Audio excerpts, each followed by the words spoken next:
with a general introduction of the course as well as of the trainer and the trainees. So I hope all of you are good.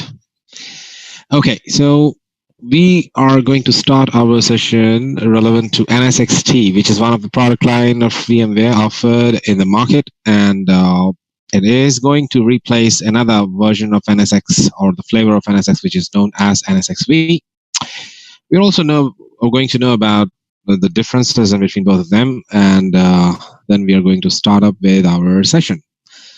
So before I move on to this course introduction, let's start with our own introduction. First, my name is Adnan Hussain, and I'm your trainer and host for next 5 days for this whole session, and having 20 years plus of experience, especially in infrastructure. And in infrastructure, I got experience in virtualization offered by two different organizations. I'm in two different principal organizations like VMware and Microsoft Hyper-V, both.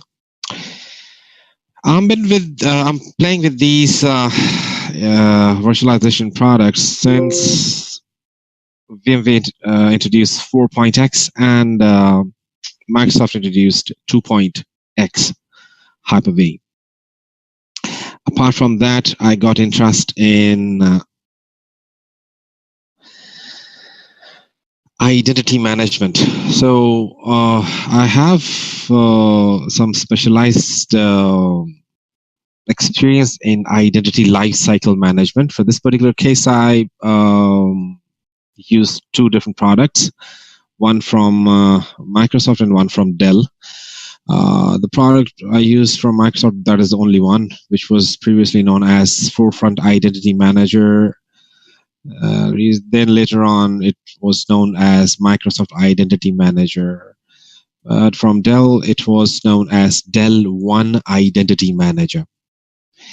And most similar, like it's VMware IDM. Apart from that, I got experience in messaging and voice over IP applications as well. Got different certifications, and starting out from the databases, I have also got experience in Oracle and SQL Server as well, Active Directory, a lot more stuff, because within this 20 years of experience, I have experience in teaching in different colleges, online, then started off my trainings. I deliver trainings in Microsoft, BlackBerry, Cisco, and then VMware, a lot more other product lines. And if we talk about certifications, what I have just earned, I earned in Microsoft MCSEs for voice over IP, for messaging, BlackBerry Technical Solution Architect. I also participated in the beta programs of voice over IP. In VMware, I have achieved VCP in data center, in network virtualization, in desktop virtualization, and I have also achieved VCAP in data center virtualization. I am VCIXNV, network virtualization. I have got specialization in NV.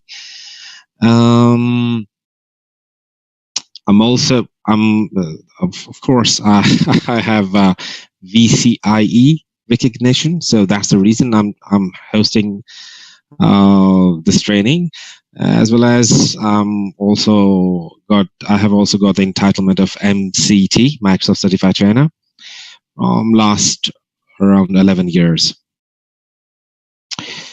Apart from this technical background, I also working for multiple different vendors from last 11 years. Before that, I was a part of some production based units in different areas like manufacturing of clothing, manufacturing of eatables. Later on, I joined IT technical solution based organizations. And then lastly, I joined VMware, and I'm with VMware from last 3 years. Apart from that, I love to wander. I love to move around the globe, meet new peoples, having new connections, reading books, especially from history. I love to explore places which are relevant to some historical stuff. Gardening and blah blah blah. So this is something that belongs to me. So let's start with a short introduction from you guys. So let me announce your names. Herbert. I'm sorry, guys, if I'm unable to announce your names properly. So excuse me. So Herbert, can you hear me?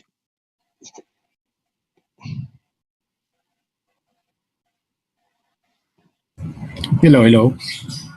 Yes. Can you hear me? Yes, I can hear you. Okay. I'm Herbert from Equicom Inc. I'm a technical support supervisor in our group. I handle mostly network and security solutions. Okay. Okay. What are your what are your specialties? I mean, technical background. What are you special in? I handle Huawei products and Fortinet firewall. Huawei products like what? Access point, servers, access controller. No, access controller, switches, and access controller, Wi-Fi access controller, and switches. Okay, good. What else? Fortinet and Cyberon firewalls. Okay, so you are a pure network guy. Yes, sir. Yes, sir. Okay, anything you wanted to add further? Nothing. That's all. Okay, Herbert, thank you for your time. Okay. Jeremy.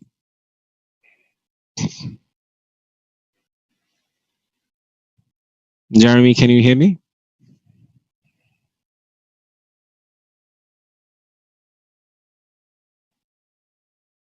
Oh, Jeremy, can you hear me? Just say yes. Okay, thank you. If you don't want to, or if there is something wrong, okay, just check your mic or your speakerphone. Even later on, if you wanted to. Otherwise, if you can listen to me and if you wanted to ask questions, so you can use the event messaging part, no problem at all. So just tell me in one liner about yourself. I mean, what are you good at technically?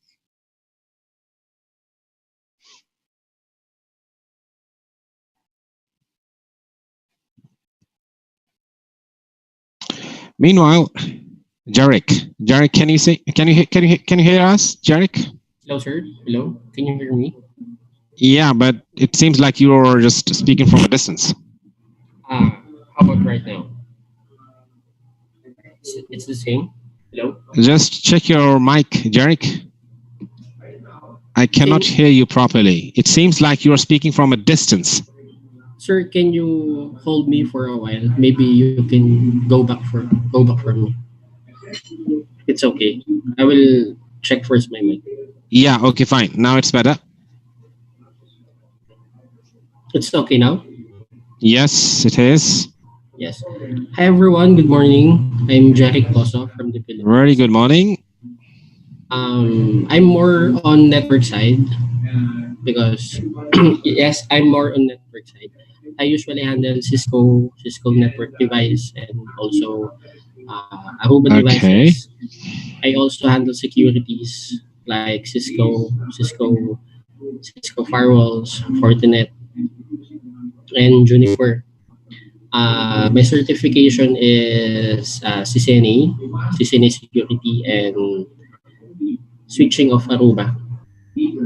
And hopefully this 5 days course, I will able to know more about NSXT. That's all. Yeah, sure. Definitely.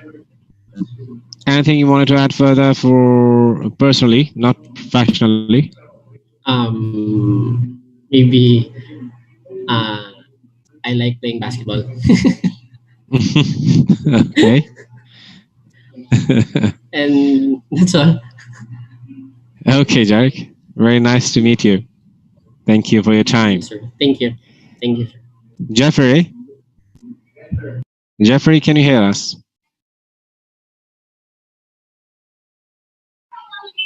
Hello, sir. Hello, sir. Hi, Jeffrey. Good Good morning, morning. sir. Yes, sir. Very good morning. Very good Hi. morning, Jeffrey. Can you hear me, sir?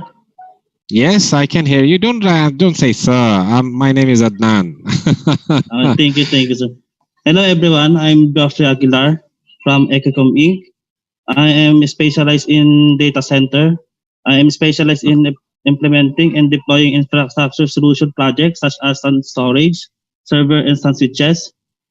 I'm Okay. handling almost all brand, Lenovo, IBM, Hitachi.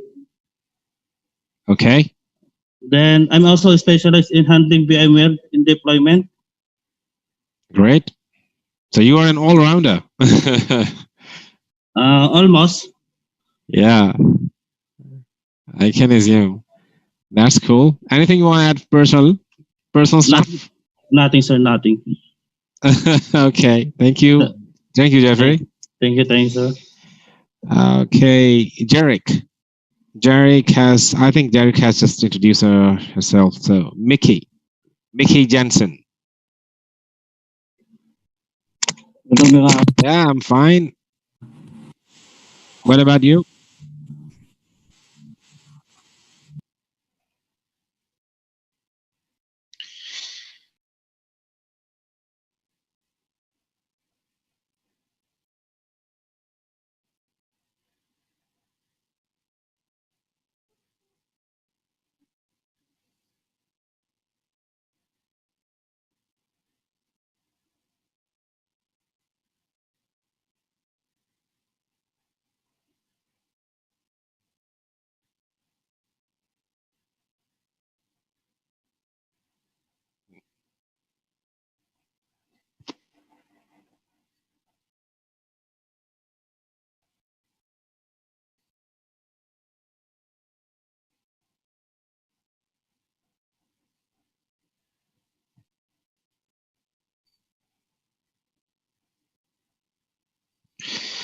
Yes, you're right. VMware is a software technology VMware is a software technology leader offering something which you have already done in your boxes, but now we are talking about something which is out of the box.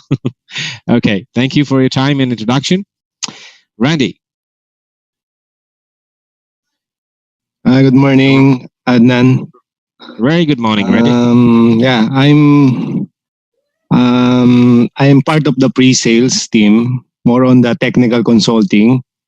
But my specialty is in networking as well and security.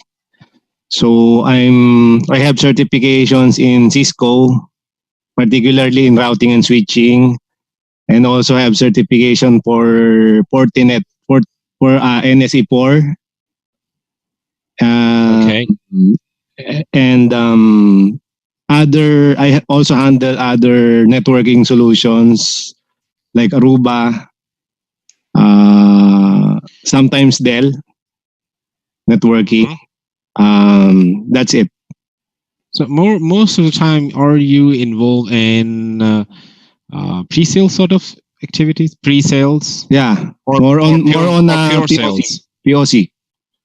POC. So you are the part of the pre-sales team of your organization, right? Yeah. Yep. Okay. That's cool. That's cool. Thanks, Randy. Okay. Rodney.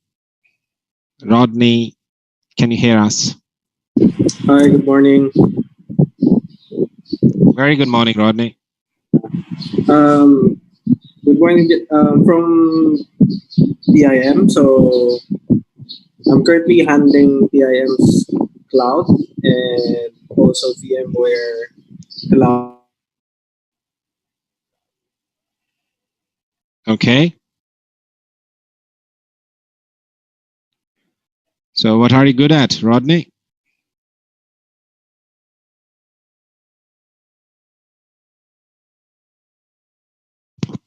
Rodney, can you hear me?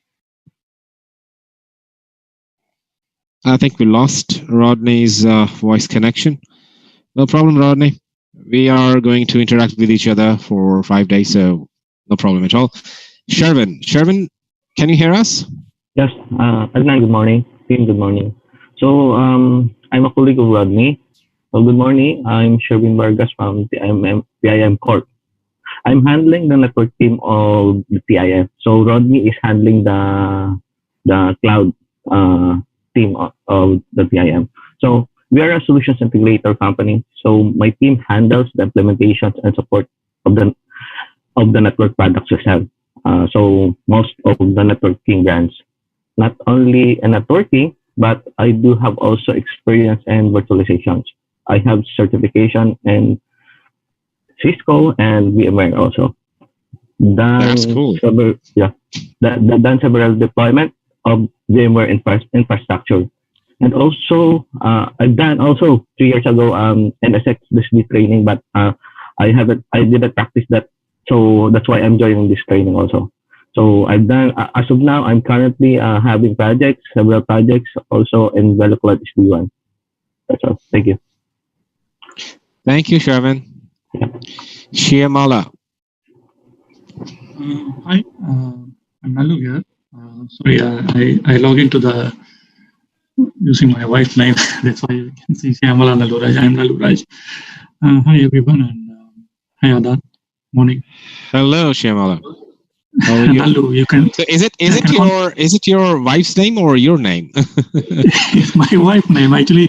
I log into Zoom. You love your wife a lot, I think. By mistake, I log in using my wife ID. No issues.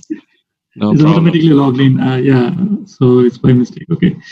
Yeah, I'm Nalu. I'm based in Singapore. So I'm working with NCS. So most of my experience is related to Cisco, most in routing and switching and security. I have certification at Cisco, more on related to networking. Currently, we are targeting some project related to VMware, and also I'm certified in the old version NSV, but I don't have experience with VMware, but I have the certification before. So you got the certification for NSXV, right? Yes, previously, yes. Yeah. Okay. It's already expired actually. Yeah. Okay. That's good. Yeah. So it will be easy for you to understand the stuff what we are going to learn over here in this training. I guess. Yeah, definitely. Yep. So anything else you want to add? Nothing much. Anyway, we are next few days we'll be all together, so we can share more. Thank you very much. Thanks. Yeah. Now, Vincent Castillo. Hi, good morning. It's Castillo, sir. So I'm Vincent. Hello, can you hear me? Hello. Yeah, we can hear you, Vincent. Good morning, Sir Adnan. I'm Vincent Very good Castillo, morning.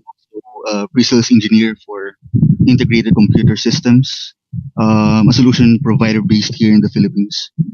So, Okay. everyone else in the room, I'm also a networking guy. I'm certified for Cisco and Aruba's routing and switching. Yeah. Um, I've just started reviewing the VMware data center fundamentals, which is, I believe, a prerequisite for the NSXT. In terms of Yes. expectations, we would love to learn more about the use cases of VMware's NSXT, and as the title says, the installation, configuration, and the management of the NSXT. Okay. Thank you very much, Vincent. Thank you, sir. Yifan, can you hear us? Yeah, can you hear me? Yes. Hi, morning, everyone. I'm a network guy. So Good morning. Yeah, most of the time I'm doing Cisco, like router switches, sometimes doing the Artel, controllers, Wi-Fi, access point. So most of the time doing the solution delivery. So when the architecture or pre-sales give the solution, we will just deliver to the customer. Mm-hmm. Yeah. For VMware, I can say it's a 0 for me. So hopefully I can catch up this course. VMware is not 0 for you. You are 0 in VMware. Anyways, thank you very much for your introduction. And there was a written introduction from one of our participants. It's Jeremy, who has done specializing in networking and got CCNA and ACSA certifications. So he's totally new in virtualization and now is a part of our session. So no problem, Jeremy, if you are new. So welcome aboard. And we are going to learn a lot more things in this 5-day session. So guys, one thing I just wanted to tell you about this particular training session. This training session got a huge amount of theoretical portion, huge amount of. And most of the time you need to listen to me while I'm delivering this session. So sometimes you may be feeling that you have just listened a lot and there is no more options left except to listening to your trainer. But I'll try my level best to engage you guys in question and answer, a question and answer session, and doing labs interactively. Why I'm telling you about all about this, because I don't want any kind of wrong expectations from this particular course. This course is for one of the emerging solutions offered by VMware in the market. Though, as you know, that VMware is a software company, so the solution is relevant to software logics, and is relevant to appliances, except software appliances, except of the box management, which was you can say it was past if we are dealing directly with the physical box. So now everything is in logics, everything is in the cloud, everything is in the air, not confined in a box. So very first thing that you need to keep in mind, rest of the network constructs, and it's a good thing that I am now having a team of people who got networking experience. They have just got their capabilities in networking and in different product lines. But any of the product which is dealing with the networks have got the same thumb rule for managing the networks. So all that thumb rules, those are being used by the administrators, the architects for an organization, working for an organization, doing something on their own. All that kind of stuff has now been um, transformed in software logics, and we tried our level best to keep these things in a nutshell in a virtual appliance, or in the form of a virtual network function, or in the form of a service. So this is something we are going to learn in this particular training course.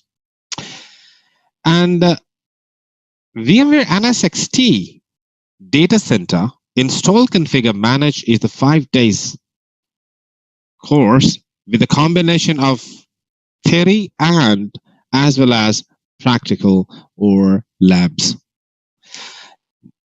All of you have got or received an email from Gilmore. So open up that particular email and log in based on the credentials you have. So you can have 2 documents. One is known as your student guide and the other one is known as your lab guide. So let's start with our session, course introduction. In this course, we are going to learn about the network virtualization. Hold on, guys. Network virtualization, as well as security platforms. So that enables the virtualization cloud networking. So network virtualization, as well as security, builds such networks which do not take any kind of care whether the networking is happening at your private data center or it has just been extended from your private data center to the public cloud. So the virtual network or virtual cloud network is a software-defined approach. So that virtual cloud network, which has just become the software-defined approach, do not require you to configure any physical boxes to achieve a service, like VPNs, like your MPLS connections, like you got your local virtual network extended to the cloud. So your local virtual network, I'm talking about LAN, which has just been extended to the cloud using your WAN access. So this is something which is like you got 2 endpoints connected with each other, regardless of the location. You may be located on site A, or you may be located at site B, and site A and site B are pingable to each other, so they can communicate with each other. This is something I require from my layer 3. And on top of layer 3, I am using layer 2. So why I'm using layer 2 on top of layer 3? Because of a better handling of the packets or the frames. Because layer 3 always dealing with routing, which may result in network latency, because I have to maintain multiple routing tables, route peering, and other stuff. Whereas switching is faster. So switching gives me an idea to forward the packet only from one destination to another destination. That's the reason I am going to have a network which is known as overlay. So overlay network is the one which you are going to build on top of the physical network, which is known as underlay. You got it? So this is something we are going to have in the network virtualization. So NSXT data center brings networking and security closer to the location where the application runs.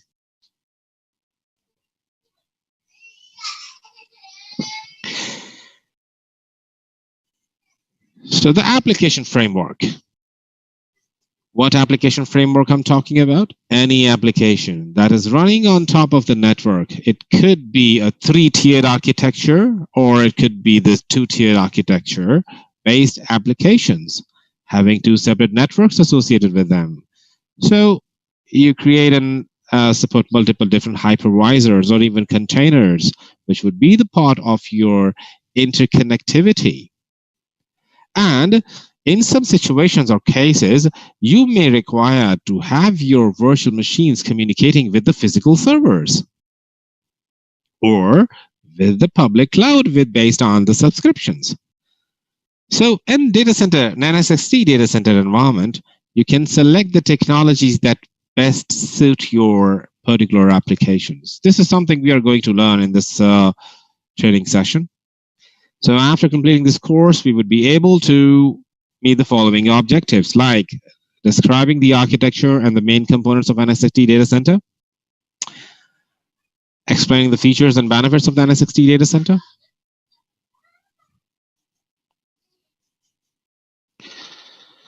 deploy NSX management cluster and the NSX edge nodes. These are the basic components of your NSXT, which we are going to learn in our upcoming sessions.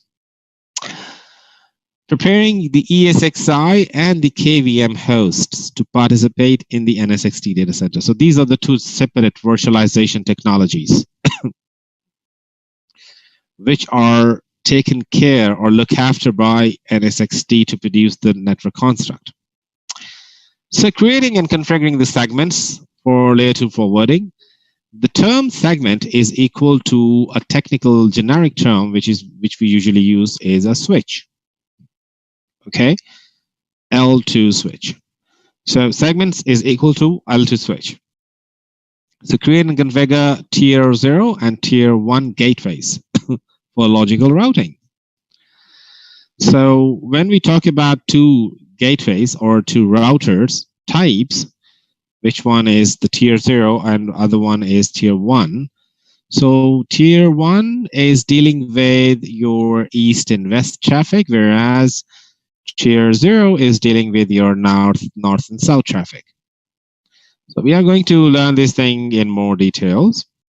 So I use distributed and gateway firewall policies to filter east-west, north-south traffic in the NSXT data center. We got even the firewalls. So we were talking about not only routers, we are also talking about firewalls.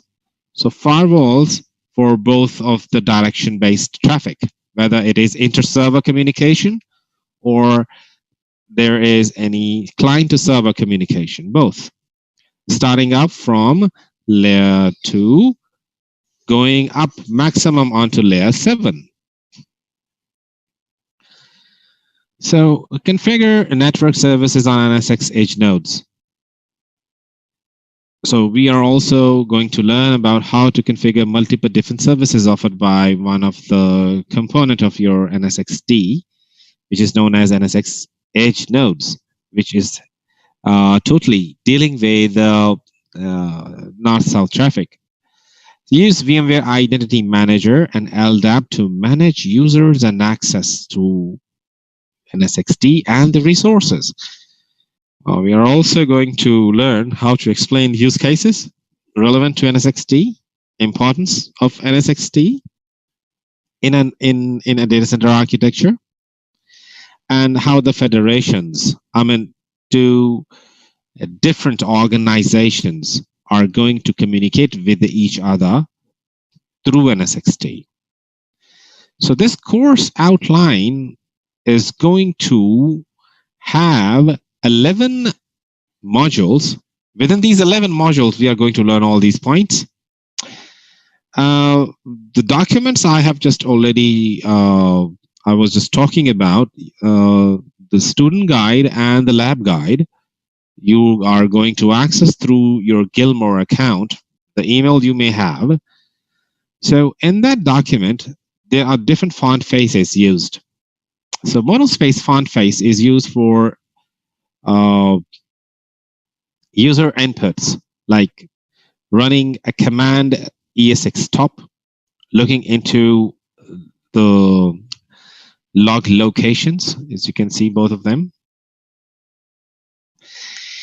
Monospace bold font faces are used for actually the commands or the user inputs. On the other hand, the commands or the names of the commands or the options are used for the monospace only. Then the bold font face is used for graphical configuration we are pointing out in the GUI in the lab guide. So italic font faces are used for book references and URLs, whereas any variant value or the variable required from the user to have an input in the lab guide, as an example, are enclosed in these placeholders. Whenever we are talking about the references, so these are the additional pieces of information you may require to prepare yourself for your certification. And you will find these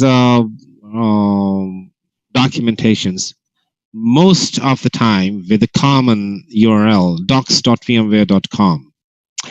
So you see this common URL is used for almost every aspect of NSXT data center, whether it is an installation guide or you are looking for the upgrade guide or the migration coordinator, whichever the thing is. So these things are available under docs.vmware.com. So for more documentation, you are going to visit this. And apart from this, we can also look into our production grade documentation, which helps the implementers as well as the architects to look into the VMware validated designs. So we at our professional services, the part of the professional services is to follow our VMware validated design to implement any product line. So the VVDs are not only for NSX. VVDs are available for vSphere, vCenter and ESXi host deployments, for NSX, for desktop virtualization, for Workspace ONE, for PKS. So for all of the products which are the part of the management portion of VMware have got their validated design relevant document. So in this particular document, you are being advised to follow the universal standard offered by VMware to install the product line based on the user's requirement. So VMware Communities is a portal which offers multiple different people of different experiences to participate in discussions and to help each other. So in this community, you can even put up your questions, and people in this community are going to answer your queries or questions. There is no time limit. It is more of closer to the technical support, free of cost. But in technical support or the SLA you are going to have through VMware, always require a time frame. So the shorter the time frame is, the higher the value of that particular support technical contract is going to have. But in communities.vmware.com, you are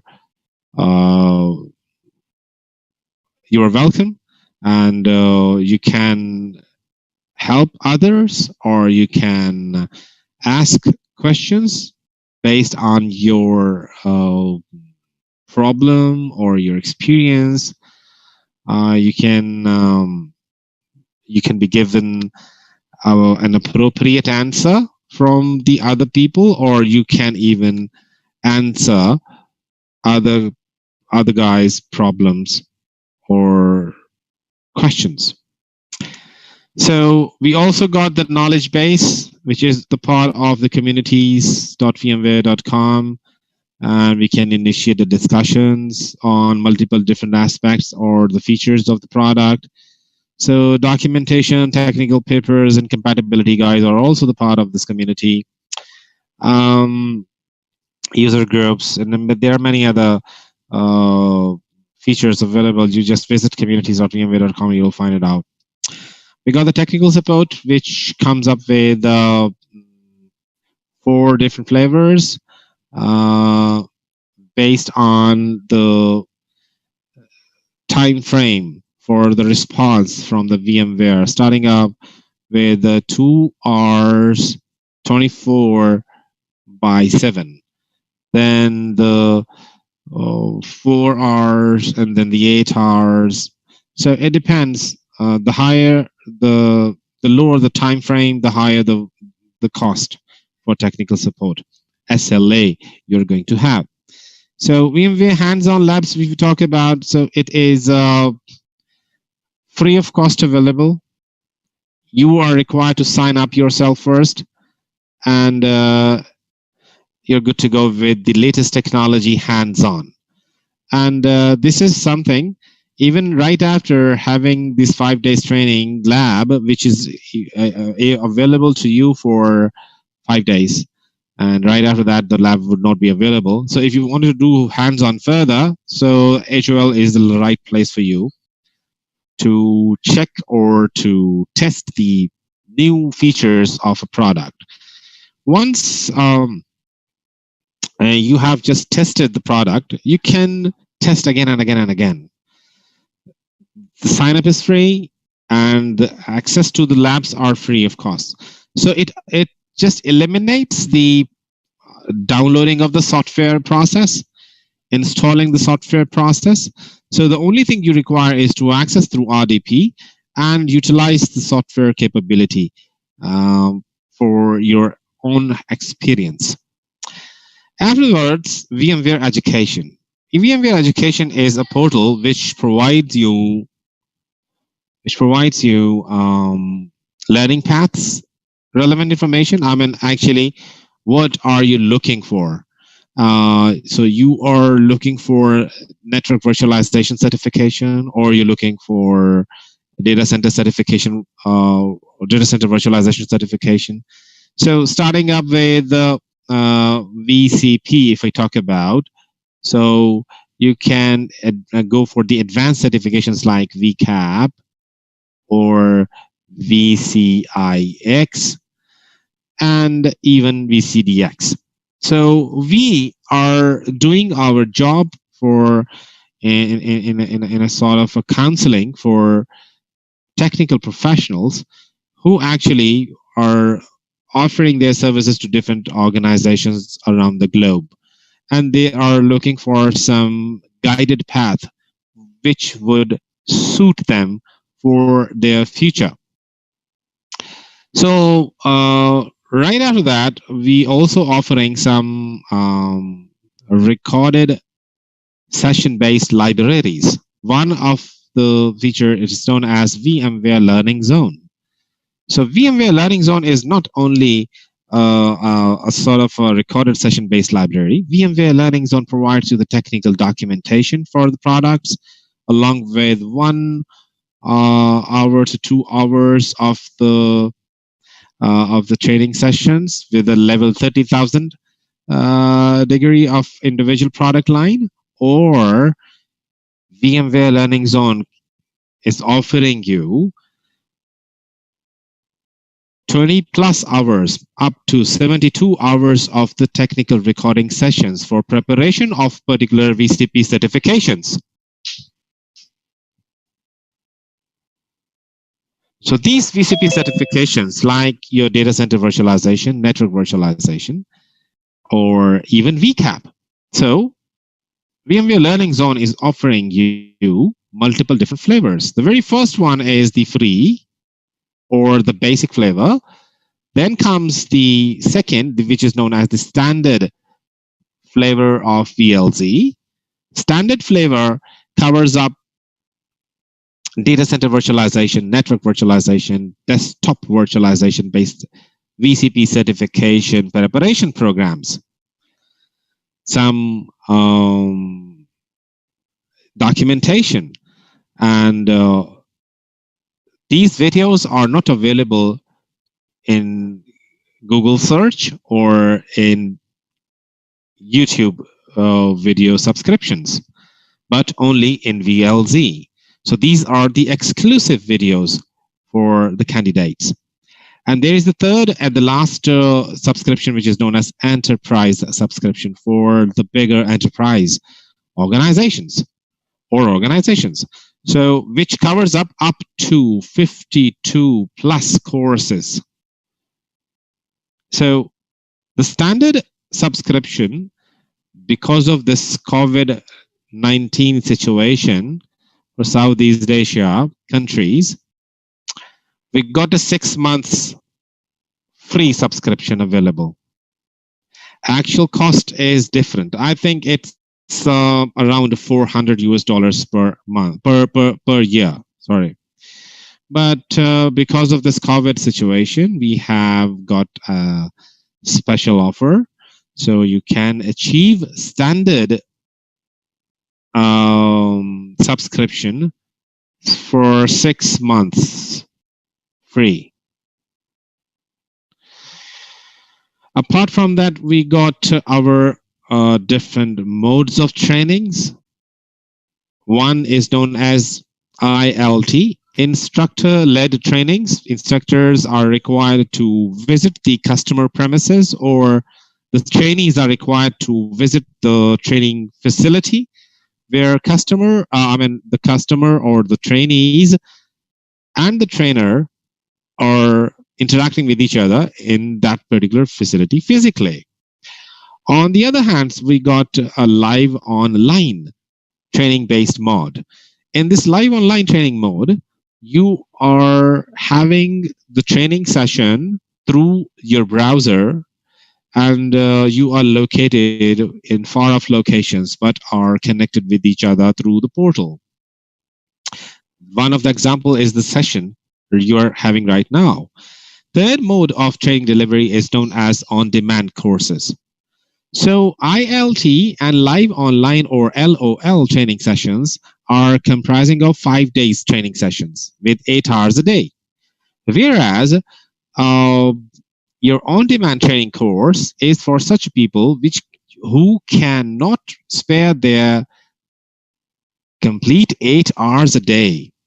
So because of their busy schedule of their professional life, on-demand courses suit such people. So they are just going to listen to the recordings and they are going to perform their labs. So the recordings and the labs spans for 30 days. But the drawback is, while listening to the recording of a trainer by a trainee, they cannot ask questions because it's a recorded session. But they can then explore the terms or the concepts through Google. So they have to do something on their own. So it is a self-paced training mode. Then there comes VMware Lab Connect. It's a self-paced technical lab environment minus the theoretical material. So people who are not looking into the theoretical portion because they got the concept, they just wanted to have a hands-on. So in that case, VMware Lab Connect is a best choice for them. So one thing I just wanted to add apart from this training session can prepare you for certifications. But if you wanted to prepare yourself for certification 100%, you are required to subscribe for VLZ for additional piece of information. you are required to look into the documentation, this one, and you are required to assess yourself based on the provided exams, which are also the part of the VLZ. Or you're required to, if you are looking for VCP for data center virtualization or network virtualization, so the blueprint, exam blueprint is the document that you can download, and you can see what kind of questions are going to be asked, or how much portion from your course which you are being taught, how much percentage of the topics are going to be asked as questions in the certification. So if we talk about certification, so the basic certification starts up with the associate certification, which is known as VCA. Then comes the VCP. So you are eligible at this particular certification right after attending this training. And once you have done successfully VCP, so you can prepare yourself for VCAP. So the time which is recommended in between your VCP and VCAP is around 2 years of experience for the product line. So because VCAP is based on 2 exams. One is the multiple choice questions, MCQs, and the one is the RDP based lab access based questions. So you will be given a lab environment through an RDP session, and you are required to answer the queries. Maybe 17 to 20 or 21 questions are there, and you will be given around more than 180 minutes for deploy exam. And for design exam, I think it is around 120 minutes, 120 plus minutes. So the deploy exam is something where you need to manage your time to configure or to troubleshoot the stuff. So time management is the important factor while attempting your deploy exam for VCAP. So once you have achieved any of the certification successfully, so you will be given a digital badge which you can showcase yourself in your email signatures, in your CVs, or in your professional social networking sites like LinkedIn or some other sites. Okay, so this was your module number 1. Do you have any question, guys?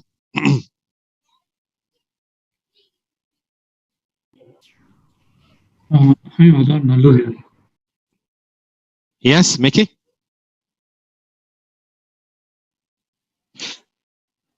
It was having an expiry date, but right after 2019, the expiry has just been removed.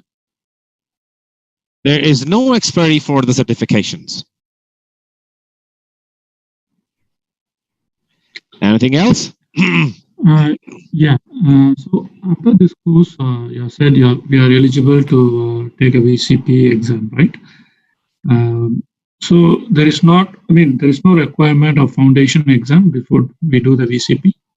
If you are a newcomer to VMware, there is a strong requirement for VMware Foundation exam. But if you are a VMware certified professional already, then there is no need. You are good to go with the exam preparation for any of the product. Okay. The reason why I'm asking, yes. What is the reason? My NSP, VCP NSP is already expired. So in this case, once after this course is completed, after my preparation, straight away I can go for the VCP NSX exam, right? Which exam have you attempted before? Before is NSV, which is already expired. What is the version? 6.0 something. It is not expired. If you have done 6.0, if you are VCP NV 6.0, right? Yes, yes. So you can upgrade yourself. No problem. Okay. Go for the facts. Go for the facts FAQS in certification portal, and you'll find your answer. Look at this. You can see the screen. So you are actually looking for network virtualization. So this is your track. There you go. Yes. Yeah. This is I have highlighted. Okay. So this track require but actually this track require. So there is no requirement for VCA to be done. So leave the first three things. Now you just need to focus on what? You need to focus on gain experience. So gain experience in NSX. It is better for you to have a better insight. So in order to have an experience, so you see one thing, training course for the first VCP. Look at this.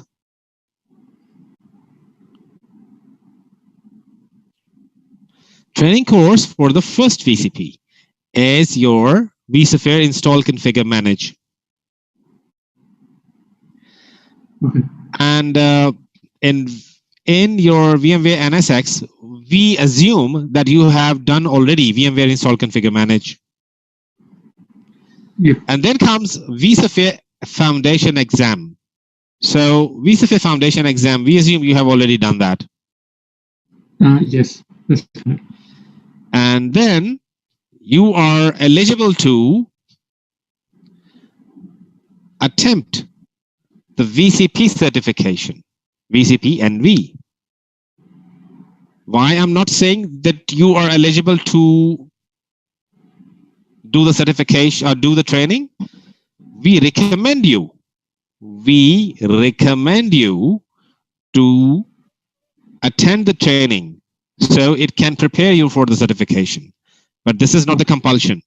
But if you are the first VCP comer, then it is the required portion to attend vSphere install, configure, manage first, and then go for the training. Got it? Okay. Does this answer your question? Yeah. Thank you. Okay, thank you, Shyamala. I can. Okay, I'm sorry if it is your wife's name, so I'll just pronounce Naluraj, right? Yeah, you can. Yeah, Nalu. You can call me Nalu. Yep. Nalu. Okay. Yeah. I'm sorry.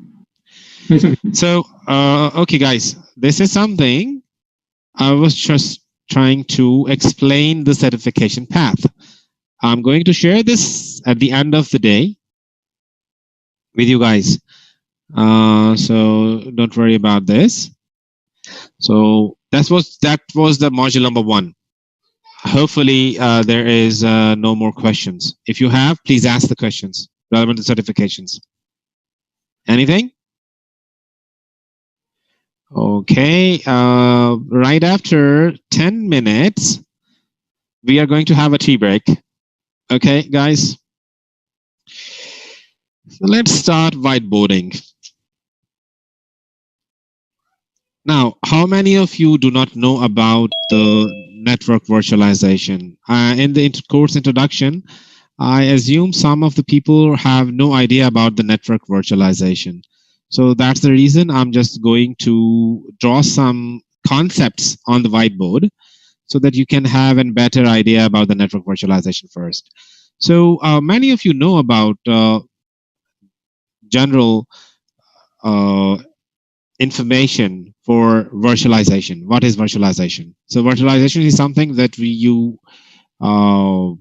consolidate multiple different applications on running on individual boxes. So we have converged an environment for those applications onto consolidated or fewer number of boxes. So in this case, we are using the concept of server virtualization. So a server virtualization is something like, if you just look at these two boxes or rectangles. So I say this is the physical layer, and I say this is the virtualization, virtual layer. So the virtual layer contains the hypervisor, which is, in our case, is ESXi host, right? And what actually this hypervisor do? This hypervisor creates a software construct. So this software construct is known as a virtual machine. So it's a virtual machine or a virtual machine.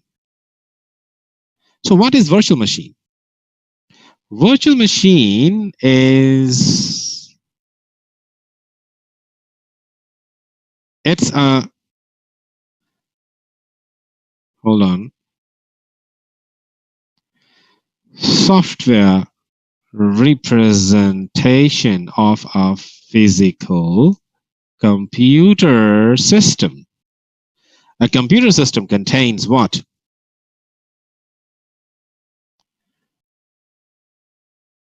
Physical peripherals, CPU, memory, network, storage. Then operating system, then application system. For what you have installed operating system. So operating system occupies all resources. What resources? CPU, memory, network, and storage. And this is what the virtual machine is. Okay. The virtual machine is spinning on top of your virtualization layer, which is produced by the hypervisor. And this hypervisor holds on to the physical layer. So this physical layer is maintained by VM kernel, holds on to all of the resources for consumerization. What resources I'm talking about? CPU, memory, network bandwidth, and storage.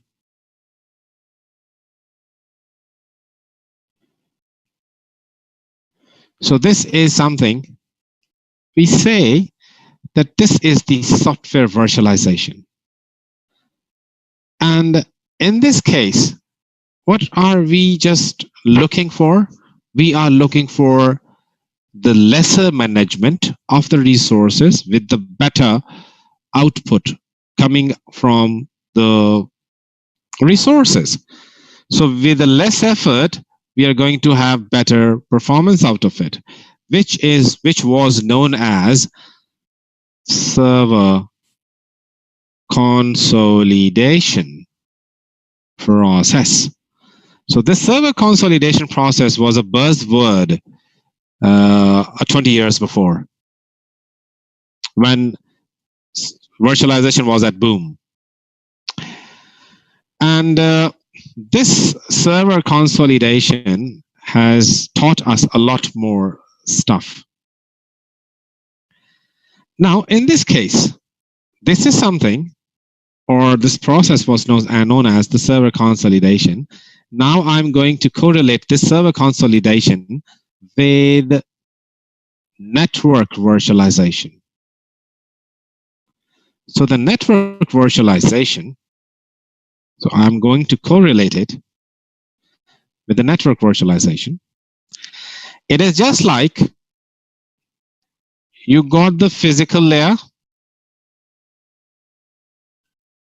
okay, and on top of the physical layer, you got the virtualization engine. So this virtualization engine, how does it produces the outcome? And this is going to produce what? It is going to produce multiple things, guys, multiple things. Let me just explain you. So this is something like, this is the physical layer.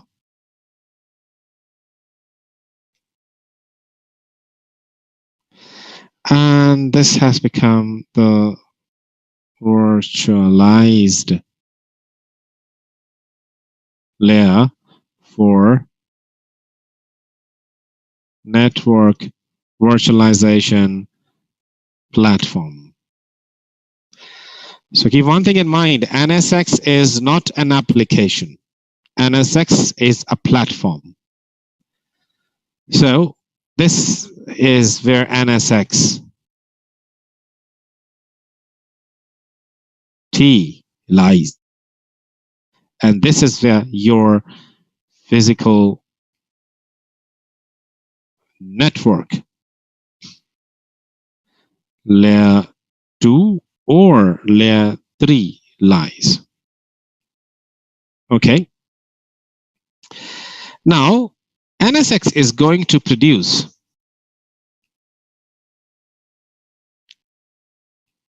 multiple different products.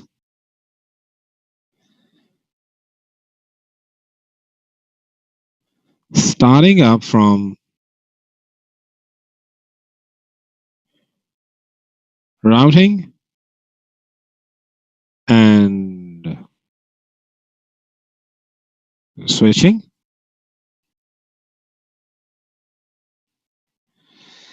then comes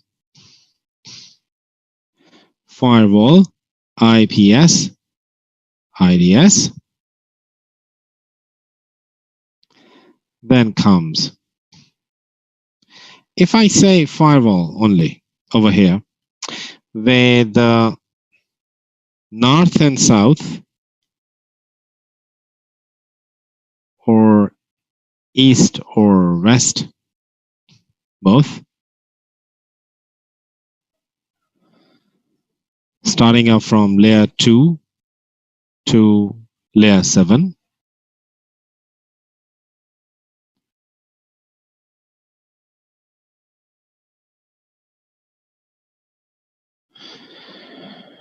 Okay.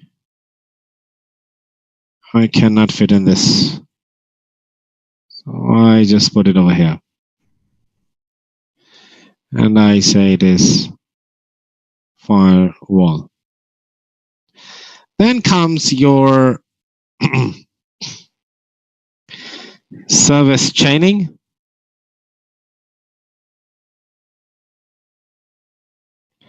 which covers up your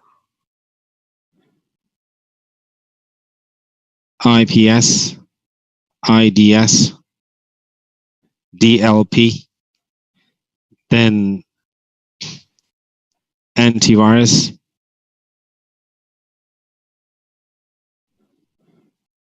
malware,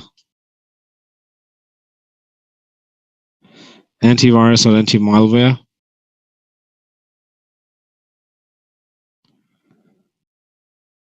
EDC. Not only this, it also produces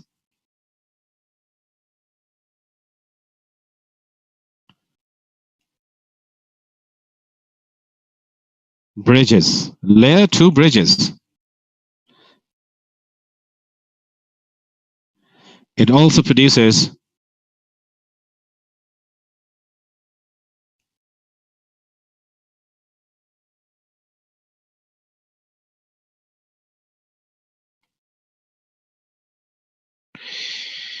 like DHCP, DNS, NLB, etc. So these are known as the services.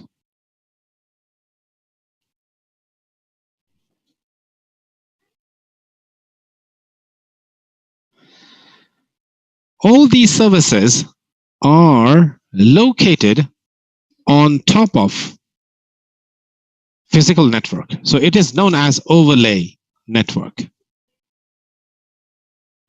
This overlay network could be layer 2 or layer 3.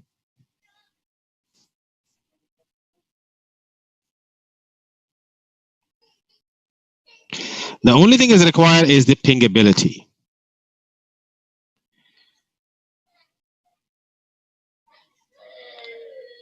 Pingable network.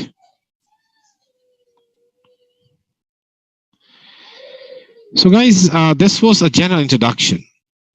People like Jeremy and some other guys who have those are new to VMware. Guys, did you get the idea about the NSX?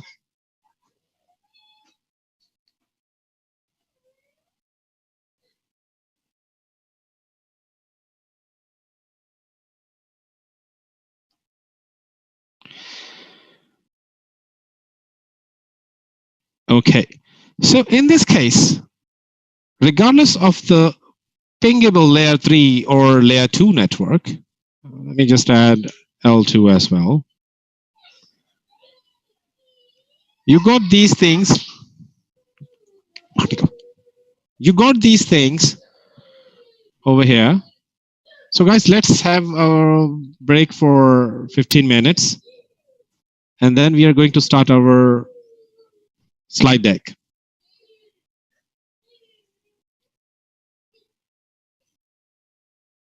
I'm muting myself.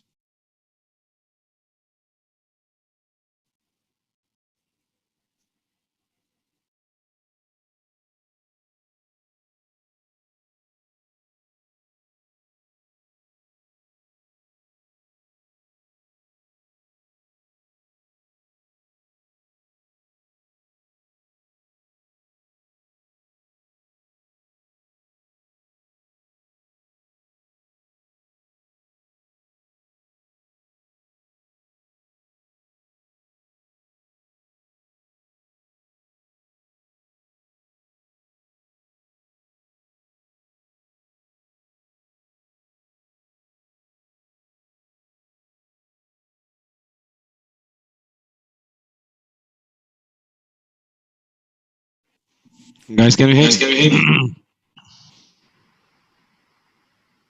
Yes. Yes, sir. Yes. Okay, thank you. So I was explaining you about the comparison in between the server virtualization and the network virtualization. The server virtualization construct is the virtual machine, whereas in the network virtualization, the construct is routing, switching, firewalling, and service sharing, along with some other services. So before I move on,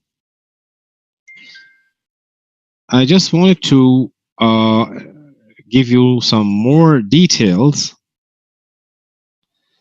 Let's start our session with that particular details which are required. So when we talk about NSX, which is known as a network platform services, it's an appliance. You need to download it from our VMware cloud.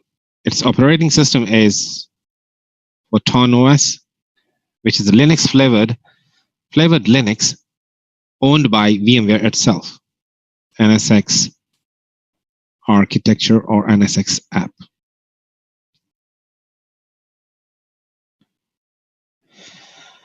So NSX, firstly introduced as NSXV. So NSXV contains one-on-one integration with the ESXi host, and vCenter server. So the hypervisor which was supported by NSXV was only ESXi. If we talk about NSXV, so NSXV supports only one hypervisor.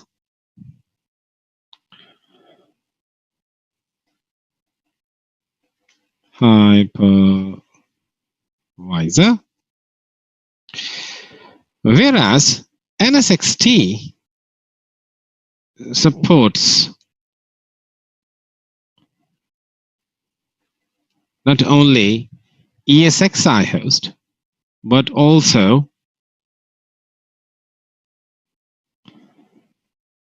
KVM. So in this case, that is one big difference. So the virtual machines produced out of ESXi host or KVM are both managed by the construct produced by NSXT. So NSXT supports both. Not only the hypervisors, but NSXT also support containerization, which is not supported by your NSXV. Another plus point. So if we talk about another platform, so in containerization, I say containers. So containers are owned by either Docker or any orchestrating system like Kubernetes, Puppet, or anything else. It also supports, so containers could be installed on the physical machine, or containers are installed on a virtual machine. In both of the cases, I mean, the container host, physical container host, or it's a virtual container host.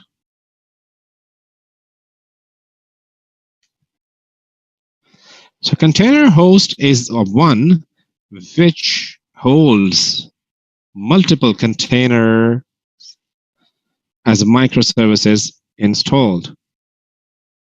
So let me just expand this. Or it also supports bare metal servers. So this is another type of the bare metal. So it is known as the bare metal actually. Hold on, guys. This is also known as bare metal. Supporting Windows or Linux environment.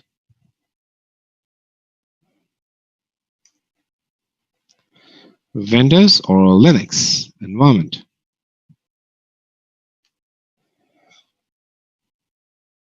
There you go. And rest of the differences you are going to learn in our upcoming slide deck. So any questions? Let me just look at the chat window. Mohammed has asked a question. Does NSXT support open source KVM only or all KVM based hypervisors? All KVM based hypervisors. I am using a term KVM. Does it answer your question? Hello, Adnan. So, for example, it also can run for Red Hat virtualizations or Oracle virtualization, right? Just to make sure. Oracle virtualization what? So OVF. You're talking about OVF. Right? Yeah, OVF, correct. So we are not going to call NSX construct in OVF. It is may not be supported.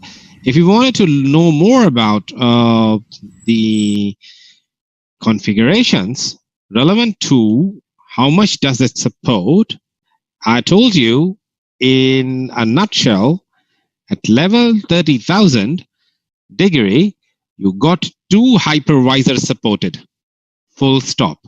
ESXi hosts, KVM. The third hypervisor, which is expected to be the part of the fleet of your NSXT compatibility, would be Hyper-V, which is expected in near future. So VMware compatibility guide is the place where you can have more product integration information.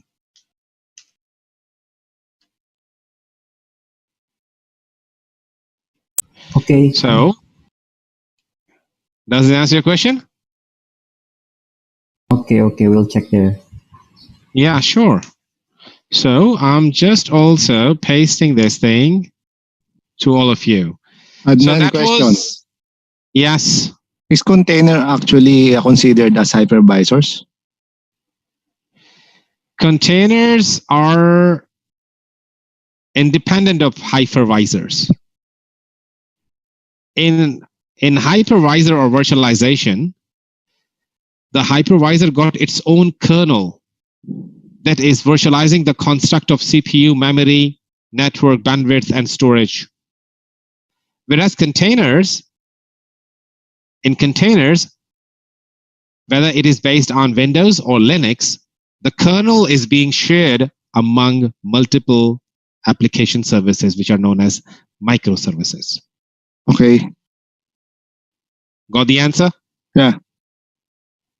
Okay, thank you. So now I'm going back to my slide deck. Hold on, guys. Let me just open up the slides for you so we can start our session. There you go. So module number 2 is relevant to VMware Virtual Cloud Network and NSX Data Center. It is just an introduction. So a network administrator, you must understand VMware Virtual Cloud Network. So Virtual Cloud Network does not care where the network constructs are located, like virtual switch, routers, firewalls, what else? It is network load balancers, DHCP servers. So regardless of the location, it gives you the end-to-end delivery of a packet initiated from source, delivered to the destination. So this framework is a combination of multiple different network landscapes, starting from your data center, going on to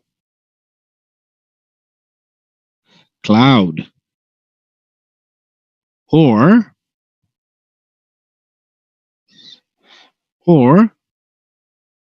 from the cloud to your data center. So it depends how your network has just been constructed. So solutions that it offers for addressing the challenges in your data center. So you must also understand NSX data center architecture first and components so that you can identify which component does what important role. So in this module number 2, we are going to learn the basic purpose of or the definition or the basic explanation about the virtual cloud network, VMware Virtual Cloud Network and its framework. Identify the benefits and recognize the use cases for NSX data center. For in what situations we can use NSX data centers. So describing how NSX data center fits into your NSX product portfolio, recognize the features and the main elements of NSX data center architecture, the policy and the centralized management of NSX data center. We are also going to describe the management cluster and the management plane of the NSX data center. And we are going to identify the functions of control plane, data plane components in the communication channel. So as earlier told you about the end-to-end packet delivery from one application to another application, regardless of the network, whether it is located in your data center or it is located in the cloud, no matter. So look at this. It could be your public cloud where you have constructed your, or you have designed, or you have architected your network. So it is a public cloud. Could be your Windows Azure, or it could be Amazon.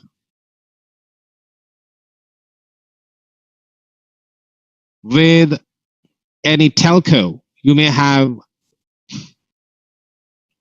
subscribed for the services. So virtual network functions are used by telcos, or telcos are offering services like 4G, 5G to your network. So one of the best example in this case would be the SD-WAN, software-defined wide area network. Previously, it was known as NSX SD-WAN, which has just been changed its name from NSX SD-WAN to VMware SD-WAN. Then comes IoT. So one of the use cases in your developed or developing countries is ambulance. Ambulance is connected through any provided network with the hospital. So the patient is in the ambulance, all its heart rate, blood pressure, and the basic tests are taken up inside the ambulance while the patient is in commute. Once the patient reaches onto the destination, the relevant hospital, the staff is ready, having its basic information in their hands, and they just go for the general procedure for that patient to be taken care by the hospitalization. So that is one of the use case for IoT. Now, for branch offices, their interconnectivity, the data management, whether the branch offices are following hubless architecture, or maybe they are following a hub architecture in which the branch office's internet connectivity is happening from the central site. Or in the hubless architecture, the branch offices are allowed or independent to use their relevant local internet utilization. Second scenario, it could be like your branch office and your central site have got a common network, extended network, local area network I'm talking about, on top of your underlay. So consider this is your underlay,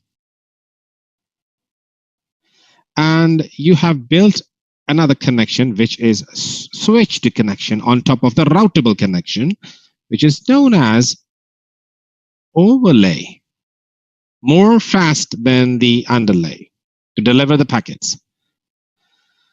Now, VM's containers and microservices are also given interconnectivity through NSX. As already mentioned, or as already I tried to explain in my whiteboarding. From the private data centers, which may own all these services, and these data centers are connected to the cloud architecture, right, like this, right? And some of the users, which may be the power users of your network team, so you can have a role-based access to users. So RBAC is there, or in the environment of bring your own devices BIOD, you can manage Wi-Fi, wireless, and wired networks as well through the policies. So when we talk about the NSX portfolio, NSX is providing you a huge set of services based on the environment you are having. So in this case, if we just look at this architecture, so the gray portion is the physical or the intellectual property or area where you will find your network baselines. So you may have your own data center containing your own infrastructure, or you are having a subscription-based services from the cloud in the form of NSX services, or you got your branches connected with each other through a wireless connectivity. The applications from any endpoint, whether the applications are residing in the cloud in the form of Office 365, CRM, Salesforce, whichever the product is, and you want that product to be integrated with your internal data centers so that the users can utilize them safely and securely. Or you are utilizing any platform. So the difference in between the software as a service or the platform as a service is software as a service means you are utilizing any software interface or software services. And platform interface or platform as a service means you are using or consuming an environment which is not only giving you the database, for example, but also the operating system on top of which the database is running. So for example, you are utilizing Oracle services, or you are utilizing SQL Server services through Windows Azure subscription, or Oracle's cloud subscription, or Amazon subscription. So at least the database which is being utilized by your good self, the database is running on top of any operating system. Without operating system, that application has nothing to do, right? So that kind of environment which is bundled up to provide you the services is known as the platform as a service.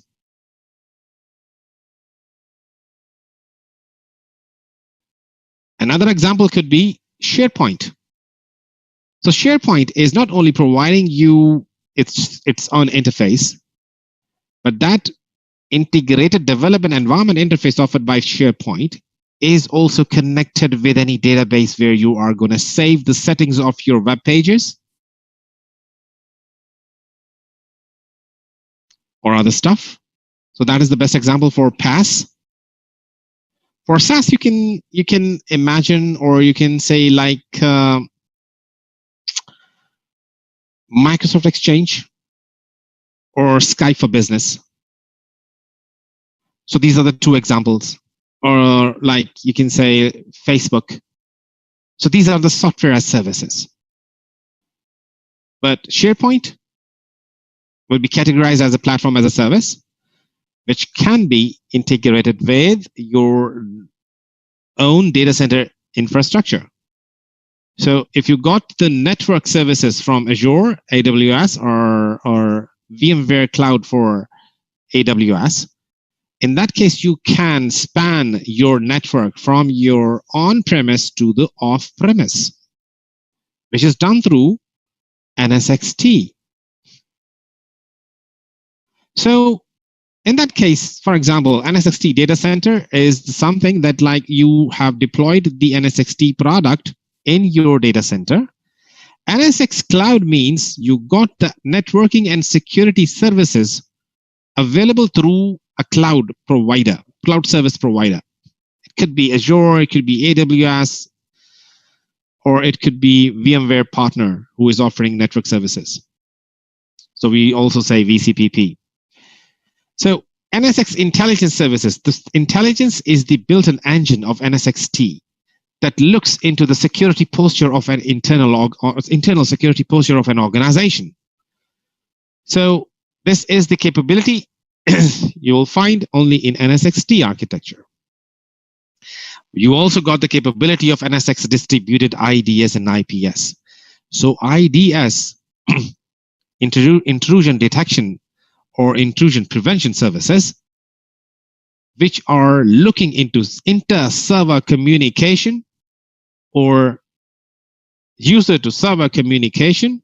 So if the word is used distributed, it simply points you towards east-west traffic. So NSX advanced load balancers are there, layer 4, 3 till layer 7 available in the form of the cloud services or in the form of your own database services.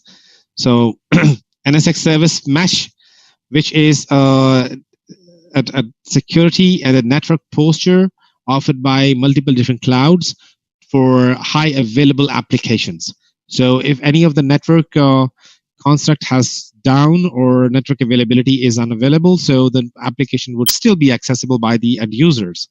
So hyper-converged architecture, when we talk about it's something like you got the compute, storage, and network consolidated in a single box, and all of this stuff. I mean, I'm talking about the profiles of storage, IOPS, and the network bandwidth utilization are being utilized by single profile with a single click or a single activity, and you have just implemented the profiles.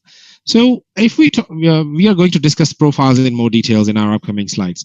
So whenever we talk about the use cases for NSXT, where you can apply NSXT and for what posture and for what network architecture and the security posture you can achieve or you can acquire NSXT in your organization. Security posture, firewalling, layer 2 to layer 7, along with integration with other security applications like antiviruses, like anti-malware, IPS, IDS, it got integrations. Multi-cloud networking, you can have got your infrastructure expanded on or among us multiple different cloud architectures from Azure to AWS and from your AWS to your local data center. So you can expand your cloud. So in that expansion, the baseline is offered by NSXT in this case. Automation, when we talk about automation, I'll give you an example. Consider this is your virtualization layer. In virtualization layer, you have created a virtual machine and you have assigned a VLAN to the VM. Now, this VLAN is required to be configured on either virtual switch level or guest operating system network ID, network card level, or you're going to configure VLAN on your physical switch level. I'm talking about VLAN trunking, right? Physical switch. So I say physical SW. So VLAN 10 is there, and you also have to configure VLAN 10 on your physical switch. If you do not configure VLAN 10 on your physical switch, what happens? You cannot complete the picture of VLAN configuration. Am I right?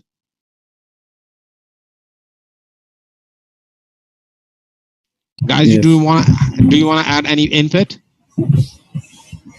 So in that case, what I'm doing, by the way, I'm reinventing the wheel. One, I have invented the wheel in the virtualization layer, and one, I'm inventing the wheel in the physical layer.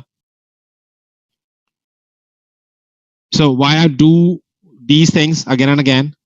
So what I'm doing, whenever I am using NSX architecture, I have got myself decoupled from the physical layer because the virtual switch is there, which is going to be configured with VLAN 10. So this is something I'm going to configure once and for all. So in that case, I can even do this with some of our automation applications like vRealize Automation or vRealize Orchestrator. Or I simply use my vSphere client interface and I just create my virtual switch and I configure my VLAN 10 over there. So that is the environment I'm using to configure all of my network constructs. And within this environment, once I have just configured my VLAN, I have nothing to do with my physical environment. So this is something that is relevant to automation. I have got myself decoupled from the physical environment's configuration. So that's the beauty. Now, cloud native applications, any application which can run on any kind of platform.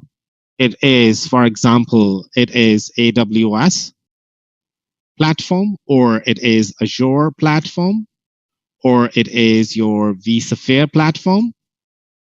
So the application is platform independent, cloud native app. So, or it could be a containers platform. In either of the case, the application is required to run on top of the network connectivity. So the only thing required for an application is the user connectivity. Simple. So whenever the things are there, for example, I'm just moving the virtual machine from AWS to Azure because of the change of the subscription. So AWS allowed me to move my old workloads from AWS to Microsoft Azure. So in that case, I got my network connectivity there. So I have nothing to do with the change of the IP address or the DNS or other stuff. So the VM is going to be moved from AWS to Azure. And sometimes I just wanted to end my subscription with any of the public cloud, and I want to offload my workload onto my premises. So I got the extension of my network from the cloud to the private cloud, to the data center. So the VMs are going to be migrated. In that case, all of the policies you have applied onto the VMs network, for example, that is an application, and that application has just got an IO bandwidth policy. The application's IOPS should not go beyond 100 Mbps or 100 kbps. So the policy is applied directly onto the network interface card of the virtual machine. So in that case, the VM is moved from one platform to another platform. It travels along with all the policies implemented onto the virtual machine. So you have nothing to do except of the migration initialization. So NSXT data center features. So it's a huge list of features, starting up from policy-driven configuration. You modify the policies once and for all, and the policies are replicated across the whole data center. And Rodney, if we want to migrate client on-prem workload and they don't have NSX, would it be possible? We have a VCPP environment running. In that case, guys, VCPP is going to provide you the network services. So whichever the network services is VCPP providing, they are going to tell you, because if they are the VCPP partners, definitely they are giving you the NSX services. So you are not supposed to deploy NSX on your own. Your VCPP partner is going to provide you the NSX services. Does he answer your question, Rodney?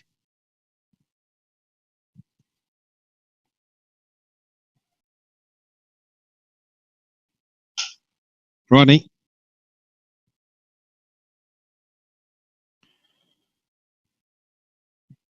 Give me the green check at least.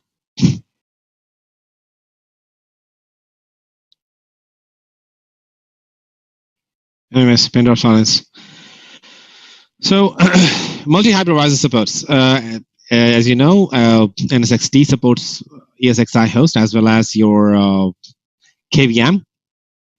It also supports bare metal servers. So in bare metal servers, you got your Windows as well as the Linux servers for containerization. Supports VMs and containers both. Supports Amazon AWS and Azure instances. Supports vCenter server agnostic. Agnostic means NSXV require one-on-one integration with vCenter server. One-on-one. Without vCenter server, NSXV is unable to produce the construct or to be utilized by the organization. So that was a compulsion. But in case of NSXT,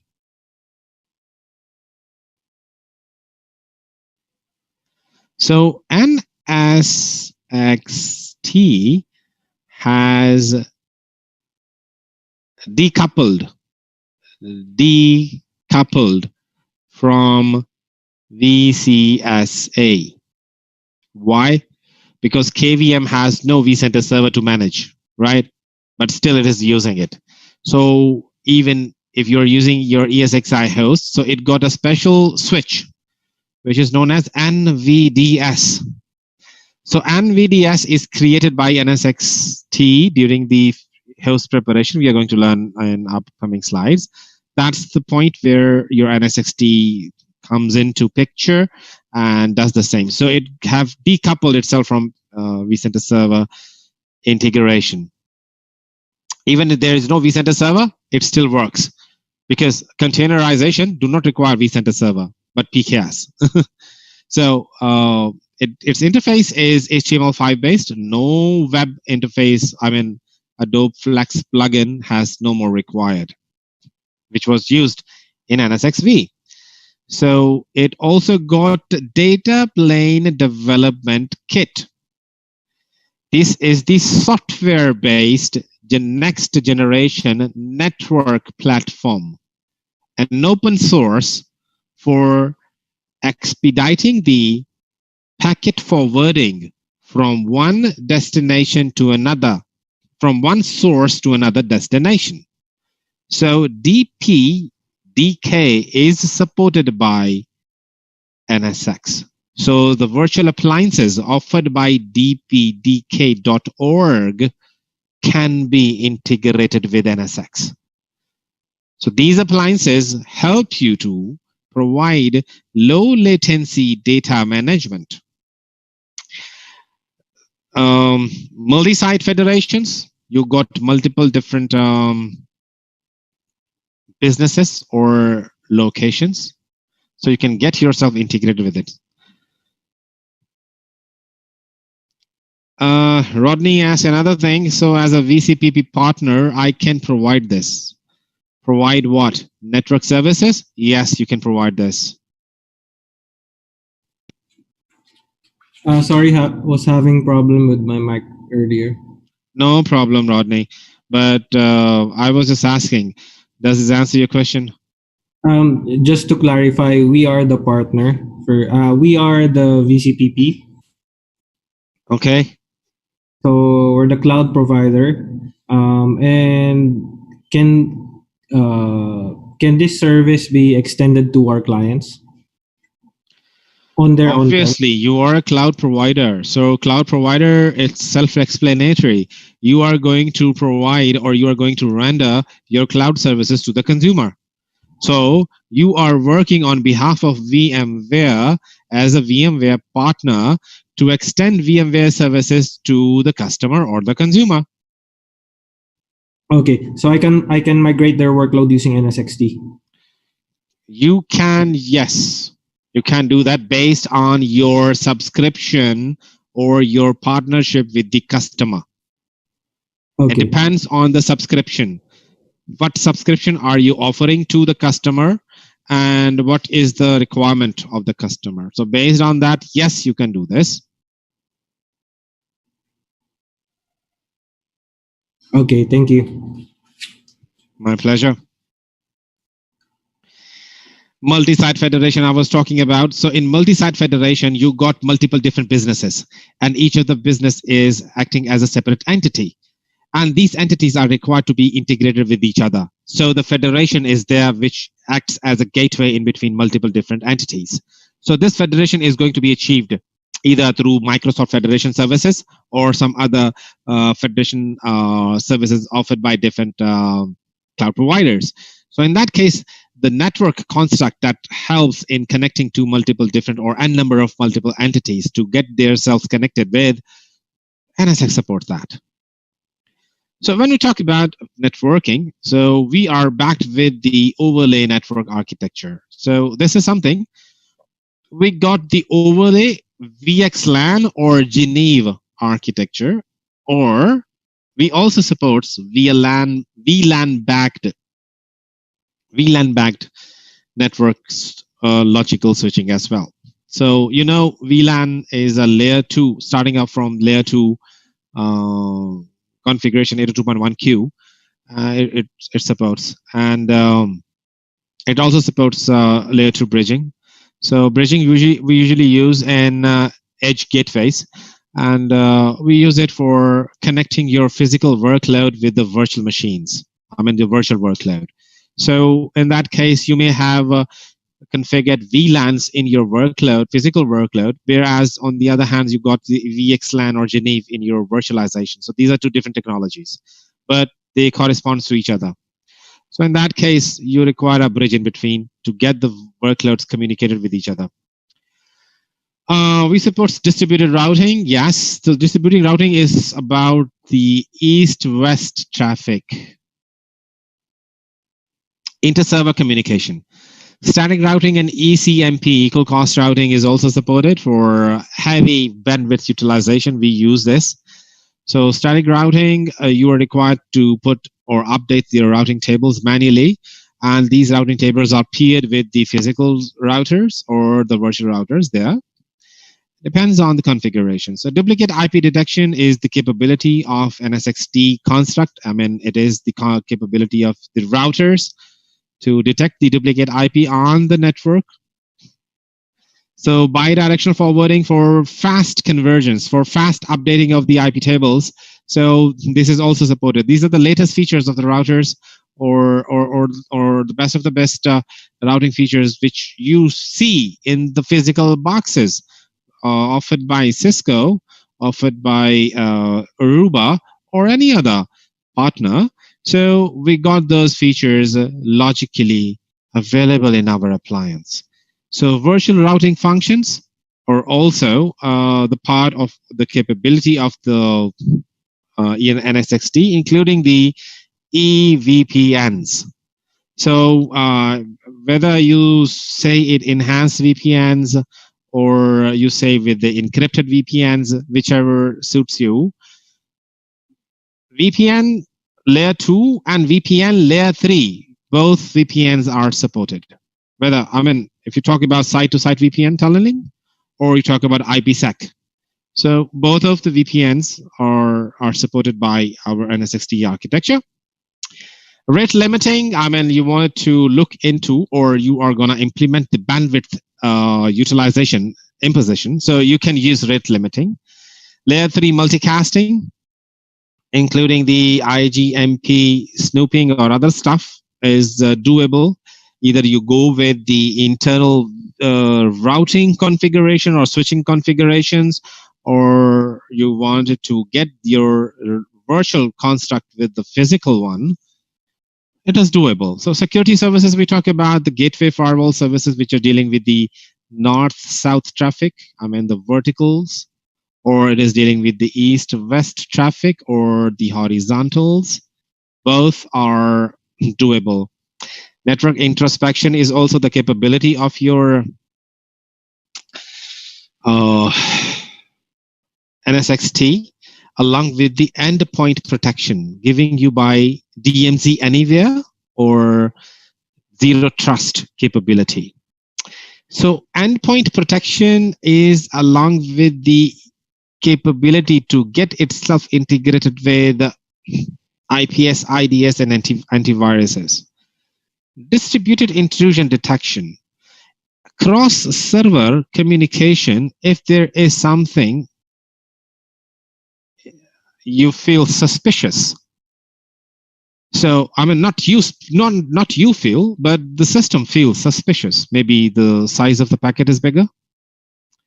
Maybe some unknown IP addresses are generating some source traffic. So something like that can be analyzed by NSX intelligence engine. It also looks into URL analysis, whether there is some sort of phishing is happening on a particular website. So phishing is a suspicious activity used by some web browser-based constructs to dodge you guys and sneak in your private information. could be your bank account information, could be your sensitive connectivity account information, username, passwords, your punching keys which you are just punching in. NSX Intelligence also looks into the URLs mentioned in emails. So instead of sending that email first, just like DLP, it uses URLs to, it just looks into the URLs, and then it tells you about that these URLs are green, I mean safe to be mentioned in the email, so that the person who is going to receive it can easily click that particular link or hyperlink. And because, you know, most of the times the viruses or the Trojans or malware expands through the email. So that's the point. Hold on. Guys, it is better to unmute your mic and ask the questions, because for me, it is difficult to open up the chat window and see. So does NSXT support OSPF? Obviously. NSX not only supports OSPF, but also BGP, eBGP, iBGP. So it supports both kind of the protocols for routing. Vincent, does that answer your question? Or you wanted to ask something more than that? Okay. So NAT. NSXT supports SNAT, DNAT, as well as NAT 624. It is not 64. It is 624. 624. What do I mean by this? An environment containing IPv6, and that environment is required to be connected with a file server located in a network environment which is using IPv4, IPv version 4. So the client is there, and the client is wanted to access file servers which is located on older network, IP network architecture. So in that case, I got a pool of IPv4. Whenever the request comes into my NSX Edge gateway, it just maps that IP address into IPv4 and let that packet be destined to the file server. But in the near future, it is a one-way direction. In near future, we are going to have both IPv6 to 4 or IPv4 to 6. DNS. So you can use DNS as well. And I mean, you can use DNS service offered by NSXT to, so DNS works as a DNS forwarder and DNS relay. I haven't tested myself as a DNS, a proper DNS, like it is maintaining reverse IP or forward IP lookups. But I think it was available in NSXV, it was DNS forwarding and relay. But I think in NSXT, even the zone management of DNS is also there. A complete DHCP server along with the DHCP relay is acting as a service, is also offered by NSX Edge Gateway. Load balancer, layer 4, layer 7, both are available. Layer 2 VPN and IPsec, I mean layer 3 VPNs are supported by NSXT. So any questions relevant to any of the feature or services offered by NSXT? Okay. So again, automation. So you can even configure or create your networks through JSON scripting or through any application that supports REST API. So API is the universal, REST API is a universal channel of communication for inter-application communication. So you can use vRealize automation. So what is license required for these features? License are the advanced data center, advanced, and enterprise. So in enterprise, you will receive all of the features, including the edge services gateway and other stuff. You just find over here all these services. For advanced, there are some features which are not available. But again, you need to look into the licensing portion of NSXV. We are not going to discuss licensing portion, I think, in NSX T ICM training, but I can share the URL where you will find all the ample details relevant to it. So upstream OpenStack support and partner ecosystem. We got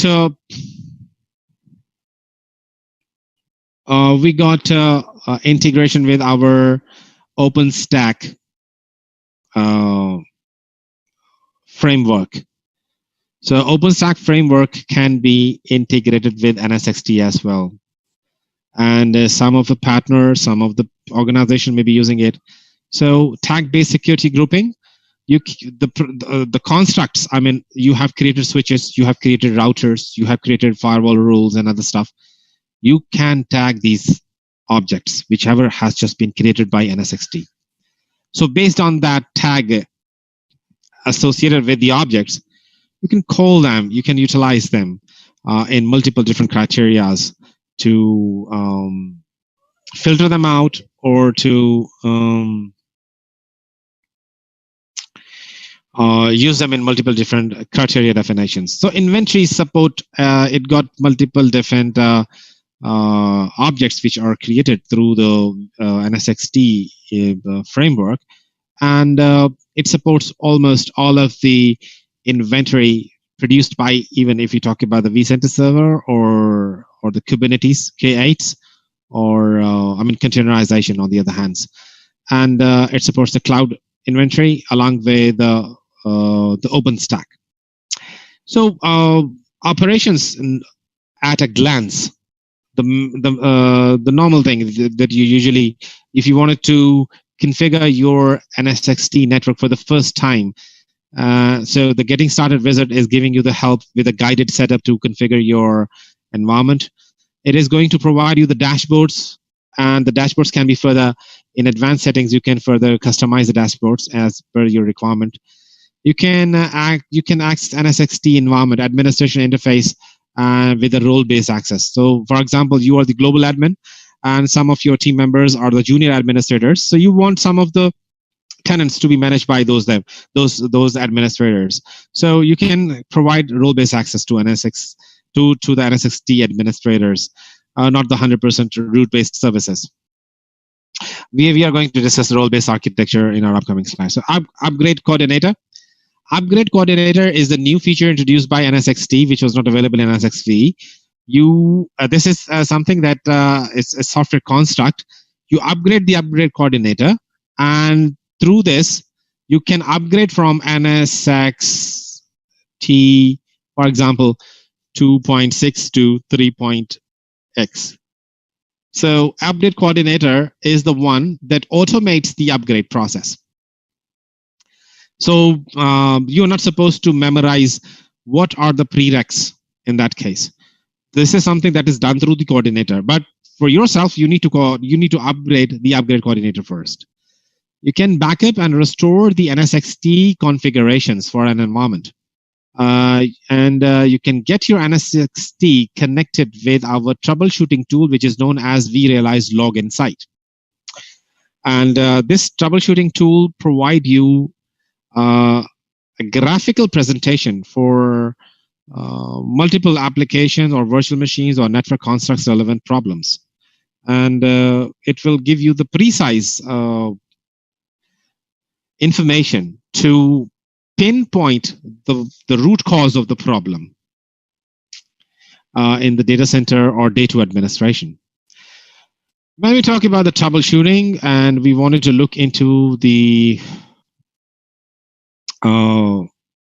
network flow, or how many applications are using how much bandwidth. So IPFix tool is there.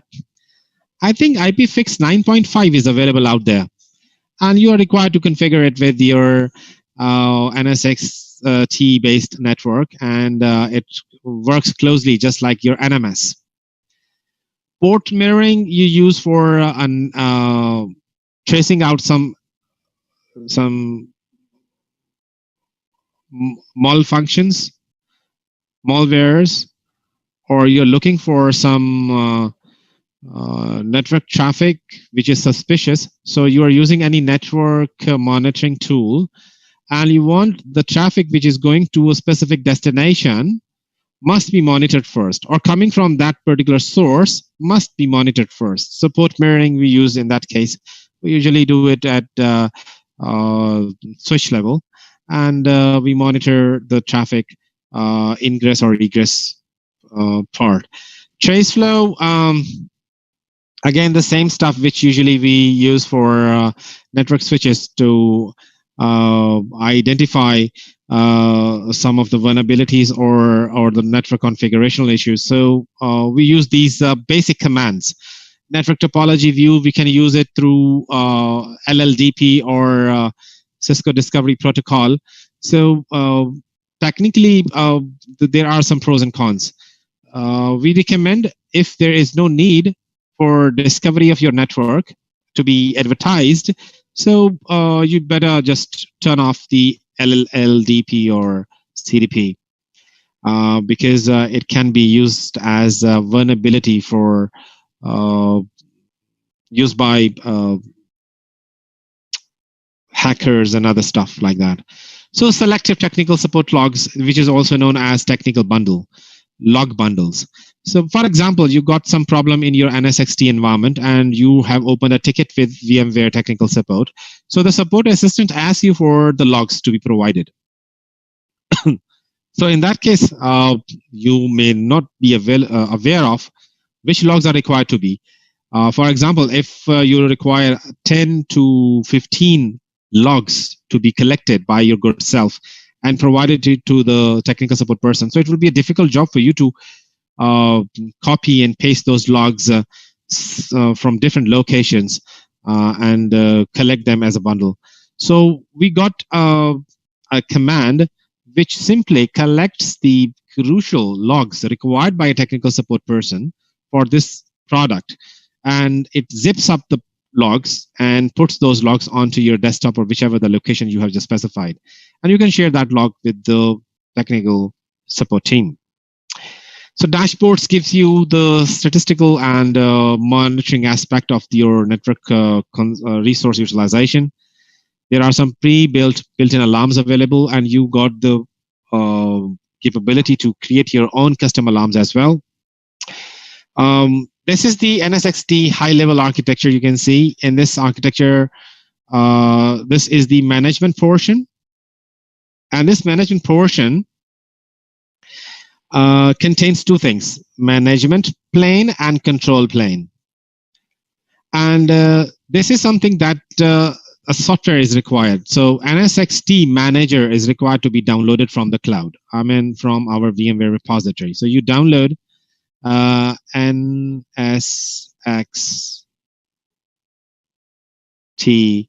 appliance. And this appliance contains NSX Manager and NSX Control Plane, both. So this appliance is deployed as a virtual machine somewhere, and it got two planes in general. One is known as management and control plane, and the other is known as the data plane. So data plane is just like your wired or physical connection. So in the OSI model, the layer 1 is known as the physical layer, and the remaining 6 layers are the logical constructs, right? So similarly, this is your physical layer, and the remaining is the logical construct, I mean the software. So the management layer holds information about the configuration of the NSX, I mean your network environment, including the control plane information.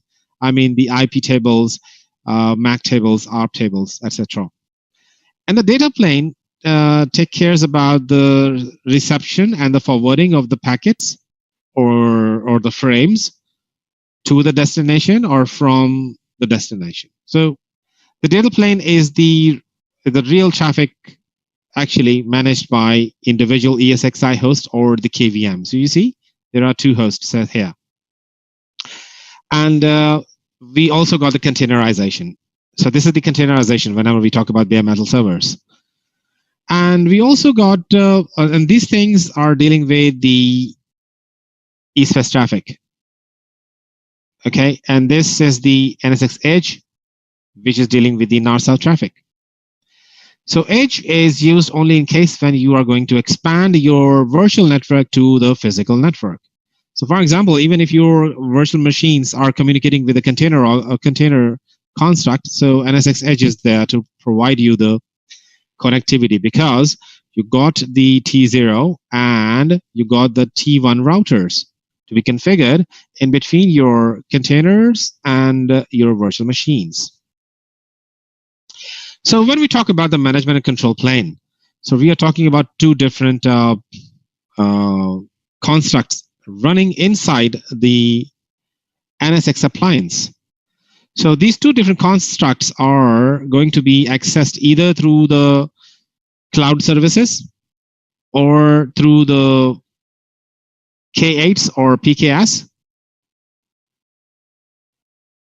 or through vCenter Server client. So whichever the flavor you are using the web browser. So in the web browser, you are going to access your management control plane. So this is something that the GUI is the graphical user interface offered by NSXT itself or vCenter server. Then comes the REST APIs. So REST APIs are going to connect directly to NSXT. So one of the example would be the vRealize automation or vRealize orchestrator.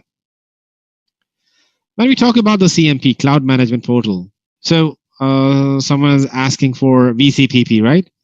So in Cloud Management Portal, VCPPs are also required to hand over a self-service portal to the customer, where that particular self-service portal is providing the tools to manage the tenancy of that particular customer inside the organization.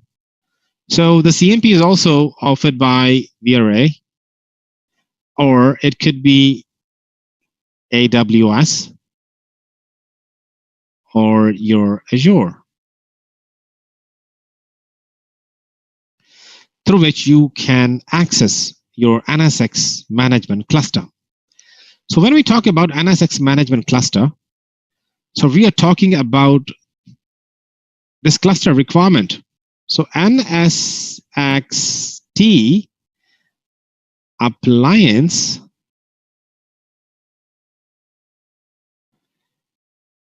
minimum requirement for high availability is 3 nodes, and the maximum requirement for high availability is 3 nodes.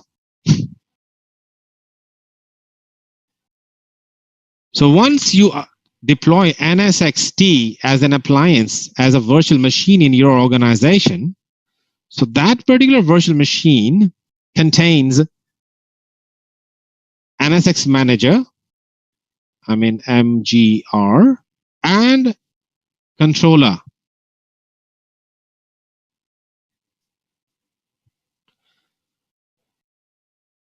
These are the things which install automatically. The controller is known as central control plane, and the management is known as policy and manager role. All these three things are installed in one virtual machine. This virtual machine may be running on KVM, or this virtual machine may be running on ESXi host.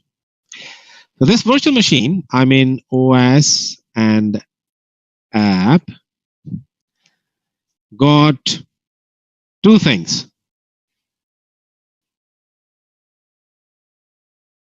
Manager role plus policy,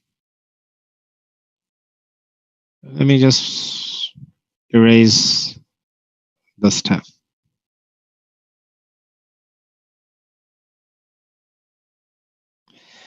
Okay. And control plane or the controller. As already told you, these three roles of NSX appliance are coupled in single virtual machine. So if you deploy a single virtual machine, it is considered that the NSXT is deployed in a POC. It is not considered NSXT is deployed in the production. The production grade deployment is minimum 3, maximum 3 VMs.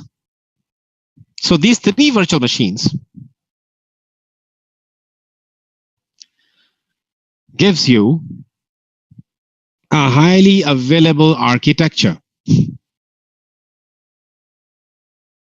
Now, whichever the configuration you do, for example, what configuration I'm talking about actually? I'm talking about, consider this is the appliance. So this appliance is producing virtual switches, producing routers, producing firewalls. So this is the configuration, guys. Apart from this, you are going to prepare the hosts as well. The host is like ESXi host and KVMs to work with NSX appliance. How does they are going to, how do they work? Actually, you create a policy and you configure one switch to be created. And that switch got an IP pool like 192.168.1.0/24. So that is the CIDR format. And you assign that IP pool to one switch, for example. Okay. Now, this is something you told to NSX manager that you require a logical switch with this IP pool so that virtual machines which are going to be created would be connected on that particular switch. Now, the actual switch is going to be created down the line onto the ESXi or your KVM host. So the switch creation or the router creation is done physically on the ESXi hosts. That's the reason you are going to have a line near to line rate network packet delivery or reception.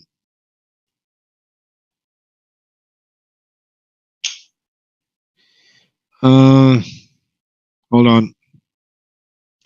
Can we deploy management, control plane, data plane, and workload VMs in the same set of physical servers?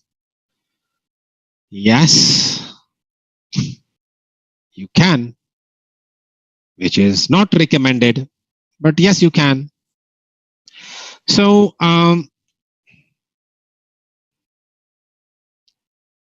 okay, so I was telling you about the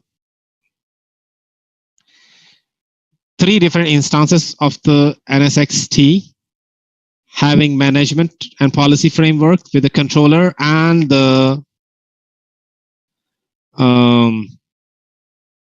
controller, and this information is saved in the database, which is also inside the virtual machine. So the database is also located here. So whichever the configuration you do is saved in the database. This database, which is used by the, excuse me, guys, the database which is used by NSX Manager for configuration saving is known as CoreFuDB. CoreFuDB is a part of the open standard architecture, and it's highly efficient database architecture. Most of the transactions happening at CoFuDB are managed in the memory and then saved onto the disk. So that's the way it is very fast. Now, second thing, there is a process that forwards all the configuration to the CoFuDB, and that's known as Proton. Proton. It's a process name. We are going to discuss in detail about these processes, how the interlayer communication happens. But because you guys have no idea about the network virtualization, so understanding this point, I'm just going back to my whiteboarding so I can at least provide you the idea of network virtualization first. Guys, for today, it would be a bit difficult for you to understand things, but once you got the better understanding, I'm telling you very honestly that in that case, the upcoming things would be very easy to digest. So hopefully, I will try my level best to provide you a better idea. I'm just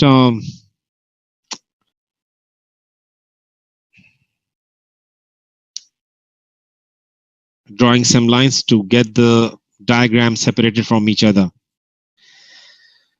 Okay, guys, now consider this is the virtual appliance.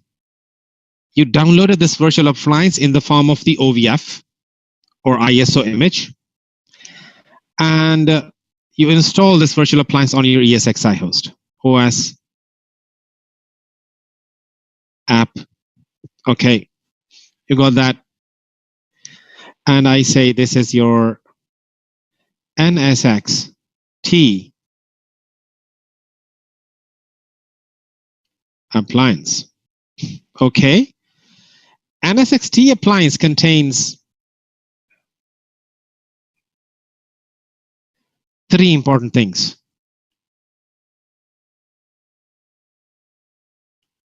This is something that is required to be understood first, and then we are going to move forward. Okay, so the very first thing is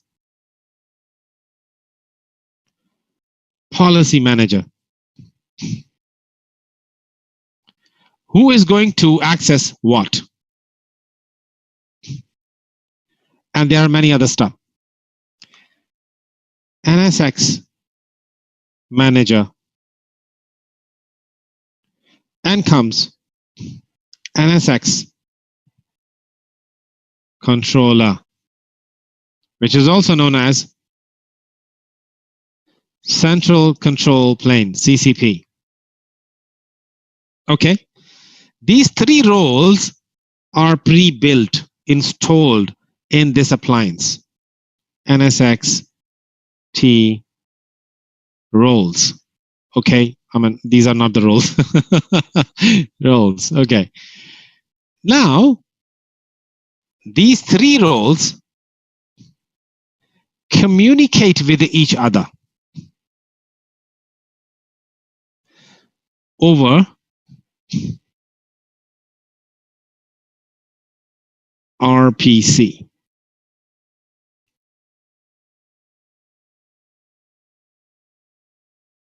Now assume these three roles are three different layers. Now assume this for better understanding, okay? So layer number one, then comes layer number two, then comes layer number three. Okay? Now consider you require to configure layer one, which talks to layer two, and then layer two talks to layer three. So this communication is happening. Let me just remove it because I need to name the layers first. So policy manager, you got the NSX T manager, then you got the central control plane. And these are communicating with each other through RPC.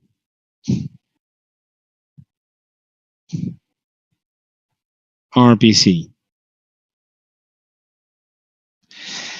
And you create the object here, or you create a policy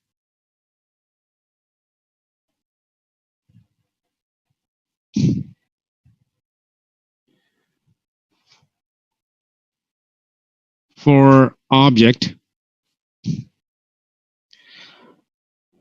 So you know what is object I'm talking about? What object? I'm talking about switches, routers, firewalls. So NSX Manager receives that configuration or that policy.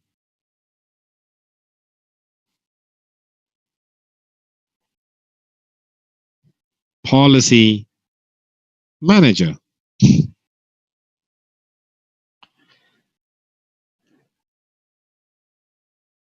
Okay. So once it receives from the policy manager, it updates CCP and it do another job.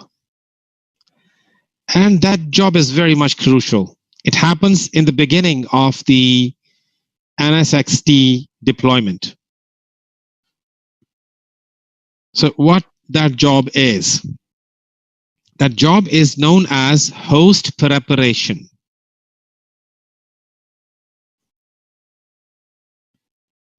So it pushes configuration to hosts, which is known as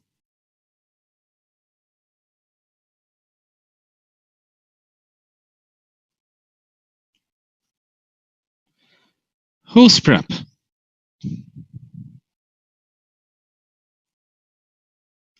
Host preparation. In the host preparation, so consider this is the physical layer.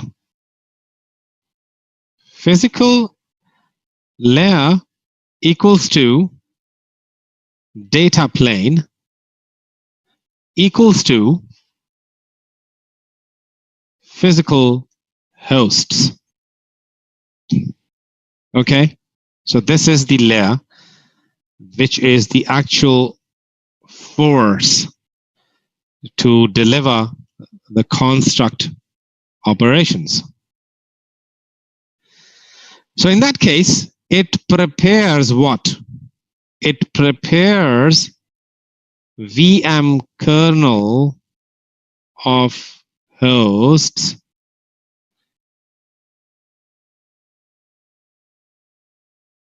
to produce switch algorithm, routing algorithm, or firewall algorithms. So there are certain VIBs or installable bundles pushed by NSX Manager on individual hosts. Actually, it prepares clusters. So under the cluster, how many hosts are there would be prepared in one go. So the physical layer is something that is also known as tunnel endpoint.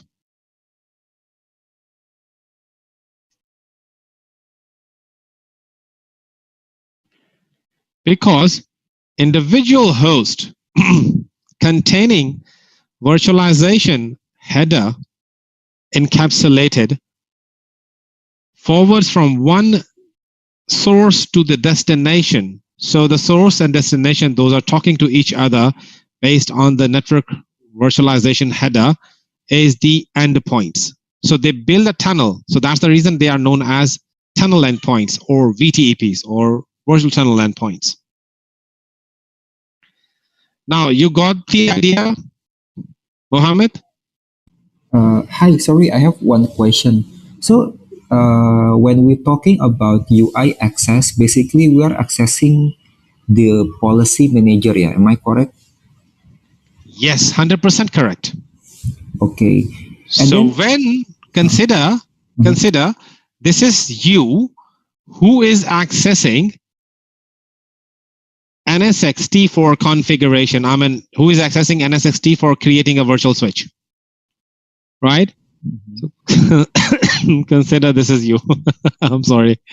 So you are the user and you are going to access. So you are actually accessing your NSX manager and policy manager through which you are going to configure your network environment. So you can access your NSX manager through GUI or through REST API or through your cloud management portal. You got that, guys? Yeah. So now this is your actually you were asking a question that within the one appliance within the one host can you install NSXT manager layer and the control plane layer and the data plane layer. So the data plane layer is actually the physical host, which is prepared by NSX manager, which has just been installed in the form of an appliance inside a virtual machine. This NSX manager prepares the hosts, number of hosts falling under the cluster. So it can understand the language of NSX manager to build the construct on top of the virtualization. Okay. Got it, guys? Okay. And then I have like more questions. So since we have 3 different NSXT appliance, right? So it means that only one active and 2 are in standby mode. And then when some appliance is down, then it will automatically take over. That's my first question. And then the second one, it seems right. So it's all manager is an appliance. So actually we can put 3 different appliance at same one server, right? The NSX will not understand it's on different or same physical server. Am I correct? Yes, you're right. You are here.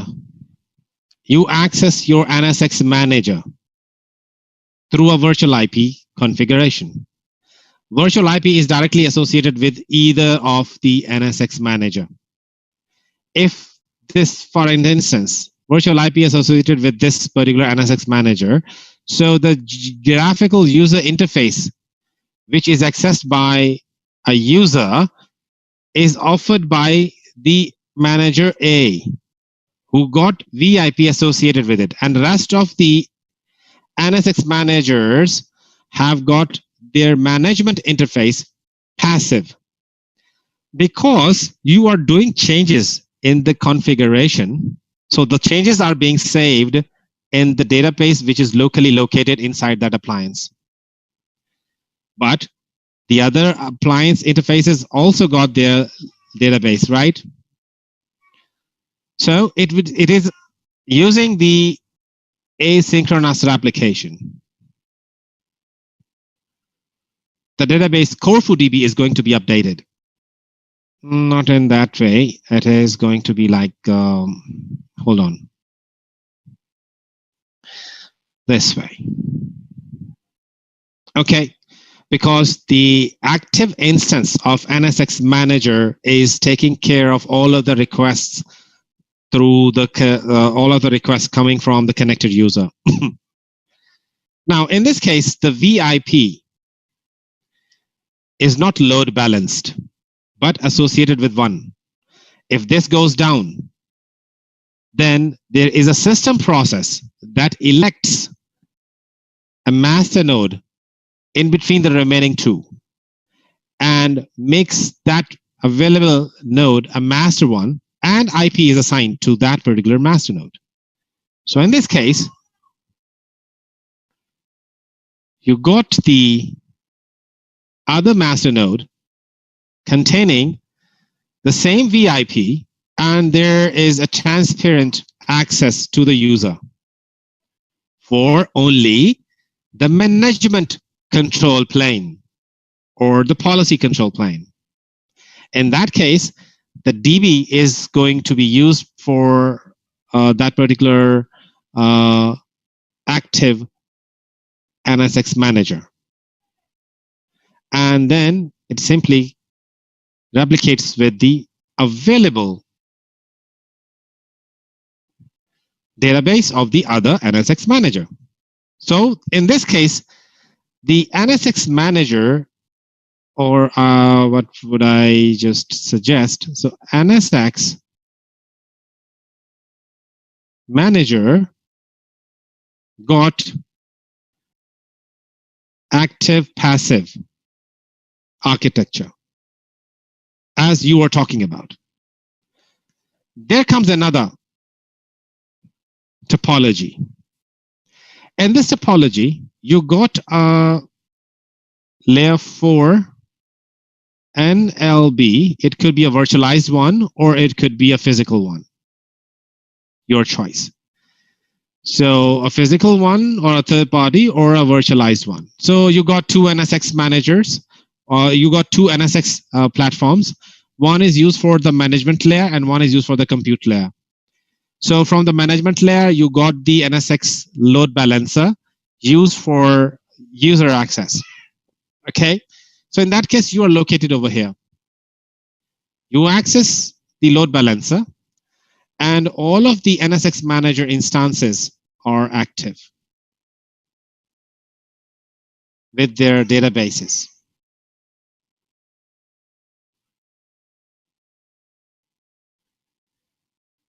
So for example, for the first time you logged in and this NSX manager A entertained your request. Second time you logged in, this NSX manager B entertains your request. Third time you logged in, so NSX C.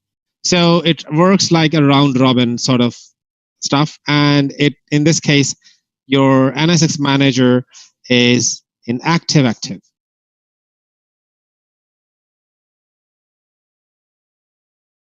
It's having active interface. You got the idea, guys?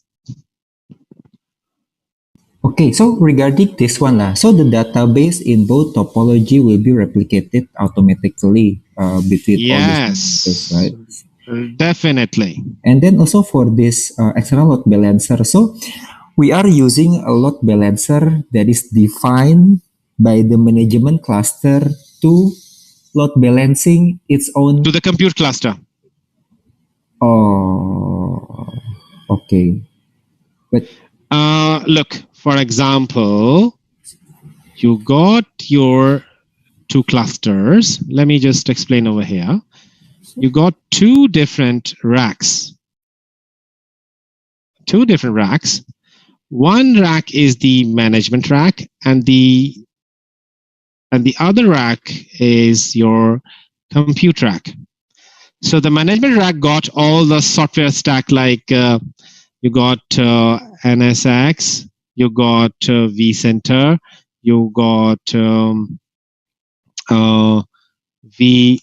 sorry guys, you got what happened? Hold on, guys. You got VRA, all of the management applications of vSphere or VMware.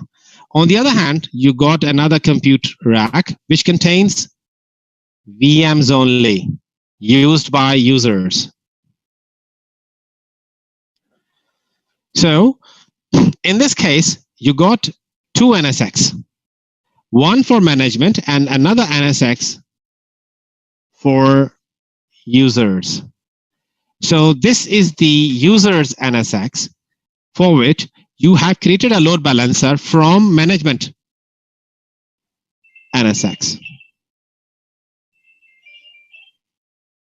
You got the idea? This is used in secure and bigger environments. So you can even use the third-party load balancer as well. So whichever the construct is, the load balancer is going to receive a VIP. Let me just clean all this. So the load balancer is going to use the VIP. Hold on, guys. This one. And this VIP is going to entertain your request and forwarding this request to the available NSX Manager. Got it?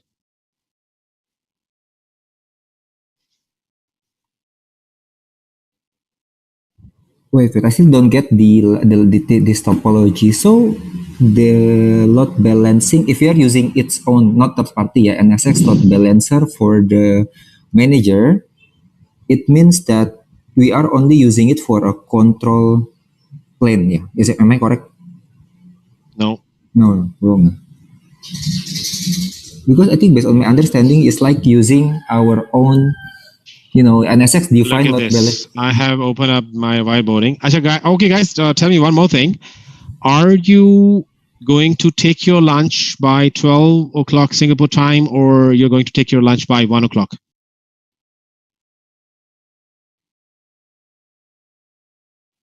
It's 12 at Singapore. I'm good with both.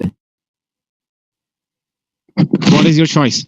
What's the standard, the default schedule? Sorry? I mean, what's the default schedule?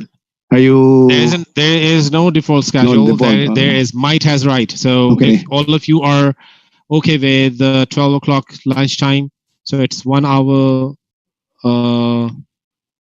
Yeah, so it's 1 hour break. So what time slot do you suggest? 12 to 1 or 1 or 1 to 2? 12 to 1. Sorry? 12 to 1 is good. 12 to 1. But we 12 to have 1. we have consumed 5 minutes, so we can extend. Yes, of course. You don't need to worry about the minutes. So all of you are okay with the 12 to 1. I mean, you want me to stop right over here, and we are going to start our session after an hour, right? Yep. Okay, guys. So we are going to start from the same topic which we have just left behind, and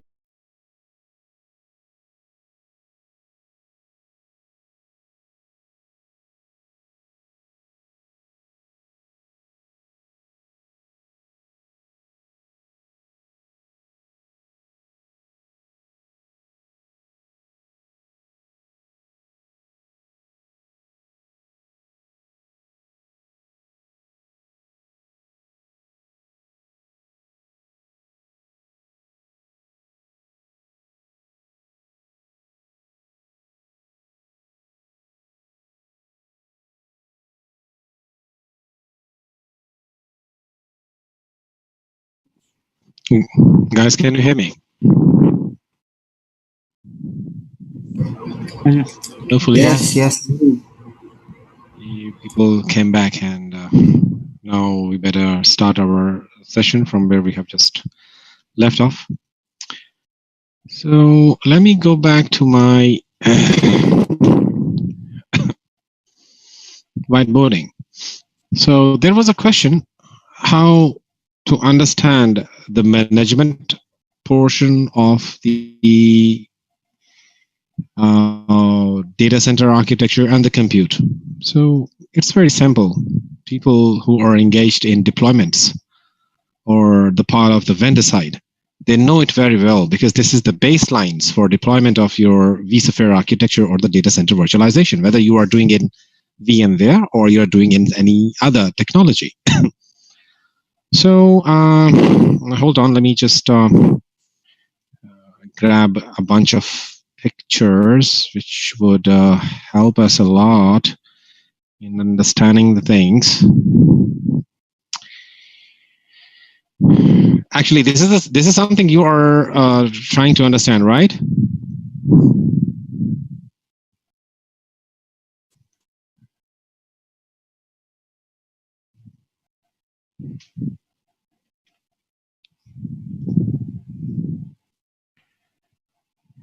Hi, Adnan.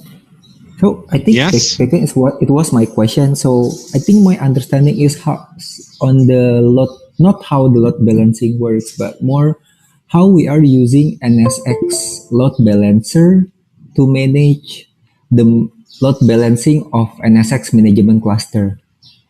That's my question actually, like that.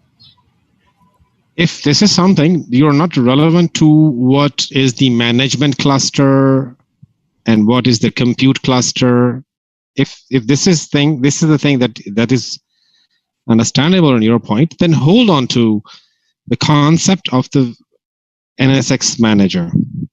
The basic concept of NSX manager I have already provided. That is relevant to this particular whiteboarding. So NSX Manager as an application runs inside a virtual machine you download from your VMware repository, right? So once you have installed your NSX appliance in your environment, so the interface you are going to access for NSX administration is the interface of NSX Manager. So NSX Manager is the design interface of your network, virtual network. So that design interface lets you create multiple different network related objects.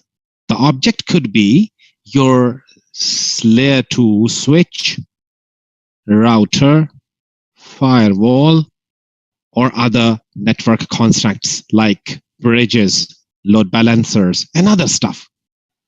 So that interface through which you design the construct, at least you are required to use that particular object or a construct with virtual machines interconnectivity, right? So that utilization is the next step. Right after creation of the object, the utilization of the object happens. So the creation of the object is happening at this point, and the utilization of the object is happening at this point. Guys, you got the idea? So in NSX Manager, which is an interface offered by NSX platform, inside the virtual machine, you are required to access it through API or through GUI interface. By accessing this, so there is a topology to access it. Whether you go through a load balancer, this is not a compulsion that you go with the NSX produced load balancer. It could be a third-party load balancer through which you have just assigned an IP address, which is also known as the VIP. So you access the interface. So this topology, if we talk about, is known as active-active NSX Manager accessibility. And this topology in which the VIP is being assigned to individual NSX Manager and you staying at your desk access NSX Manager through the VIP. If that NSX Manager goes down, which was active, the passive NSX Manager interfaces are being utilized by assignment of the IP address by the system. So these are the two methods to configure the topology. Second thing, now we are going to explain NSX Policy Manager. The Policy Manager provides a centralized location for configuring your network and security posture. So if we talk about security, we are talking about firewall. If we talk about networking, we are talking about switching, routing, NLB, and many other stuff. But on the other hand, if I just make it simple, so we are talking about switching and routing.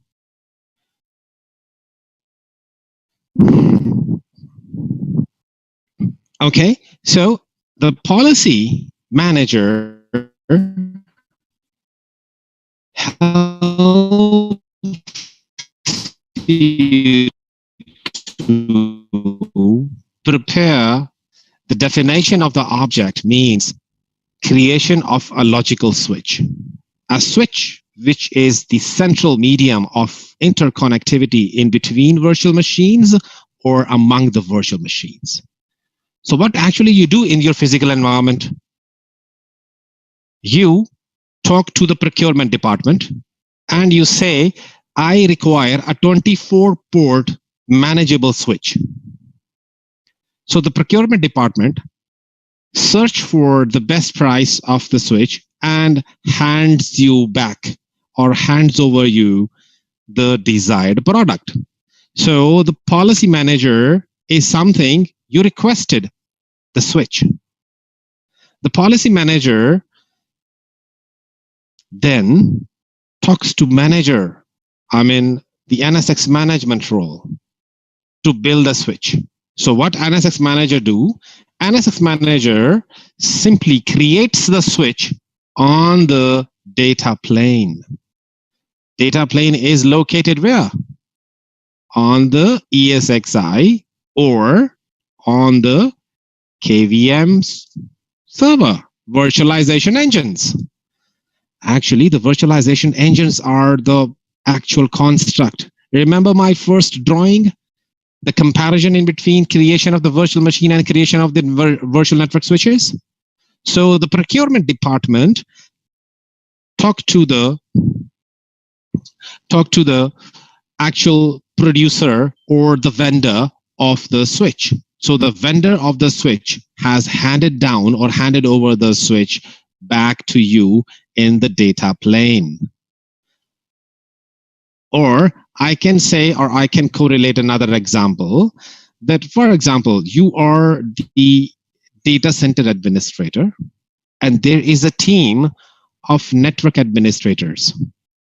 Your requirement is to have a 3-tiered application, and that 3-tier application require a separate network individually.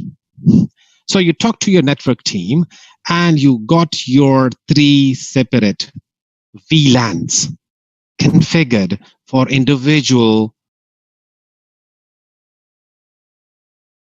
layer.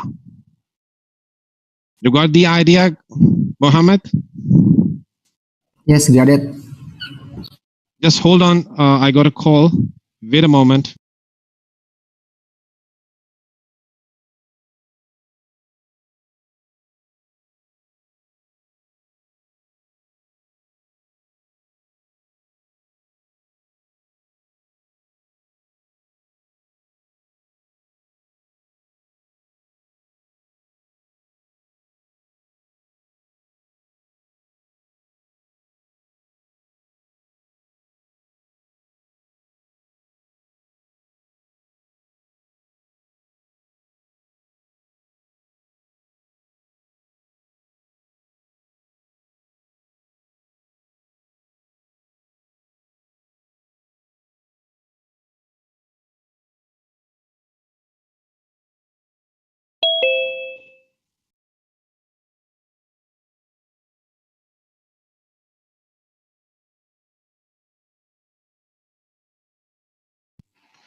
Okay, guys. So this is the interconnected layered approach of abstracting network constructs out of NSXT framework.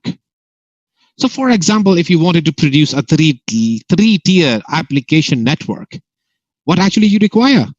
You require, hold on guys, you require 3 different switches.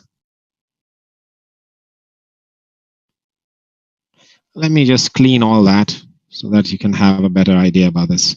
So you require 3 different switches. So S1, S2, S3. So consider this is user account going to access your switch, and this is the web application interface. And the web application interface is talking to the application interface, right? and the application interface is talking to the database interface.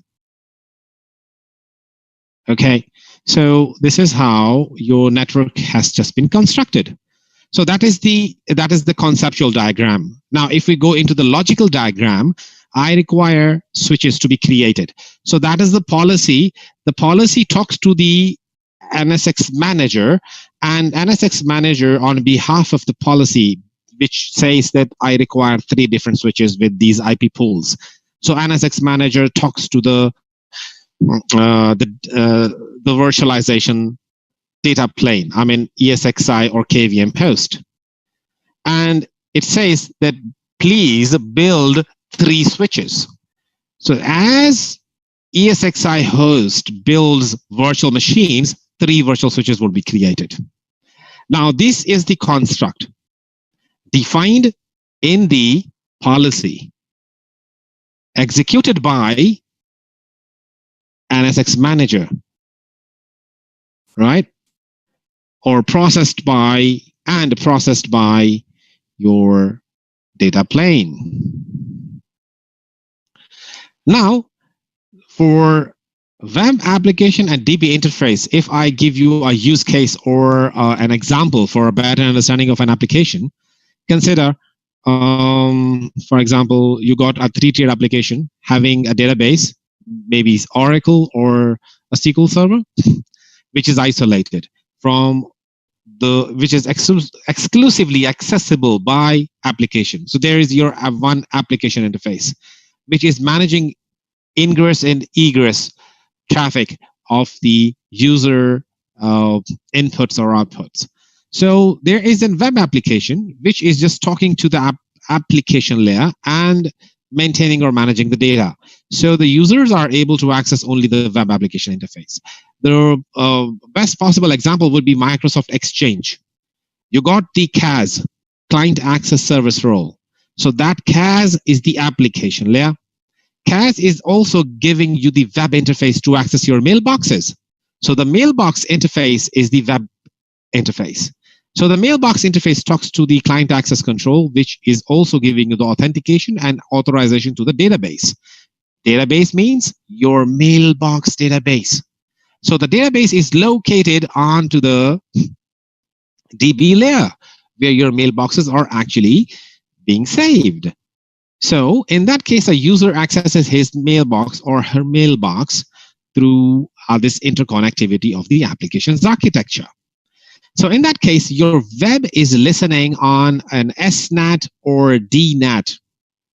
I mean, it could be the reverse proxy, which just receives requests from the outer world and forwards that request to the application layer where you are being authenticated and being accessed to your mailbox. So in this case, the policy manager defines the object. Then the objects are being created. So the creation is happening on the data plane, DP, and the data plane updates its IP addresses or its control information to the control plane. So the control plane is maintaining control information. It could be the IP table, it could be the CAM table, or it could be the it could be the ARP table, whichever the table is.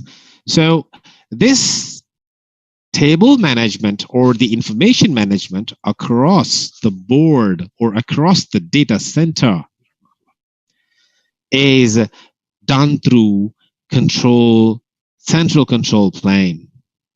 But for your information, central control plane talks to data plane through another layer, which is locally available to the data plane, is known as local control plane, LCP, which contains the locally managed IP, ARP, or CAM tables.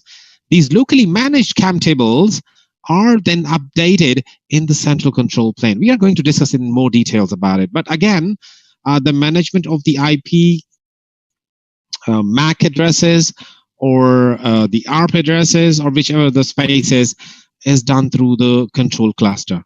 So controller cluster would be functional only in a case when you have just defined, when you have just got the objects which those have just been defined in the policy, executed in the manager, and processed there. So the centralized policy management across workloads. So it is seamlessly identical across the workloads.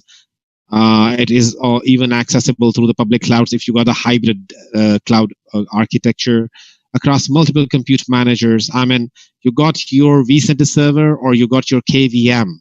In both of the cases, you got your physical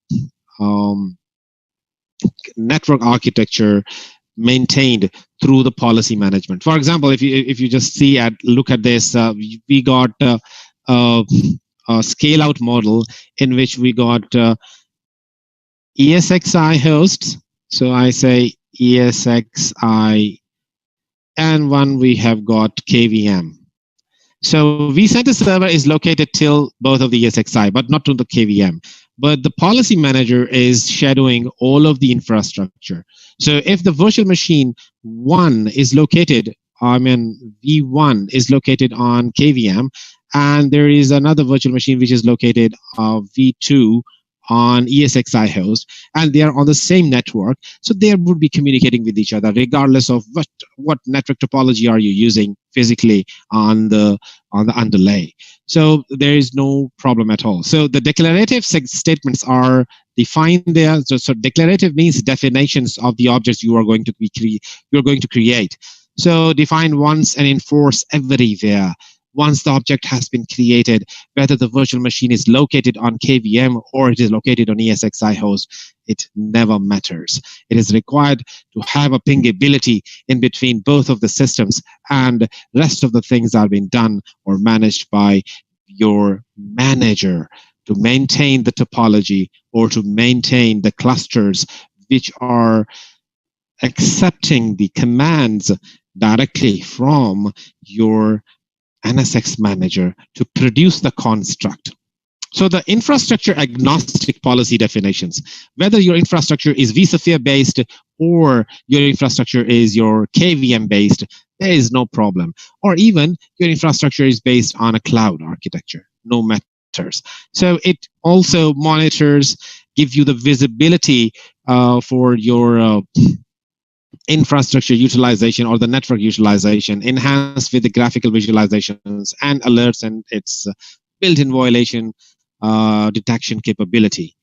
So that was the policy role, which runs regardless of the underlying data plane. Once the policy roles defines the object, it talks to the manager to produce the object. So the NSX manager talks to the data plane to build the object and to consume the object. So receives validation configurations from the NSX policy manager, then publishes the configuration to the CCP. What publication it happens? For example, you got created a router. So the router got two interfaces, for example. One is the internal interface. So this is the logical interface, or the LIF, which is known as the internal, and there one is the external interface, or the uplink. So the router's internal interface got 10.10.1.1, and the external interface may have got 1.1.1.1. So in that case, both of the interfaces information or updated into the routing table. So that is known as the centralized routing table. So the object creation down the line onto the ESXi host, and the assignment of the configuration of that particular object, assignment of the IPs, is updated in the control plane in that case. So the manager role talks to two different layers at the same time. One is the control plane. Second is the data plane, where the objects are being created, which is not mentioned over here. And apart from these two, there is a process that runs inside the manager role. Its name is Proton. So it talks so any object created, so the definitions, I mean DEF, if I talk about, so definitions are saved into the configuration DB. So Core4DB is there to hold up the configuration. And if you are using this cluster virtual IP address based topology, then the Core4DB is going to update individual passive databases. And if you are using load balancer based updates, so in that case, it is happening directly with each other. So NSX policy and NSX manager workflow, how does it work? So you are going to connect with the NSX manager through a secure channel, which is also known as the reverse proxy channel. So the reverse proxy is made by the system itself to receive your request and to forward your request to the user interface. The user interface is the one which is listening on a port 443, for example, and you got your interface there, you got yourself authenticated, and then the policy interface comes first. The policy interface is something which is talking to the Core4DB as well as the Proton. So you see the Proton is the one which is dealing with the Core4DB as well. So the creation of the project of the product, I mean, it could be the switch, it could be the router, firewall rules, whichever. The things are being updated through Proton directly into the Core4 database. So this database is locally available to every instance of your NSX manager. If you got 3 instances of NSX manager, so you got database individually available for individual instances. And this database is updated by this process. So Proton is a core component of NSX manager node. It got various different functions, like such as logical switching, routing, distributed switches, and so on. So this is something that not only talks to the database to update its configuration state, but it also talks to the data plane through the proxy. I'm going to tell you about which proxy I'm talking about. So the reverse proxy is a secure process through which you are going to communicate with your NSX manager. And one more thing I just wanted to tell you, NSX manager require you to have initiated a certificate-based communication, SSL-based. So both NSX policy and Proton persist data in the Core4DB. Is that clear, guys? Any questions?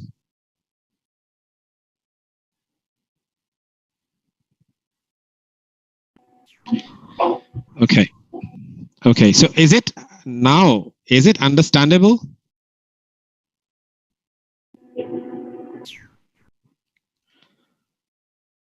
Okay, thank you very much. But guys, if you feel difficulty while understanding any concept, hold me there over there and you can ask your questions. I can even go back to whiteboarding and I'll try to explain you as much as I can do. So, so this is another important point. The policy roles handles networking and security policies and enforces them in the manager role. So do the right job. Once your policy has got the definitions for the objects and the manager role have just received those instructions from the policy, then the manager simply talks to 2 different layers. One is the data plane and the other one is the control plane. The control plane starts its function right after the creation of the object, and you start doing the configuration for that object. Just as an example, I have just shared an example, like you are creating a router. So the router requires its interfaces to be configured. So each interface got an IP address, right? So the internal interface or the external interface. One distributed logical router got 999 interfaces. So those 999 interfaces have got internal interfaces, and one interface is which is known as uplink interface. So that interface is one. So you got 1,000 interfaces for one logical router. And you can create multiple different routers, and you can have a high availability of routers as well. We are going to discuss all these things in our upcoming slides. So the control plane functionality such as logical switching, routing, and a distributed firewall configurational settings. So in logical switching, it is maintaining mappings of MAC to port of switch mappings like CAM tables.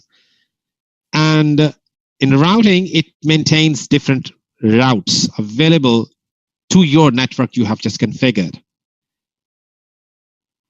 In switching, it also maintains IP mappings with the MAC address as well.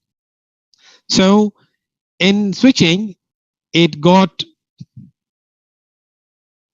multiple different client domains. In routing, it got different broadcast domains.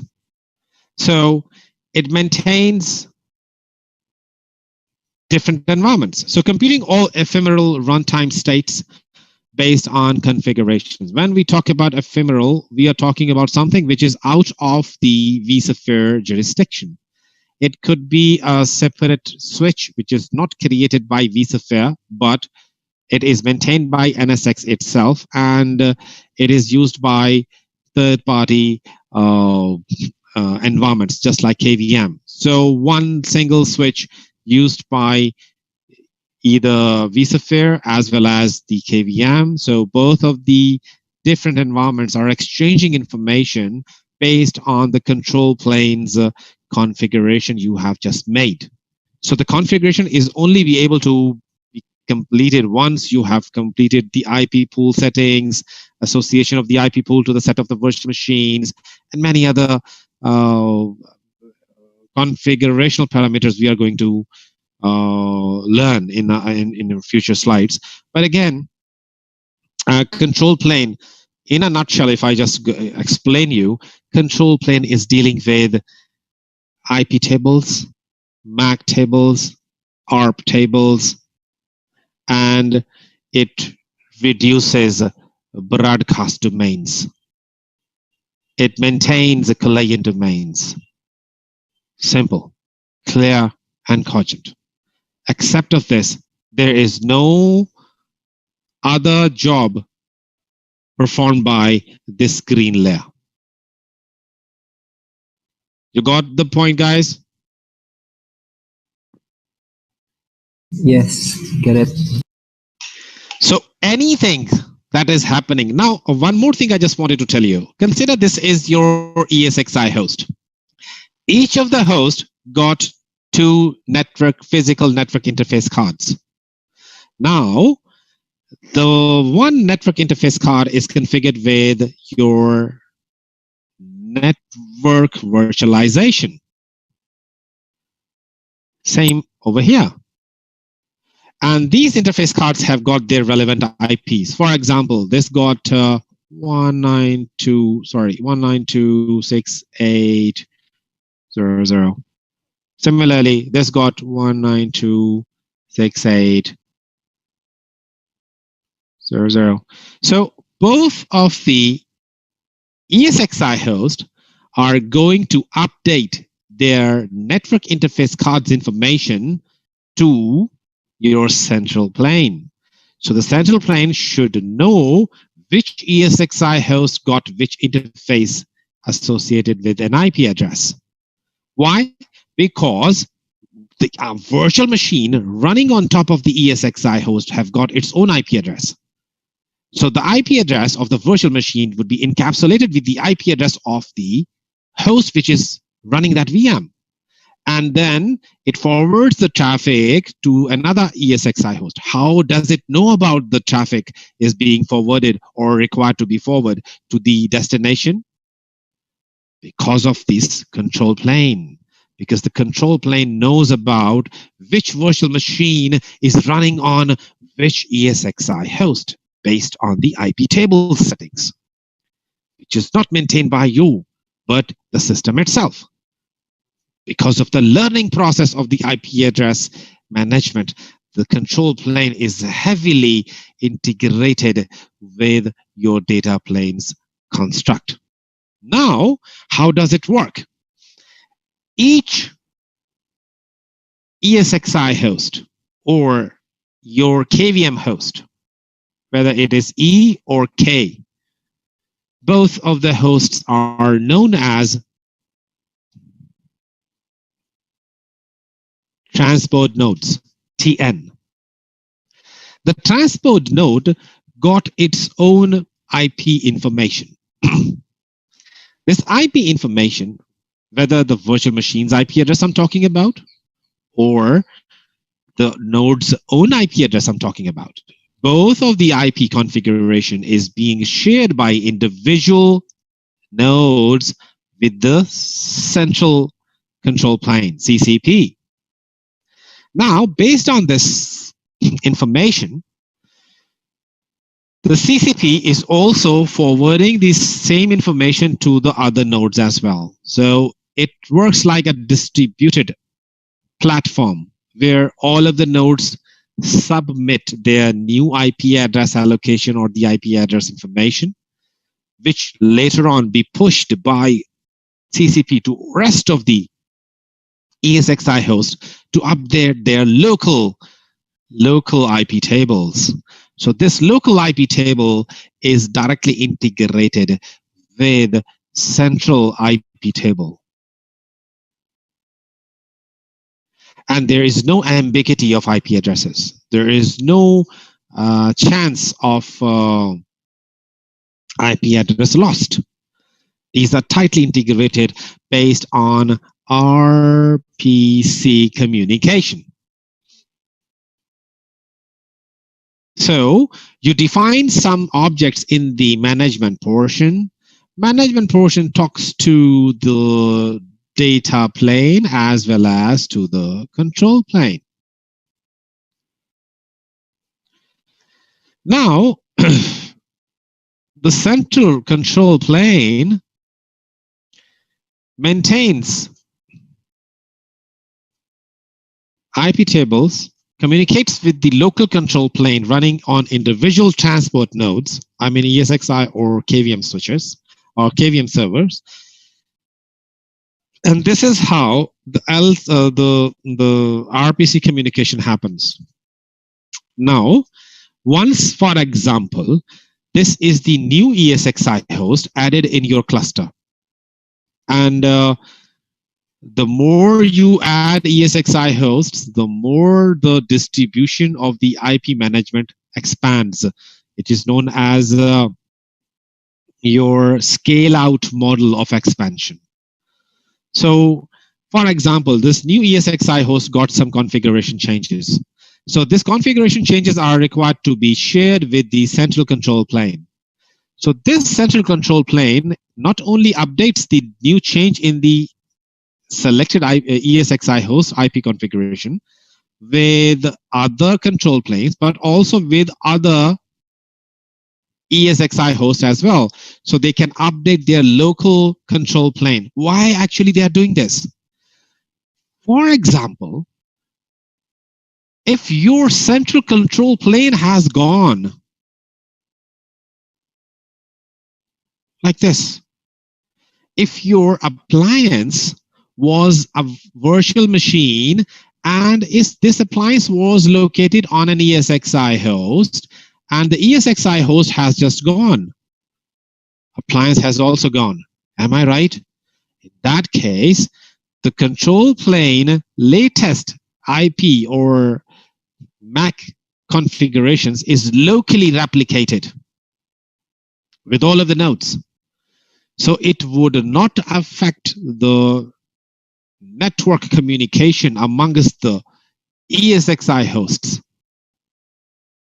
or the logical constructs of ESXi hosts like logical switching and routing would still happens which thing which has just gone is the control plane or the management plane. I mean, you would not be able to create more logical switches or routers.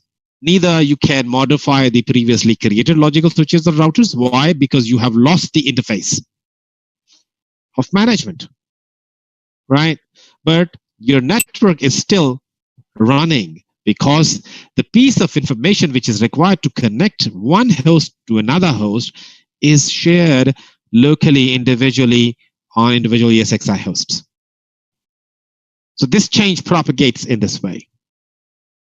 Now, the controllers running inside the control plane, if I talk about these three layers, so we got three different virtual machines, three different appliances. Each of the virtual machine contains a policy, management, as well as, let me just clear this. So each of the application virtual machine contains policy, management, as well as control roles. So these control, management, and policy roles are taking care of all of the ESXi hosts based on the system distribution of resources. So for example, host 1 and 2 are taken care by this controller, controller 1. 3 and 4 are taken care by controller number 2. 5 and 6 hosts are taken care by controller number 3. So if one appliance goes down,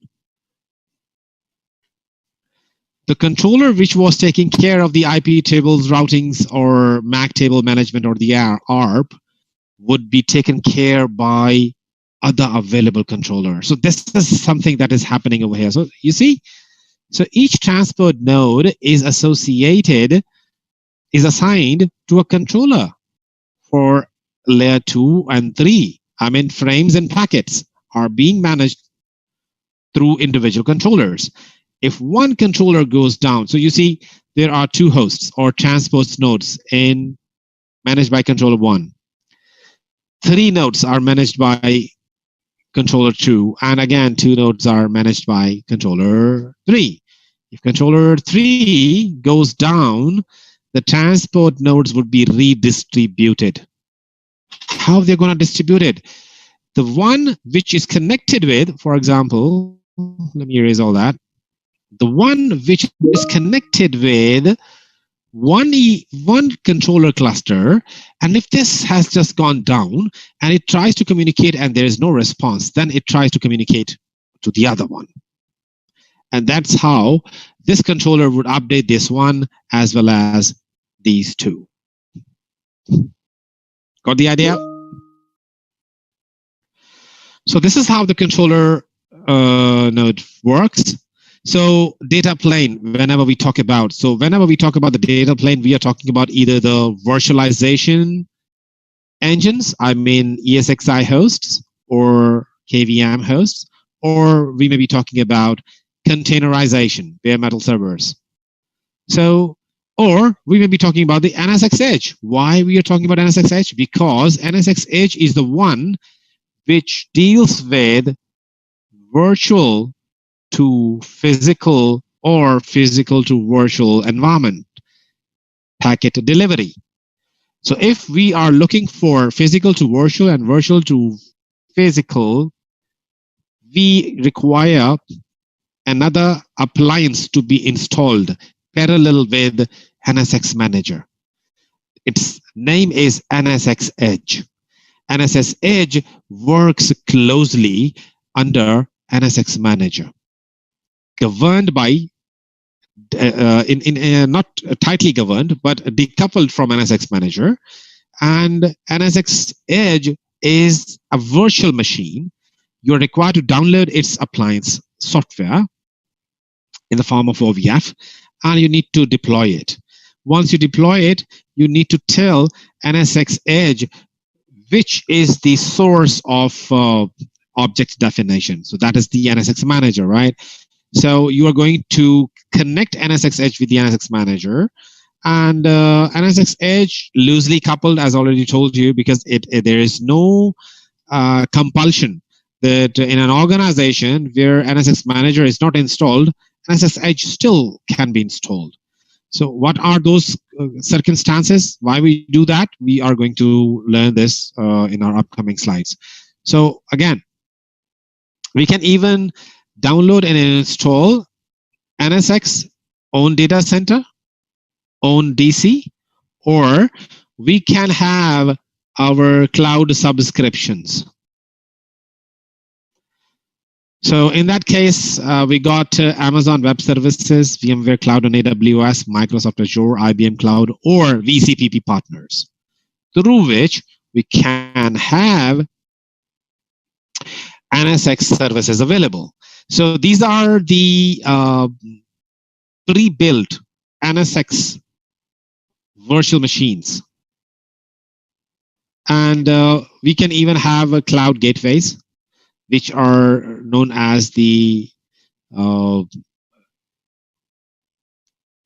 gateway firewalls, gateway routers, and we can use for north-south traffic communication.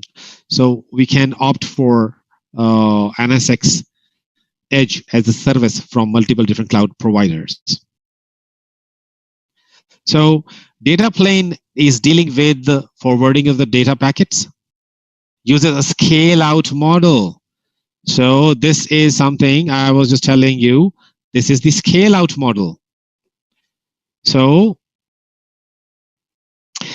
implements logical switching, distributed and centralized routing, and firewall filtering. So whenever I talk about distributed, guys, I'm talking about east-west traffic. Keep one thing in mind. And contains various workloads such as VMs, containers, applications. So this is something, this is the layer which is dealing with the real-time data processing. So the data plane functions maintains the status of and handles failover between multiple links of tunnels. So for example, what tunnel I'm talking about? Two ESXi hosts are communicating with each other through a physical network interface card, right? So that is producing a tunnel out of it. The tunnel which builds a passage for VXLAN or Geneve, which is the latest of VXLAN and flexible than VXLAN. So overlay network always builds a tunnel first, and then the transmission of the data happens. So it performs a stateless forwarding where the packet is being delivered, no matter. There is no end-to-end packet monitoring sort of stuff. So stateless forwarding makes the system more fast and robust for data delivery. And on top of this stateless data delivery, application layer is going to build up its own transmission protocol like TCP/IP, and on top of TCP/IP, which protocol they actually use. So it depends on the application's configuration. So we are talking about the raw packet delivery. So maintains packet level statistics, the packets lost or the packets received per second, per millisecond or per second. This is something that which is also maintained by the system itself.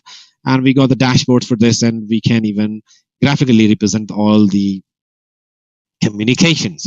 So the data plane components contains the hosts, the container hosts, the edge gateways. I mean, this is the distributed plane, and this is the which is dealing with your east-west traffic, and this is the north-south traffic plane, which is dealing with client-server architecture communication. In this, there is no client server. It is server to server, and this is for client to server. Okay, so regardless of the workload, this is what called the workload. Virtual machines and containers are known as a workload. So the bare metal transport nodes like Windows or Linux-based running on the bare metal servers, or include the containers running on the bare metal servers without the hypervisor, because some of the operating system required to run the hypervisor binaries, just like Microsoft Windows. Microsoft Windows, if you are installing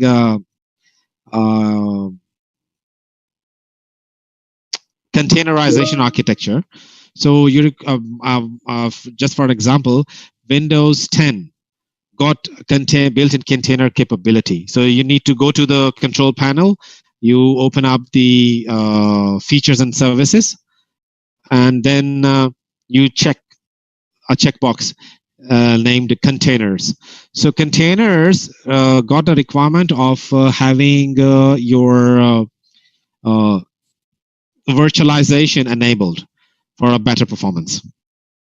So Microsoft Hyper-V binaries are required in this case. But in some environments like Linux, they do not require the hypervisor in this case. So you can even, one of the examples is Minikube. If you have installed or configured on Windows or Linux-based environments, or even on Mac-based environments. So you can use whichever the bare metal server is there. Edge cluster is something you are going to talk to from the virtual environment to the physical environment.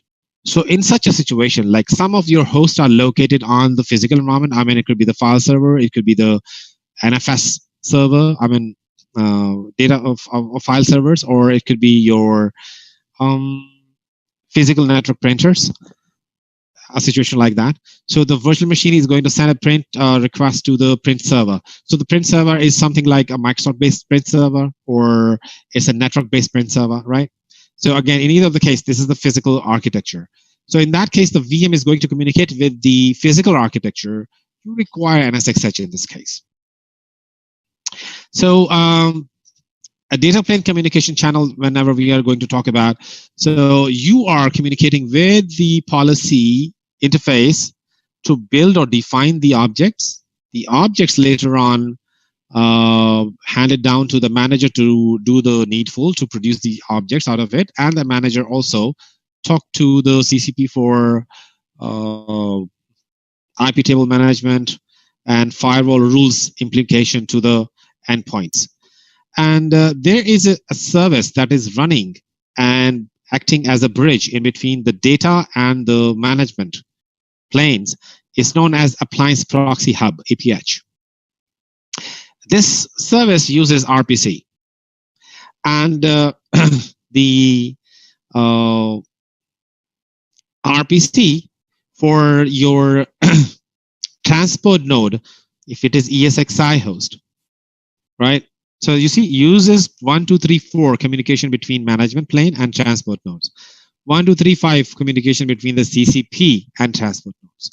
So if the transport node is communicating with the CCP to update its IP table or update its ARP or MAC table, so actually CCP reduces ARP. So it helps you provide the capability of ARP suppression. How?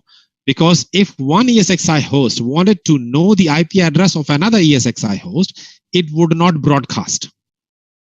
It would talk to the CCP first.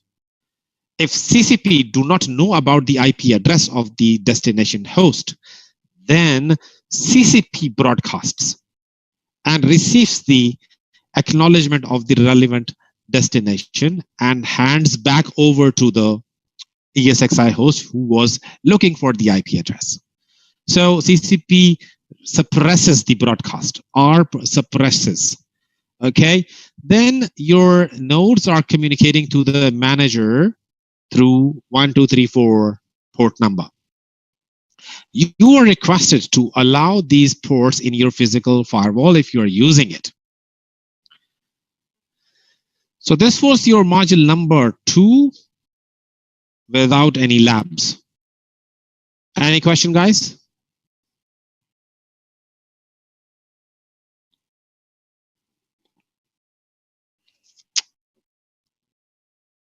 Hey, Adnan, question.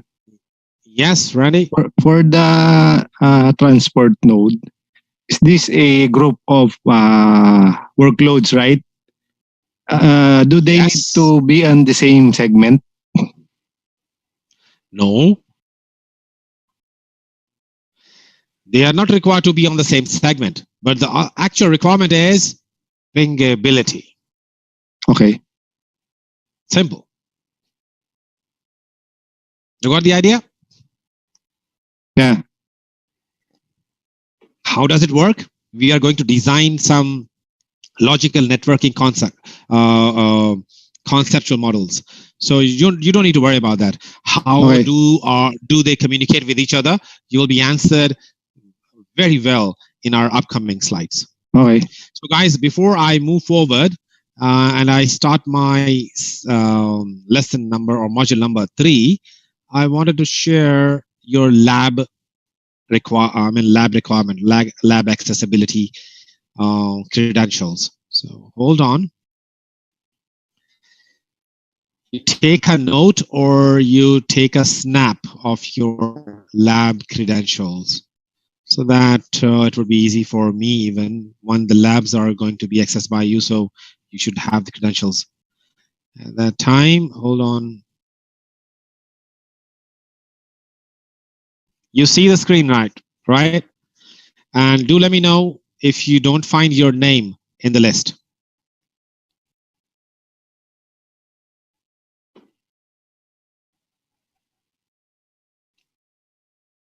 I'm muting myself.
Guys, you took your credentials or you took a snapshot so that later on you can use this for accessing your relevant labs.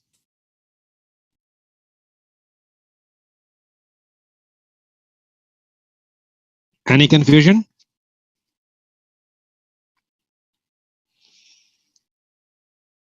So this is your first RDP session. So what you need to do is you need to, if I just explain the steps over here.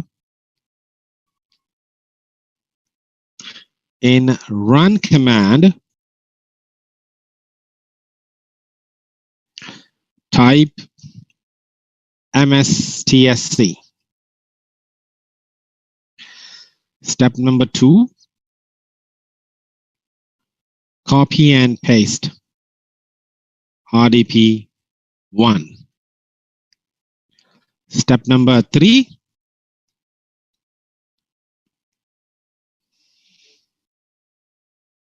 punch in username and password in this format, VMEDUC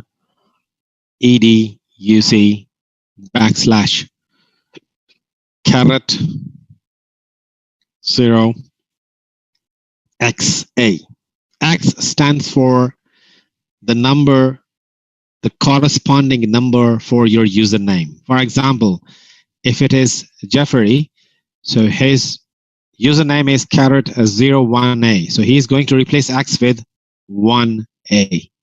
Okay, so X stands for any digit. Then you need to specify the password, whichever the password is.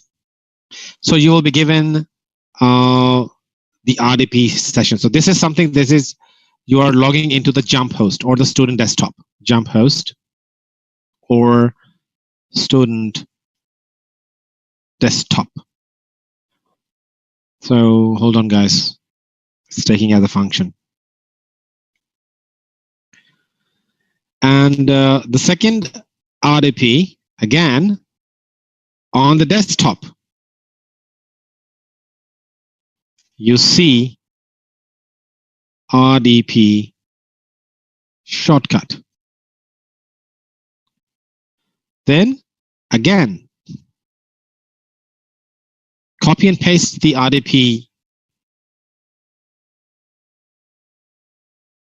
RDP2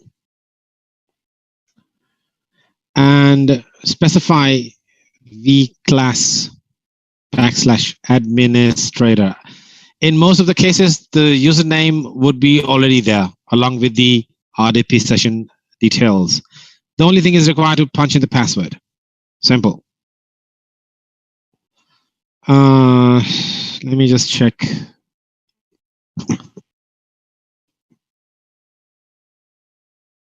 So your name is not listed. Let me check. Herbert, your name is not listed.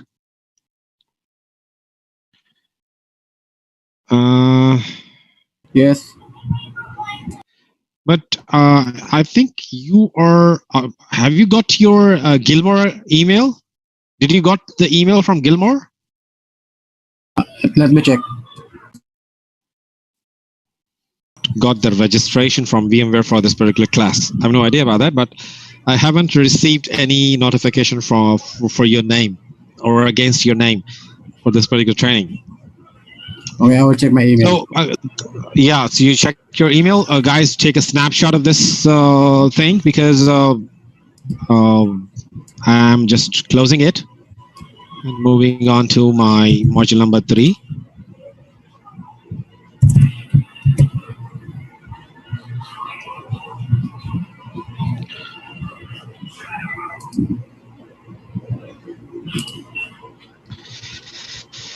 I got.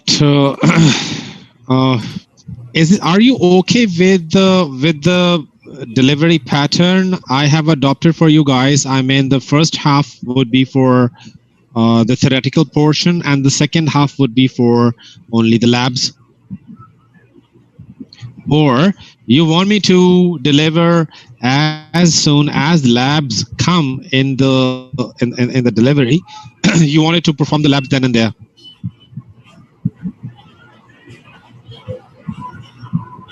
Which approach is better for you? Discuss first. You mean theoretical portion first and then the labs, right? Yeah. What about the other guys? Might has right. So Irfan says yes. Yes, same thing. Same thing. Okay. Mohammed says yes. Okay. Thank you guys for your input. Now we are going to start our module number 3. Thank you. Thank you. Thank you, Mickey. So module number 3, preparing the NSXT data center infrastructure, how you are going to prepare. Now, the very first step was to give you an idea through the whiteboarding. The second step was the logics. How does it work? I have also delivered that. Though I know there are some gray areas or some confusions in your mind, you wanted to make it clear. And this module is going to give you the detailed information.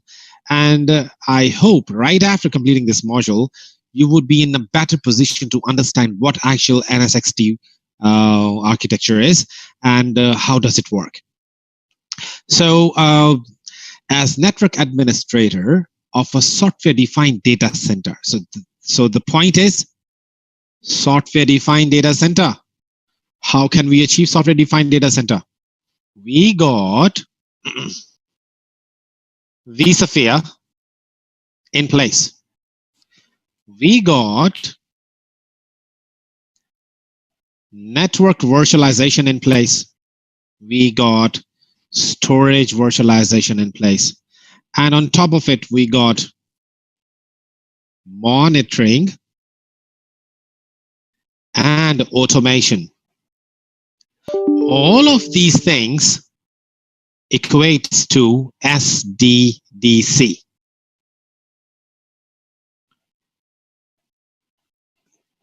SDDC, Software Defined Data Center. So it is understood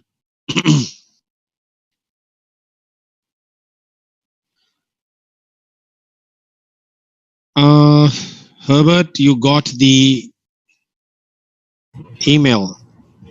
Yes, that's my name.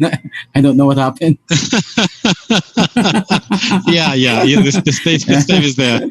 Sir MDM. So I think it's over there. Sir MDM is there. So you took the I don't know picture, what happened. Yeah. I don't know what happened.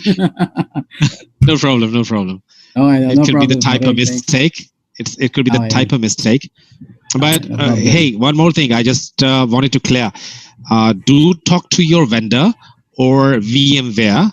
I have no idea how you got your enrollment in this training. Yeah. Whoever engaged in giving you the enrollment for this particular training, talk to that person and ask him that this is your name and which has just been wrongly or mistakenly punched in over there. Because, at our side, we know you from that Sir MDM.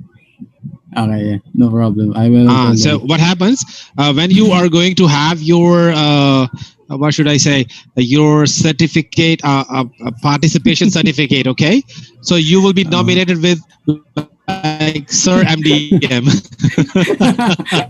Okay. Not with your real name. So that's a very important thing. You got 4 more days to go. This thing must be rectified within the 2 days coming up. Okay. So that's the point. Okay, so you must thoroughly understand the functions and the configurations of the NSX management cluster. Management clusters functions are required to be understood by your good self, along with the transport node. And now if I ask you the question, what is the management cluster? So management cluster got 3 different roles. What are those 3? Policy, management, and controller plane. And what does transport node covers for you? The data plane. So at least at this particular point, you can understand what is it. Now we are going to learn deeply. So it got 3 different lessons: how to deploy NSX Manager cluster, and how to access its user interface, and how to access and prepare the data plane. So it's quite a big module, but we are going to cover it up within the specified time. I think 1 hour max. So deploying NSX management cluster. How you going to deploy? In this lesson, we are going to learn the deployment workflows, the deployment of the manager, NSX manager on ESXi or on KVM hosts, verifying the deployment status. One more thing I just wanted to tell you about, NSX manager for ESXi got separate binaries, and NSX manager for KVM got separate binaries. And you're required to download both of them. So if you got both of the environments. So verify the deployment status for NSX manager nodes and explain the procedure for importing and exporting the certificates which are required to be installed on the appliance to have a secure SSL-based communication in between the network administrator, being a user, and the NSX manager. Now, this is the graphical presentation for your NSX data center for vSphere. So you use the OVF template. So you are required to download it from the cloud. And then you open up, or because it is in the form of the ISO image, or it is in the form of the OVF.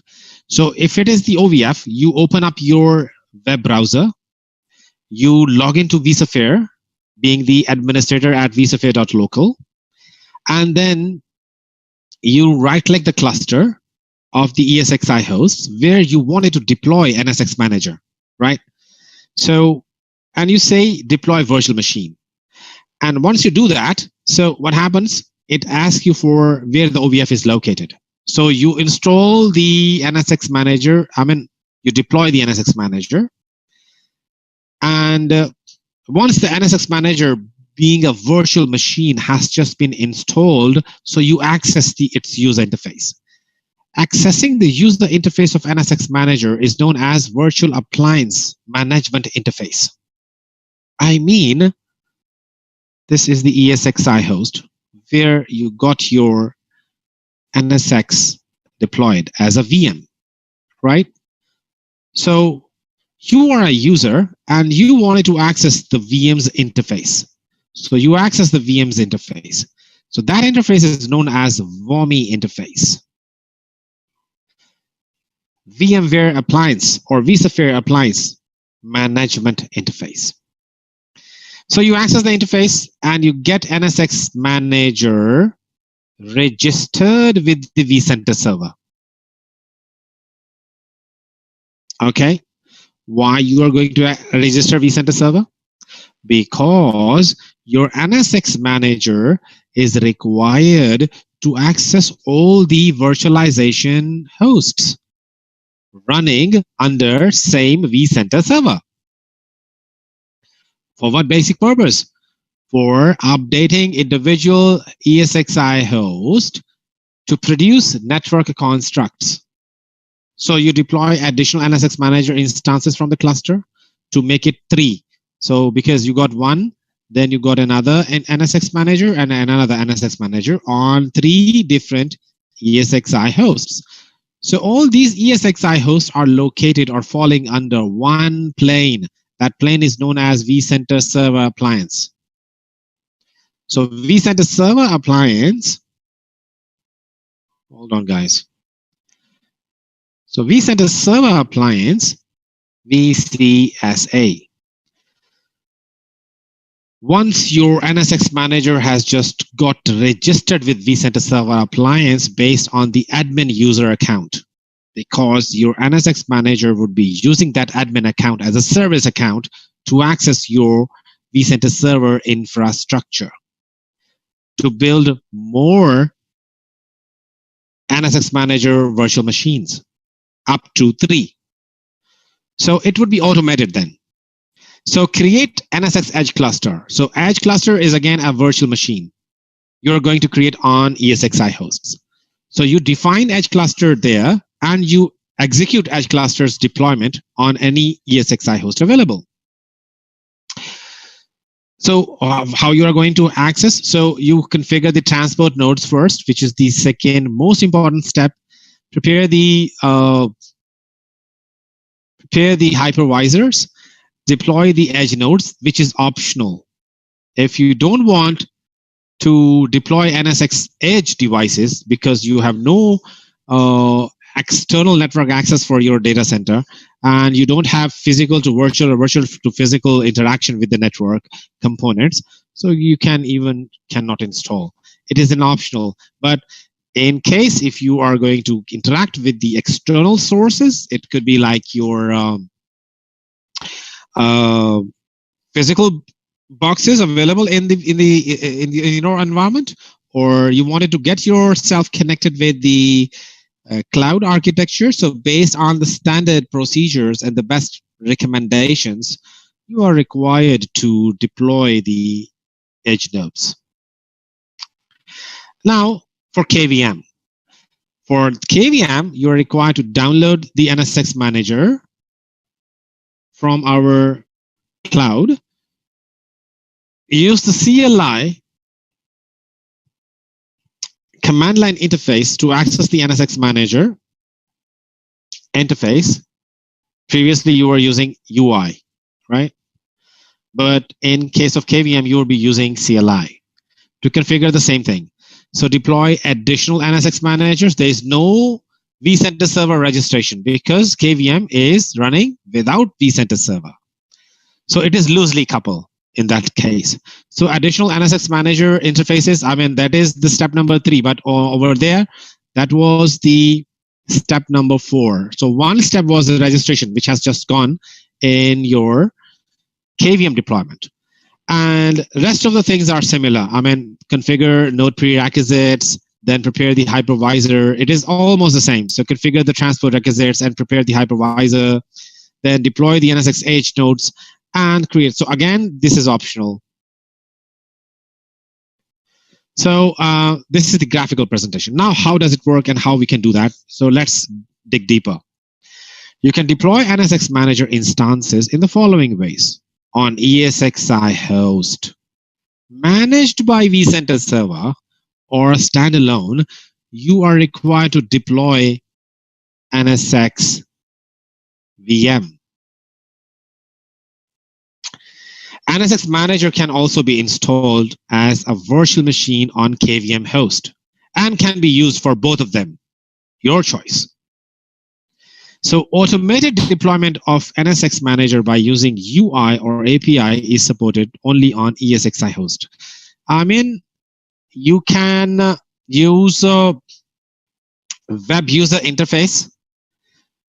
You right-click the ESXi host and you say create virtual machine. In the options you will be given, people who know about the interface of vSphere, it will be easy to visualize what I'm telling you about.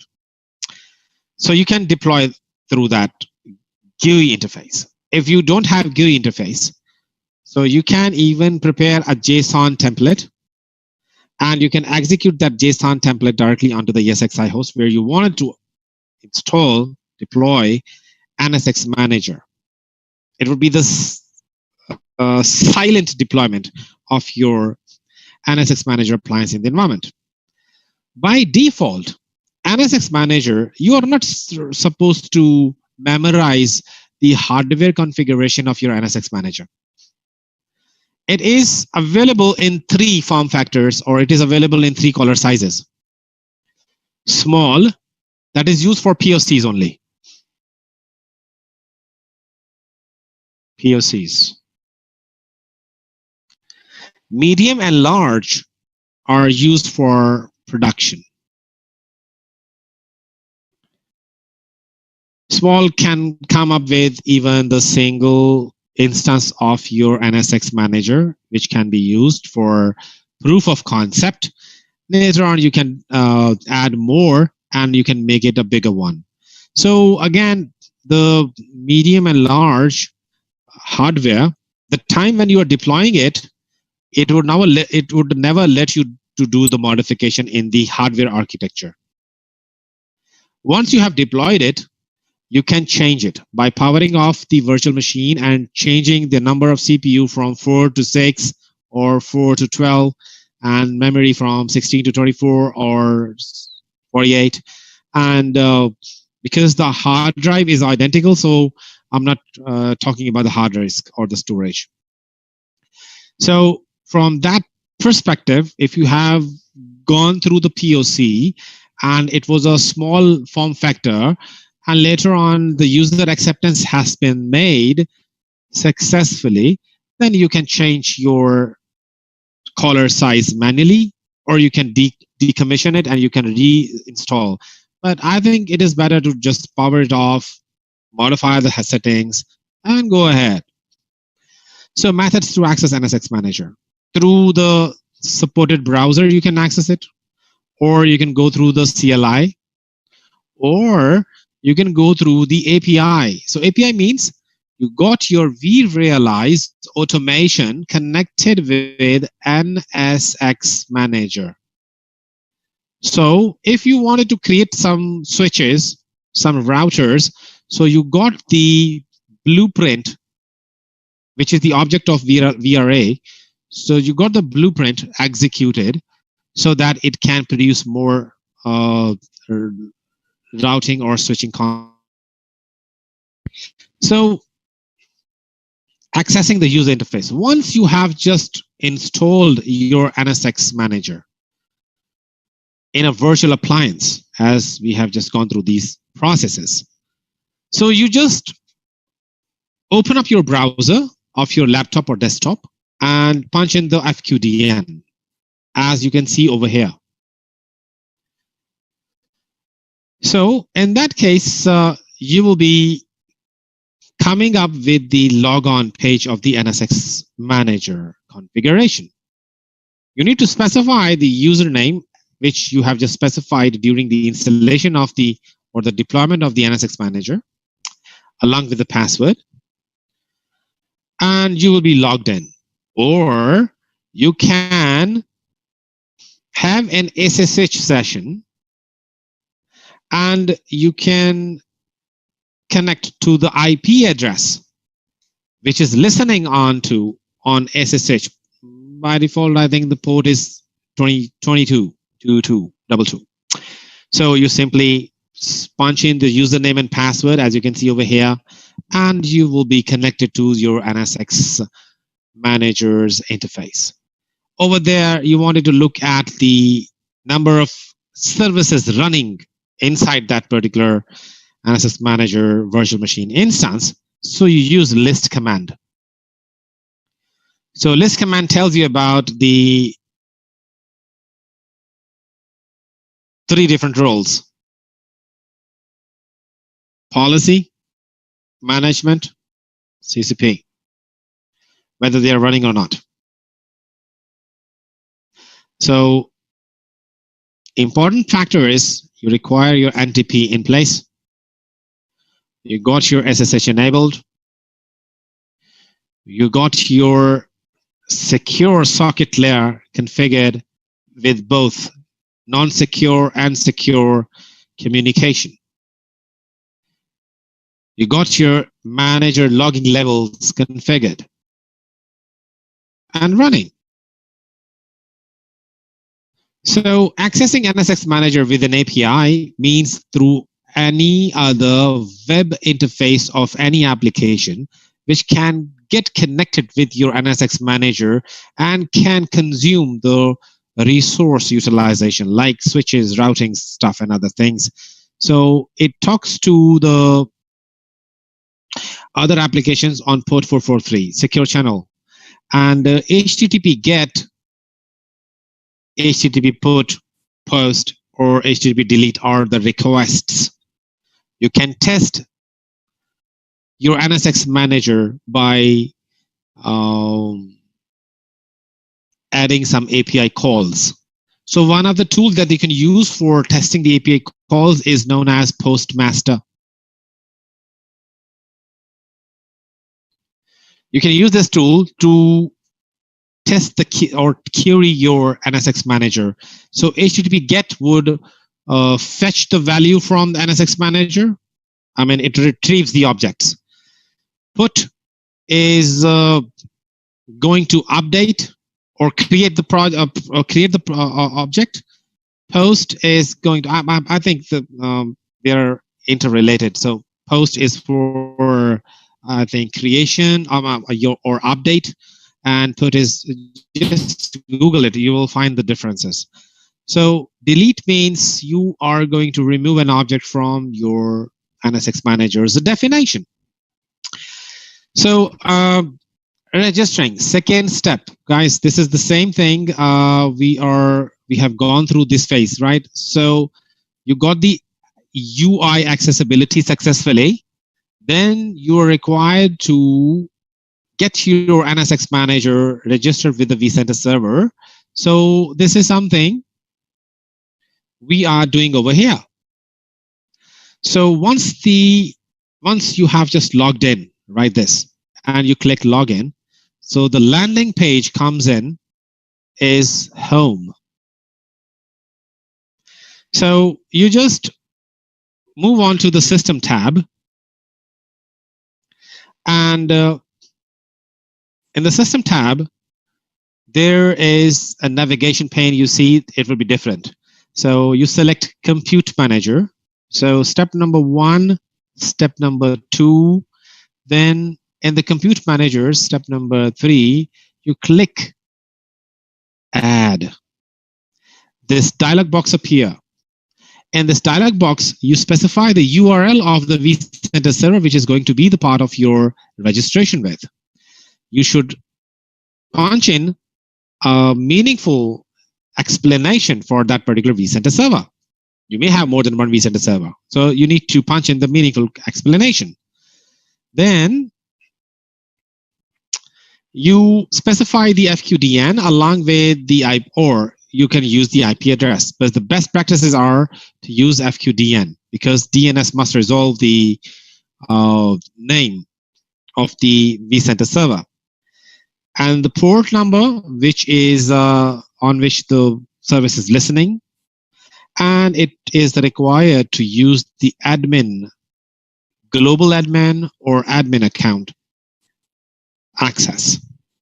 So this account information is encrypted, saved in the CorfuDB, and is the part of your NSX Manager configuration. So you click Enable Trust on this, and by default it is enabled, and you click Add. If your vCenter server's URL or the vCenter server's username password is incorrect, clicking on Add would result in an error message. You need to rectify the problem and then click Add, and it will be listed over here. So once the vCenter server is listed in your list, so the IP has just been resolved with its name. What type is it? It's a vCenter server. It is registered, and its current version, which is supported as 7, which is running, and its status is up. Its status could be down as well with the red 4 color. Only in a case if you have got changed the password or your NTP server has just gone disconnected, in both of the cases. So once your vCenter server has just got registered, so your NSX Manager got also rights, admin rights on what? On the cluster object managed by your vCenter server. So that cluster object contains multiple ESXi hosts. These ESXi hosts can be further utilized by your NSX Manager to prepare them first. So updates are required. So in order to prepare individual ESXi host, you are required to have your rights, granted or validated. So the rights you have just gone through, let me just clear all that. So you have just explained over here. So these rights, on behalf of these rights, you are going to update individual ESXi hosts. So that update process is known as host prep. So host preparation contains some piece of software pushed by NSX Manager to individual nodes of the cluster. So if you don't have rights, NSX Manager would never be able to prepare the hosts, because the hosts would not allow the NSX Manager to update themselves in this case. So that's the requirement of vCenter server registration. Now, deploying additional NSX Manager. Now, there is another stuff, guys. If you wanted to create more virtual machines, where the virtual machines are going to be created? Definitely on ESXi hosts. But if you don't have rights, how ESXi host would allow you to create virtual machines on top of it? You can never be able to. So these rights are helping you to build your infrastructure or to automate your building of infrastructure easily. So upon creation of 2 more virtual machines containing 2 other separate instances of NSX Manager, it would not interrupt you while doing this. So you specify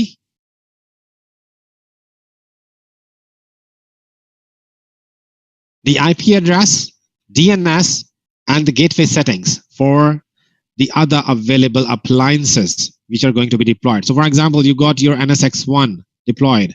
You are going to deploy NSX2 and NSX3.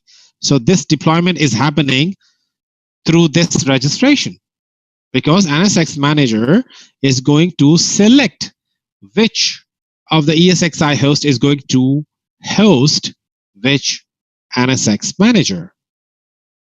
So you select the caller size of your NSX Manager appliance,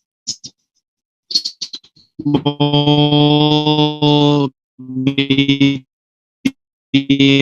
large, whichever. Just hold on, guys.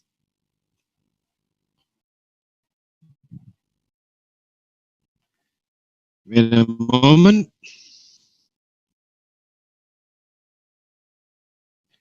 You see this?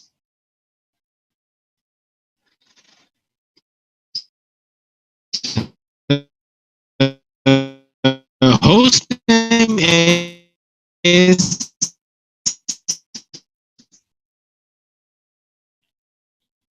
appliance information. So host name is NSX Manager 2, and are going to use to access the router or the gateway information. So that's the gateway information through which you will be able to access your server, which is going to resolve the SA-NSX Manager-02 vclass.local. It is recommended to add A records in your DNS server so that it can be resolved.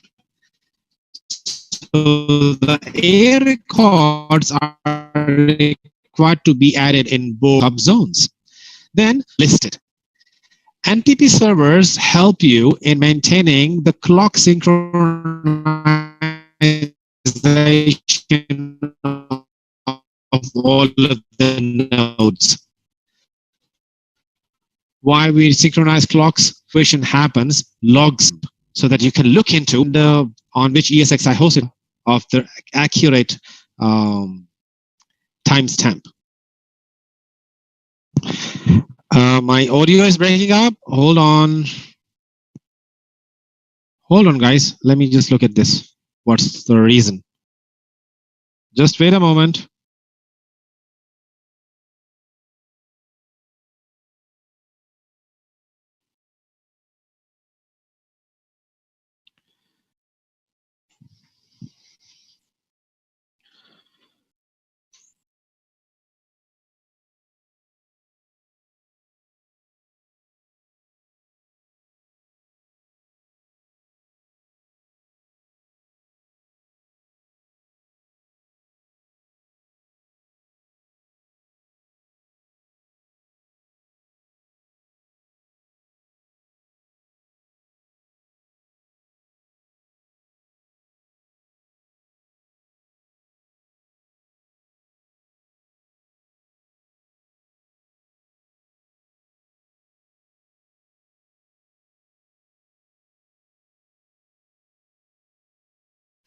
Is it okay now, guys?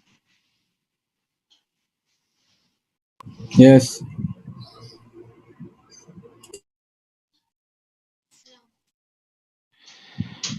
Hold on. Let me just connect. Actually, there may be some problem in my Ethernet device or gadget. I think I need to directly connect it with my laptop.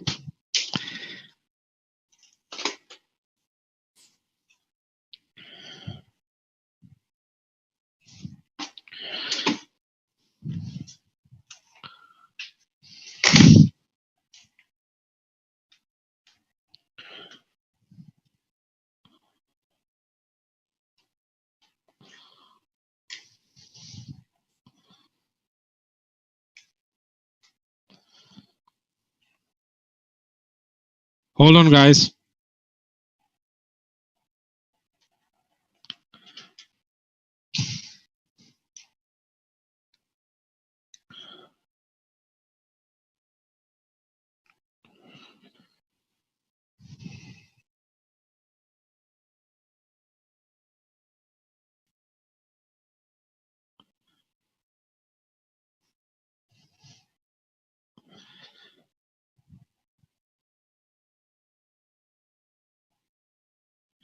Okay, thank you. So I was talking about the NTP. So NTP is a helping end for troubleshooting perspective. So it should be configured. Though the stars are not located or not associated with this configuration setting, you can see. So any of the field which is having star at the end of it, it means it is a compulsory field. So you're required, mandatory. So it require your input by all means. But any field which is not coming up with ending up with a star, with a red asterisk, so it means it is an optional one. But again, I want to draw your attention on this NTP server configuration, which is used in most of the cases for troubleshooting. So you should be vigilant in this case while adding the configuration information. So you have selected the other remaining two NSXT appliance configurations. So you specified the IP address, and you specified where the appliance is going to be installed. So Compute Manager is your NSX, your vCenter Server appliance. Inside the vCenter Server appliance, there is a cluster which is going to accommodate your virtual machine, NSX T appliance instance. So that cluster may contain 2 to 64 nodes. So cluster can contain 2 to 64 nodes. So it is the choice of the cluster object to put the relevant virtual machine onto a specific node. Or you can select your choice as well. Which data store is going to hold the virtual disk of that particular appliance, which is comprised of 3 GB of its 300 GB of the storage. And the virtual disk format, here you see the thin provisioned, which is not recommended. In your production, the thin disk is not required. It is required to have thick disk provisioning in this case. So network, which network NSX Manager is going to receive external or internal traffic. So this is something that is the port group you have just defined. This is the port group which you are going to use for your NSXT appliance to communicate with the outer world or inside the virtual machines, vice versa. So outer world, if I talk about, you got multiple ESXi hosts. So ESXi hosts are going to communicate with each other. So that is known as the outer world. Okay. So outer network, if I talk about. So in outer network, the appliance is located over here. So appliance is producing some of the virtual switches. So the virtual switches are going to communicate with another virtual switch.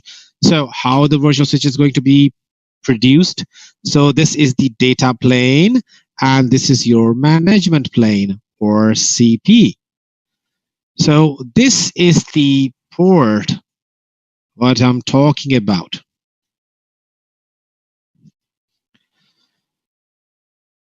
Okay, so you specified the configuration, the basic configuration, you see, at this point. Then you specify whether you want SSH enability or not. If you enable SSH, you would be able to use CLI functions to access your NSX Manager's user interface, which you have learned in the previous slides. So enable root access, specify the root username and password. This is the password you are going to use to access your NSXT appliance locally.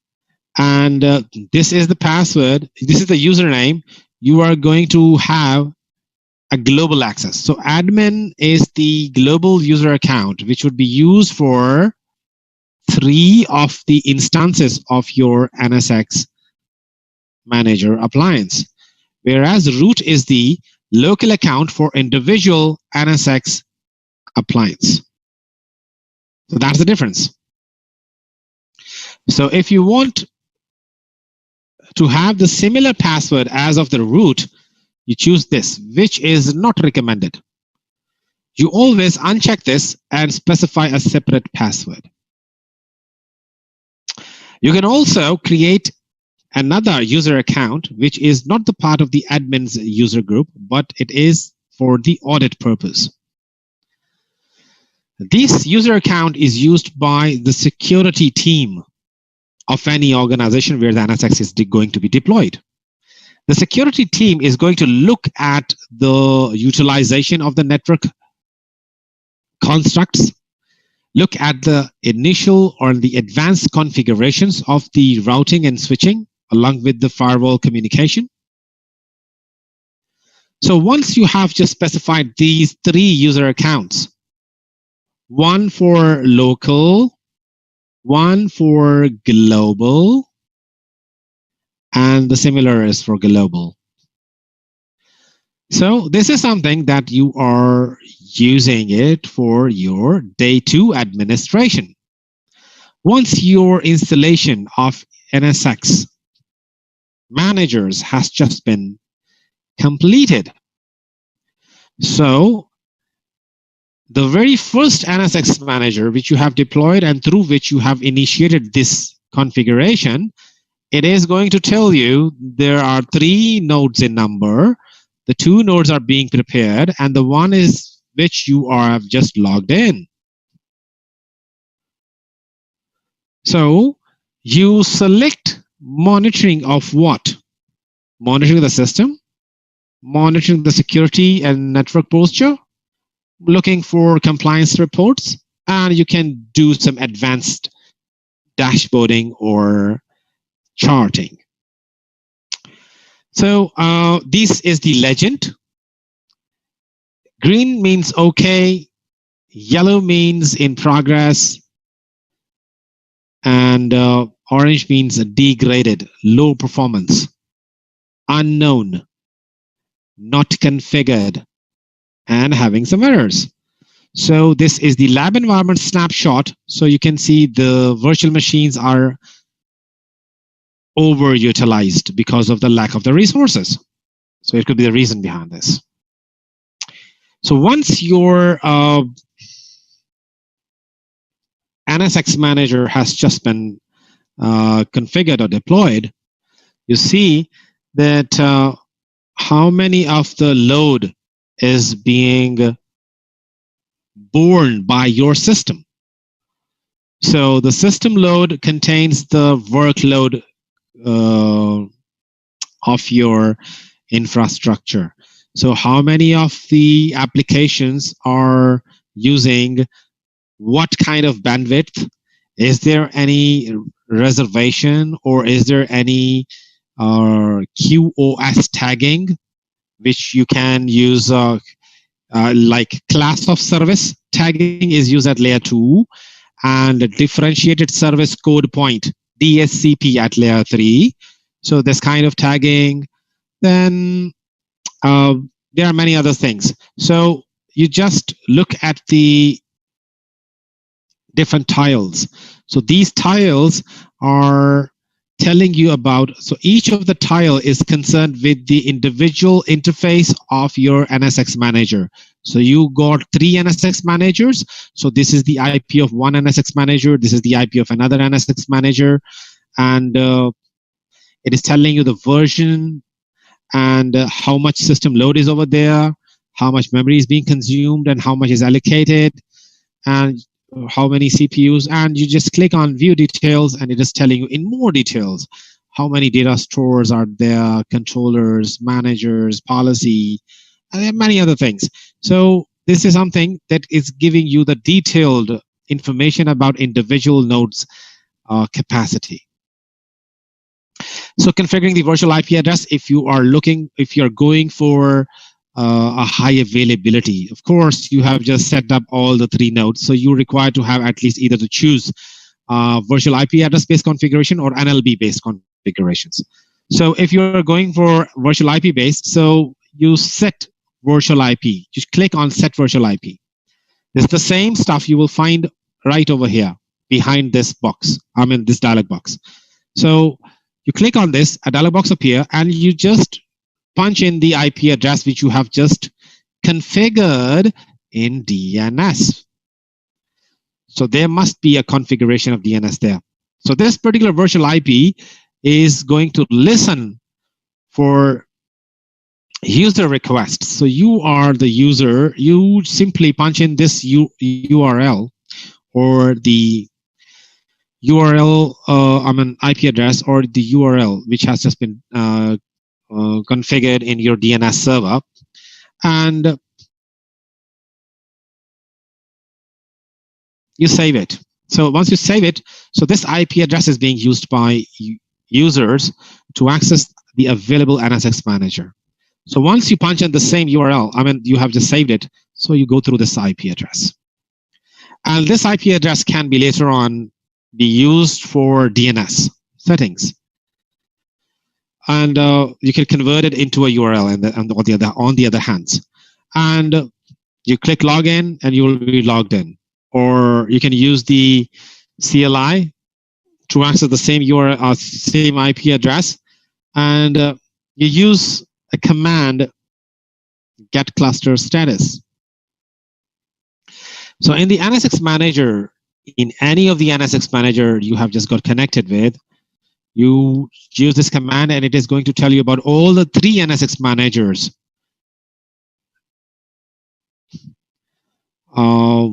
Different service roles. So you see, controller status, and the lower one is the policy status. So policy manager status. So this is how you can look at the health of the NSX manager, and or you can use another command which is known as get services. So if you click get services or you punch in get services and press enter, it is going to tell you about all the roles running inside your NSX manager. And though the Corfu DB is there, so it is going to tell you about all of the NSX nodes. NSX manager 1, 2, and 3. So deploying NSX manager on KVM host, it is now talking about the second deployment. I'm talking about this one. So now you downloaded the NSX manager, you open up with a CLI interface, and you just start doing the deployment. So upload the guest information to the QCOW interface, and then you execute this command. So guest fish, read and write information, and you got the URL for your NSX manager, and you upload the downloaded media. So in order to deploy, once the you uploaded the media into the repository of your KVM host, then you simply execute this command. So this command is going to deploy your VM that is running NSX manager. And once your virtual machine has just been installed with the NSX manager, so similarly, as we have already discussed over here, so you can deploy additional stuff. And then you simply join the NSX manager nodes to the cluster which is maintaining multiple KVM servers. So going back to the interface, you will find all these pieces of information there. But again, this may be a configuration or the installation. By default, it comes up with the self-signed certificate. And you are required to replace the self-signed certificate with the imported certificates, or you can generate a certificate request. And in order to import the certificates, you use the certificates tab and you select import. In order to generate a certificate, you are going to have the CSR. And in order to look at the imported certificates, certificate revocation list, whether the certificate is expired or not, so you go for the correls. So you import the certificate first, and it will be replaced with the self-signed certificate. So use a different certificate for each node, so it can represent your individual node with a separate signed certificate. And replacing the self-signed certificate got these two commands. You can, to replace certificate of a manager node, use the post API, or use the if you can assign it with a VIP, so you can use this. So one certificate is used for all three, or individual certificate for individual node. It is your choice based on the requirement of the organization. Guys, any questions?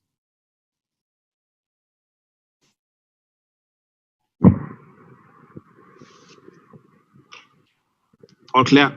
Okay. Navigating to the NSX user interface. So it's very simple. The user interface is the toggling in between two things. You got the policy interface and you got the manager's interface. So if you click policy, the interface would have some different terms or technical terminologies for calling some objects. Whereas if you use the manager interface, it got some different terminologies. So we are going to, let's look at this. So policy mode, recommended mode for configuring NSXT data center. Default mode for installations. Supported for by Federation and Global Manager. Doesn't support some features. So manager mode, if you wanted to toggle in between, so you go to system, user interface, step number 1, step number 2. Click the toggle mode, edit, and select either visible to all users, visible to users with the enterprise admin role, or hidden for all users. Your choice. So you select this and you click save. So having said that, this is the difference. In policy mode, a switch is known as a segment. Whereas in the manager mode, a switch is known as a switch. Right? So you got switching profile or the segment profile, common thing. You got edge bridging profile and the edge bridge profile or the metadata proxy. So this is an additional thing that you can do in the JSON language to produce the metadata and can be utilized for further automation of the automated creation of the objects. So, so the networking tab, you can configure functions such as switching, routing, layers. So here, if you just look at, you have created 3 switches: app segment, DB segment, layer 2 VPN segment, which are connected with some T1 routers and a transport zone associated with them named prod overlay T zone with the IP pool address along with the number of ports. And if you click the same interface you wanted to look at in the manager interface, you click this and you will find the same, almost similar stuff, but it's got some different pieces of information. Whichever is understandable for you, you can switch in between.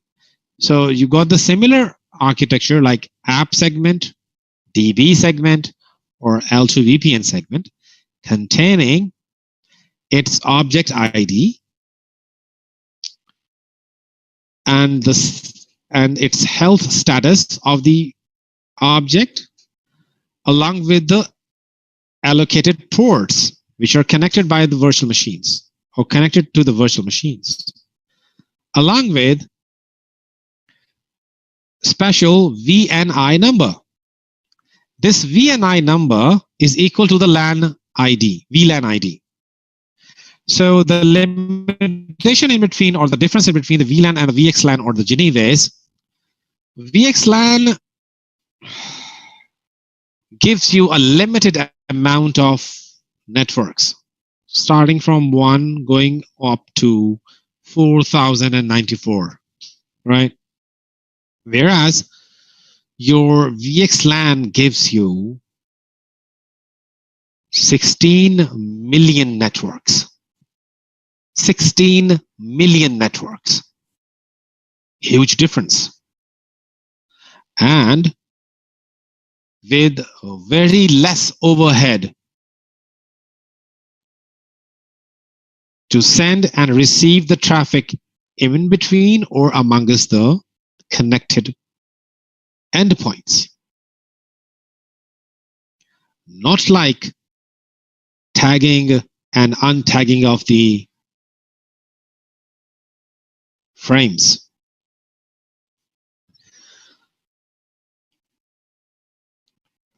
Security tab. Security tab provides firewall rules, implications, as you can see right here. So allow web traffic. So the source is web servers, destination is app servers. So service is HTTP, and it's a 3-tiered application approach, and the rule is allow. So this is something you have defined the rule in the profile, in the policy interface. And the similar rule you can see in the management interface, right? So you see the difference, right? So these rules either created in policy or management interface. These rules are going to be executed down the line on the data plane. So inventory tab, if we talk about how many switches, routers, identity sources are created or integrated, so you can add multiple services. And you can use or utilize these services in your firewall, or you can get your third-party service chaining integrations like IPS IDH and can be used in your firewall rules. About the plan and troubleshooting. Plan and troubleshooting is a testing interface which provides you the capability to test a network, whether the network is foolproof and you are able to communicate in between the endpoints. So for example, you wanted to use, usually we use a command traceroute, right? In Linux or in Windows, traceroute. In Windows, I think it is traceRT. So tracert, right? So traceroute is a CLI-based command. So it is traceflow. So it is a graphical presentation. So you choose the virtual machine. For example, one virtual machine is located on ESXi host and another virtual machine is located on a KVM host. And you wanted to look into the data path.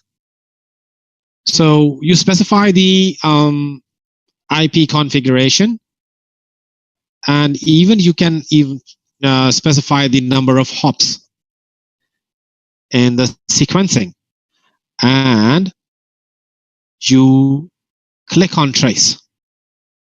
It is going to validate and provide you the graphical presentation over here, whether successful or unsuccessful.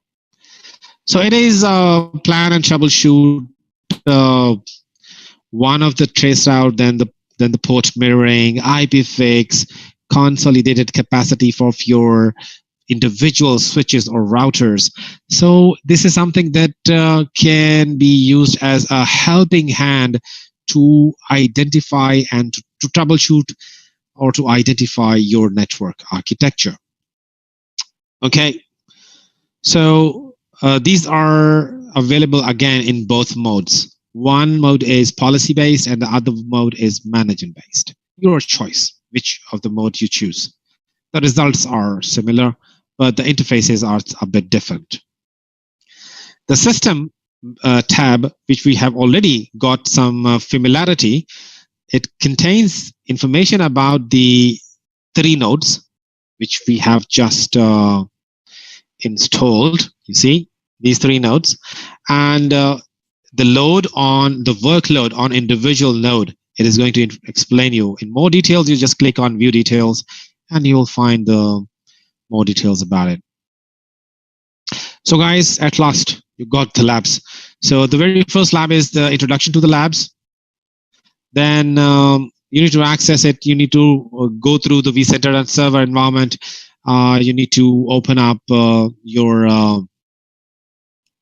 vCenter server architecture to understand the lab environment. And then you look at the NSX manager, which is pre-installed and available to look at the basic configuration of your NSX configuration. And then there is a simulation. I mean, it is like a video, recorded video, how to install your NSX manager nodes.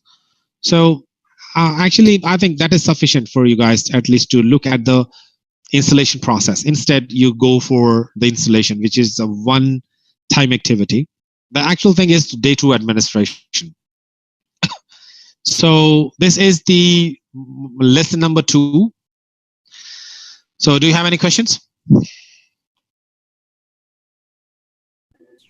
No. Okay. Okay. Preparing for the data plane. So once it is understood that you have just gone through the deployment of your NSX manager, now the second step, I mean, the very first step is to download it and to deploy the very first instance of the NSX manager. Second step, get your NSX manager registered with the vCenter server. Third step, complete the number of nodes, deployment of NSX manager, I mean 3 nodes. Fourth step is to prepare your data plane, I mean prepare your hosts. So it performs a stateless forwarding. So the very first point, and encapsulates and decapsulates the packets based on the tables populated by the control plane. So this is something that is the capability of the data plane to communicate with each other and with the CCP. So it uses a scale out distributed model. So scale out means you got your ESXi hosts, each host spread across different or separate racks. And it got a scale out model in this case. And perform logical switching, distributed routing, centralized routing, and firewall filtering. So whichever the object is, whether it is routing or firewalls, if it is distributed, that it means east-west traffic I'm talking about, guys. Distributed is equal to east-west traffic. Okay, so overview of the transport node. So any kind of hypervisor, is it ESXi or KVM, no matter.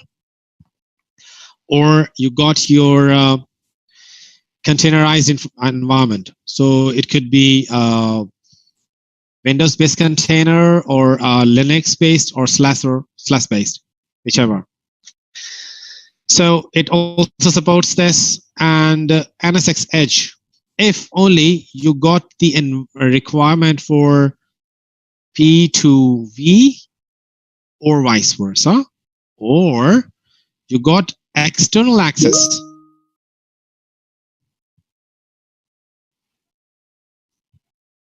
So you require NSX Edge to be deployed with your NSX manager. Now, ESXi transport node. So we got two different types of nodes, right? Let me just hold on, guys. Let me just erase this. Erase all. Okay. So one is the ESXi based node.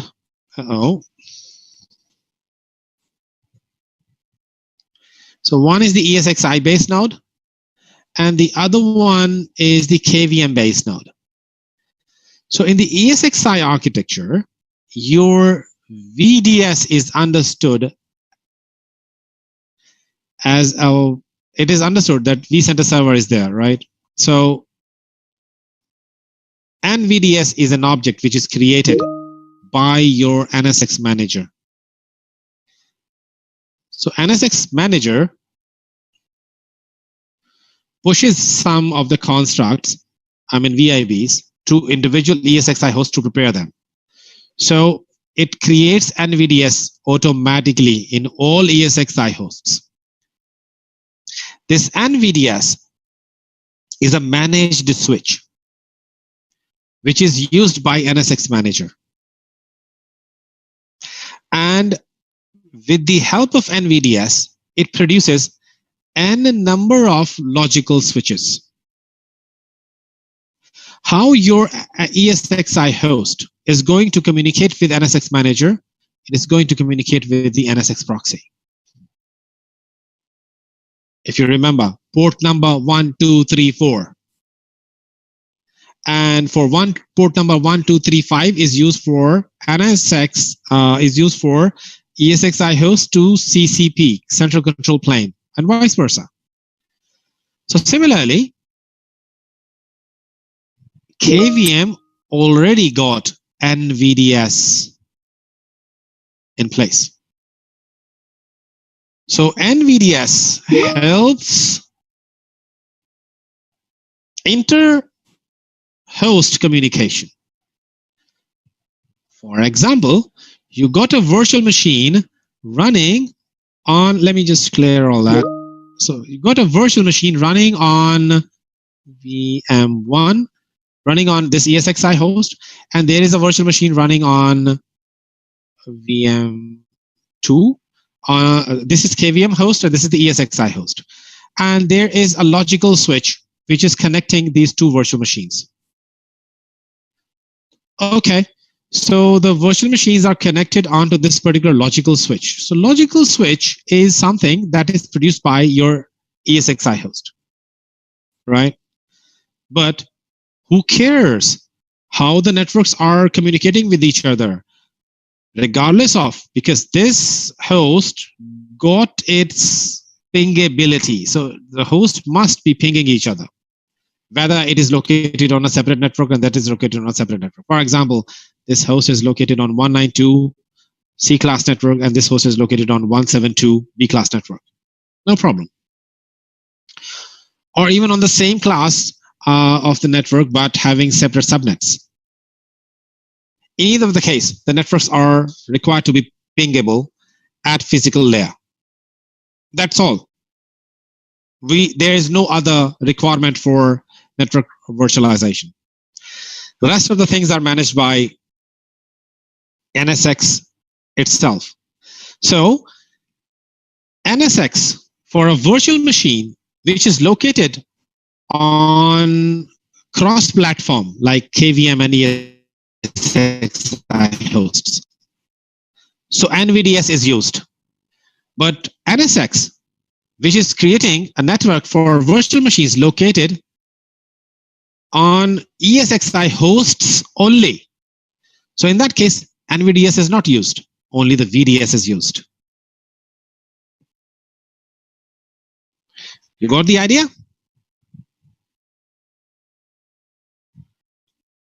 Sorry, can you repeat, Adnan? Sorry, I missed it. Okay. Let me wait a moment, guys. Let me go back to my whiteboarding. Normally, what NSX do is very simple. Now, it is understandable that host preparation is a process in which NSX Manager prepares your ESXi host or the virtualization engine to produce the construct, right? Now, in that case, you got your NSX Manager. So consider this is your NSX Manager, and it's an appliance, NSX T Manager. Okay, now this NSX Manager prepares hosts. So prepares hosts or data plane. Okay, so it is already understood that the vCenter server is there. So inside the vCenter server, the important thing is the VDS. Without VDS, you cannot manage ESXi host. Keep one thing in mind. VDS is the compulsion. So VDS is there. So what is VDS actually? VDS is known as Virtual Distributed Switch.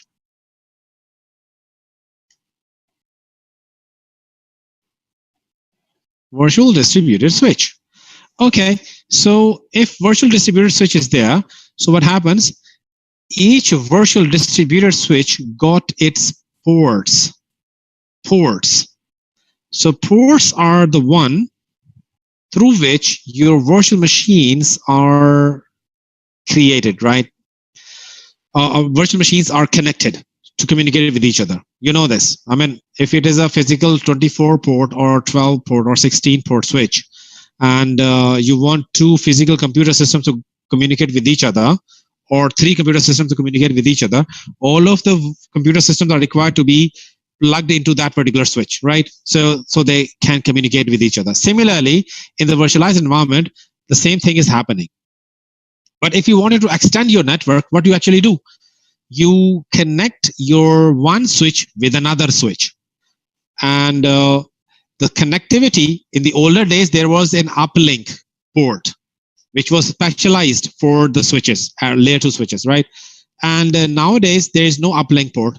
Any port which connects that switch with another switch isn't acting as an uplink, right?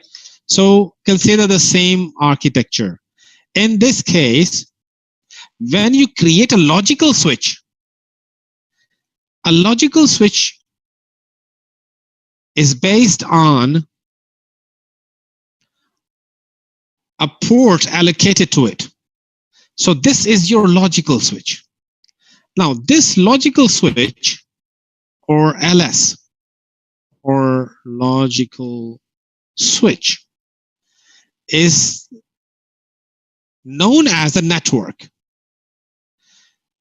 And this logical switch would be identified by its unique identity. It is known as VNI, which starts from 5,000 and goes up to 16 million. Each VNI is equal to a VLAN, a logical segmentation of your network. Okay, so this logical switch we use to get our virtual machines connected. And now consider this is the logical switch, and this logical switch is accommodating two virtual machines. Okay, so two virtual machines are inside one ESXi host. Now, what if I got another ESXi host? Hold on. There you go. So I got another ESXi host. In that ESXi host, the similar logical switch, if I am going to expand my network, I mean, this logical switch name is, for example, its name is finance, DEPT. So finance DEPT is the name of the logical switch, which got 4 virtual machines. One set of VM is located on ESXi host 1, ESXi 01. Let me just put it on the top of the box. And there comes another ESXi, so ESXi 02.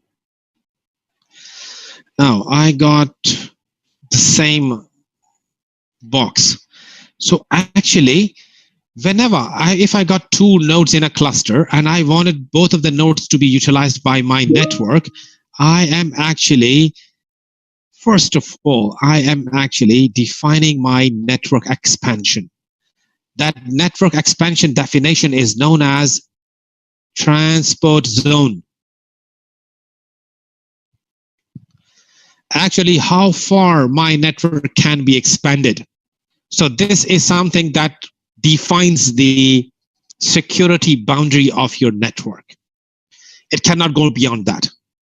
So for example, if you add a third node in a separate cluster, which is not the part of this particular ESXi host, and excuse me,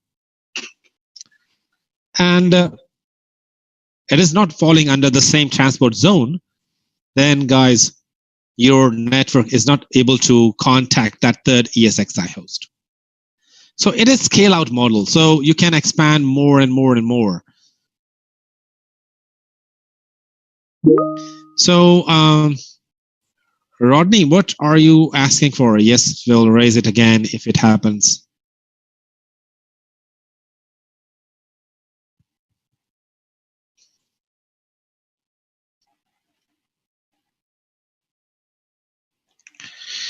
Anyways, so I am copying the same switch. So it is not going to be created separately, but the same switch configuration is there.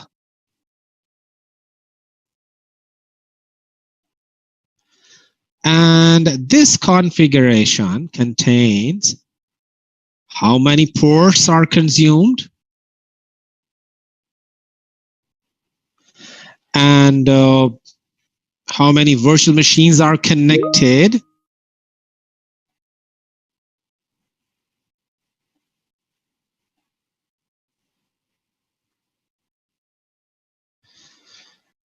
So let's see, there are 2 more virtual machines here. So what happens in this case? The same logical switch spans across 2 ESXi hosts, and the virtual machines are connected to each other.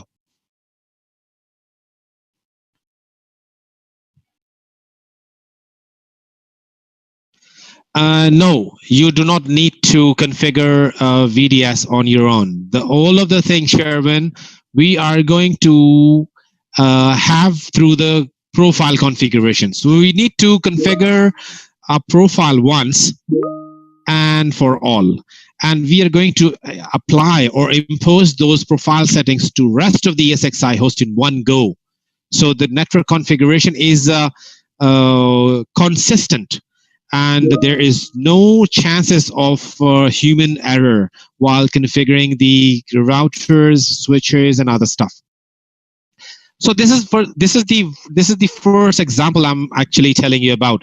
Now, what happens? You created the logical switch using the interface. Where you created the logical switch? Actually, you created the logical switch in your NSX manager. So the definition of the logical switch, LS definition, and deployment instructions are through the NSX manager. which has later on propagated down the line to the data plane, and the switch has just been created, and the virtual machine has just been assigned to each other. And the network is functional, you see. Now, for example, your network has just gone into trouble because your NSX manager and your control plane has just gone. So with the unavailability of the control or the management plane, individual ESXi hosts would keep on communicating with each other based on the topology which has just been synced back before the corruption of the control plane or the message or the management plane. Does this answer your question?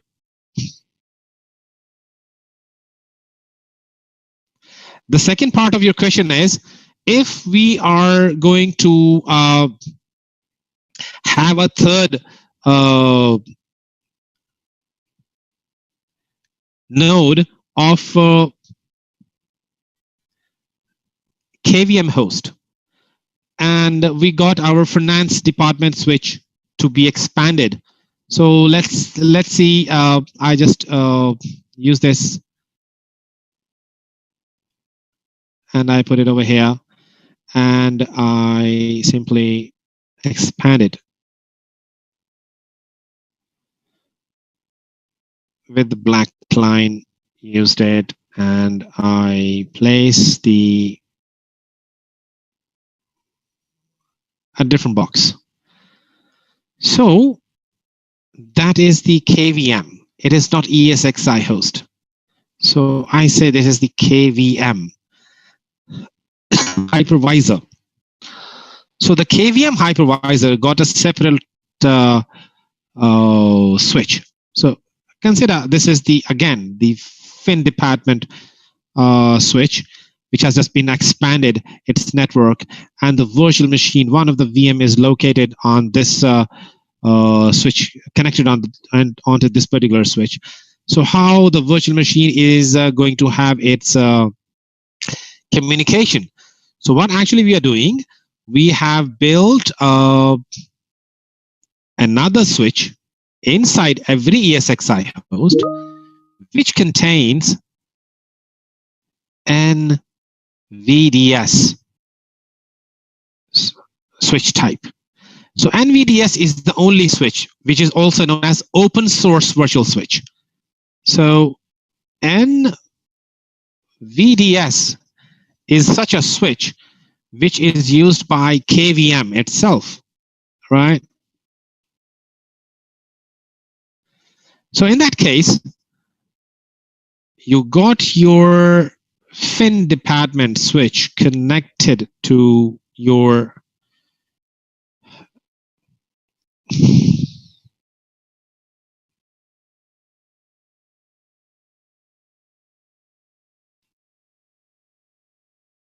NVDS.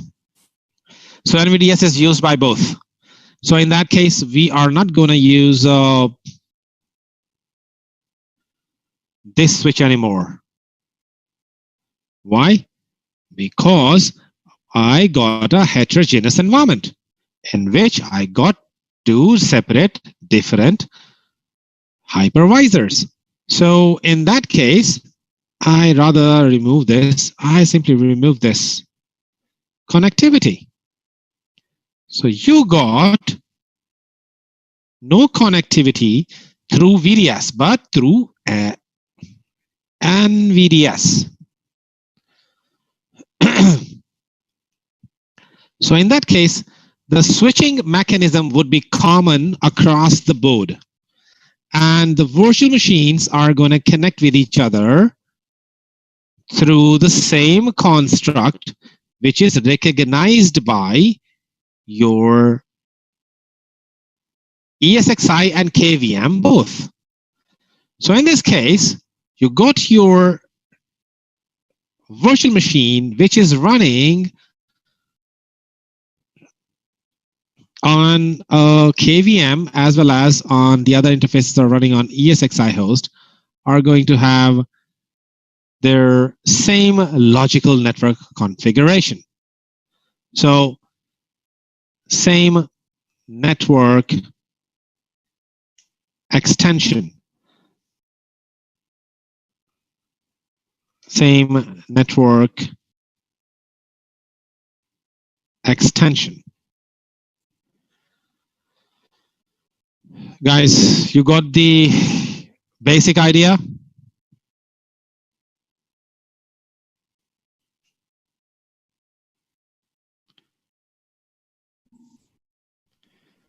Okay, thank you, Afif. I'm just moving on to the slide deck. Yes? Just an additional question. You mentioned previously that configurations were being pushed through existing ESXi hosts. So how are configuration pushed to new ones and to new new KVM nodes also? Just hold on to this question. I'm going to explain this in our upcoming slides, okay? Okay. So this is your NSX manager cluster, which is looking after the management plane. And there are multiple different types of nodes. It could be your ESXi host, or it could be your KVM hosts. Whichever the hosts are, we consider them transport nodes. So these transport nodes are running the workload, I mean the virtual machines, right? So these virtual machines are communicating with each other using the network, which has just got connected with each other based on the configurations. So whether the configurations are based on the overlay, or you got a configuration based on the overlay to VLAN, in V2P and P2V. So it depends on the configurations. All of the configurations are coming or propagating, penetrating from the NSX manager to the data plane, and these are the tier 1 or tier 0 routers. Whenever I talk about tier 1 router, I am talking about distributed router. So east-west traffic. Whenever I talk about tier 0 router, I am talking about edge router. So north-south traffic. So about the IP address pool. So we are going to define IP address pools as well. So these IP address pools would be used by your ESXi host whenever they are going to be added in the cluster. So for example, you got your NSX manager deployed, okay? So the NSX manager is going to prepare the host. So consider this is the cluster. So the cluster of your ESXi hosts. So if you add more nodes in the cluster, so previously these nodes has just been prepared. The next coming up new nodes are going to be receive the same piece of software. So that piece of software received by the management cluster, again, to update individual ESXi hosts. Once the ESXi hosts have been updated and prepared for the overlay network configurations, they are going to update their individual IP addresses to the CCP. The CCP, on the other hand, is going to update their IP addresses to their available new nodes. So the new nodes has just been arrived in the community or in the vicinity.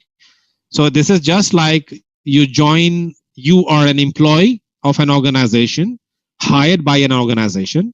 So being a new employee, the manager of your department introduces you with the other peers, right? So consider this is the new employee and this is your manager, and it introduces you to the other available employees or your co-workers. So having said that, this is something that happens every time a new node is added. So once a new node is added, the CCP is updated by the node itself, and then the CCP updates its remaining nodes.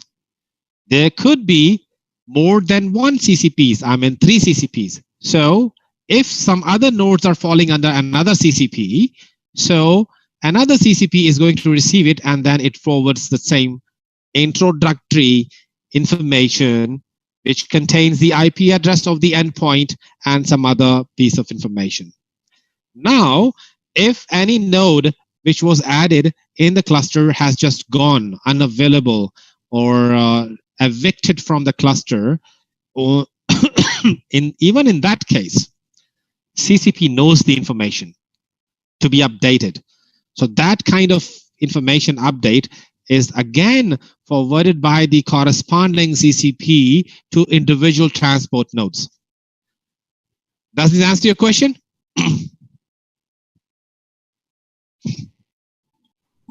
Yes. Thank you for your input. Now, we can have an IP table, I mean an IP pool. So for example, any new node comes into the cluster's resources, the new node would be given an IP address. So that IP address would be allocated by your NSX manager to that particular ESXi host. And that ESXi host would be allocated an IP address. Once the IP has just been allocated, look at this. So IP address pool. So its name is TEP IP pool. Its name must be meaningful. So tunnel endpoint IP pool is the name which has just been given as an example. So IP pool for ESXi and KVM and edge devices. So I click set and I specify the IP range in a CIDR format. So say like it's in a CIDR format. Your IP into your subnet. And you click save. Yes. Can I set different IP pools for ESXi and KVM? Yes, you can. Okay, thank you. So look at this. Hold on. Look at this. So subnets. So you click multiple different subnets with the multiple different set of pools. So simply click on add IP address pool and you can add multiple IP pools for different set of hosts. And you are required to specify the criteria. So this IP pool is based on this particular criteria. I mean, you have tagged the ESXi hosts with E hosts, for example, and the KVM hosts with K hosts, for example. So you are specifying tag over here, and the IP pool will be associated automatically with the ESXi hosts. Or you can scope them up. Your choice. IP ranges. Then TZs. What is TZ? TZ is something like this. This is the security boundary of your network architecture. So for example, you got two different tenants. One tenant is equal to your business domain. So you got a corporation having multiple business domains. I mean, you have your cosmetics domain, you got your car industry, you got your XYZ businesses, maybe property relevant. All of the business domains have got a separate resource, set of resources, manpower, and other stuff. You want that some of the resources which are required by your business stream to be utilized properly, you have allocated hardware resources individually to different business streams. So for example, you got one rack with multiple ESXi hosts for your car industry. You got one rack specified for your mortgage, right? and so on. Now, you see that you wanted to have a TZ for your car industry. So TZC and TZM. So you got two different zones. So whichever the switches you are going to use, they are just confined between, and they are just confined inside that particular TZ. They cannot go across, or they cannot go beyond your transport zone. So if you want two different transport zones to communicate with each other, there comes one solution, and that is you require a router. A router which is acting as a perimeter router or your edge router. So edge router is a T0 router, which is acting as a gateway in between both of the business streams. So in that case, this router or ER is used. So ER is required by an organization who got edge services deployed. Without edge, you won't be able to do that, right? So a TZ is defines the collection of the transport nodes. So this is the collection of transport nodes. I'm in the ESXi host or the KVM host inside a rack, which is dedicatedly available for the car industry, not for the mortgage. So we have defined it. So that is the logical definition.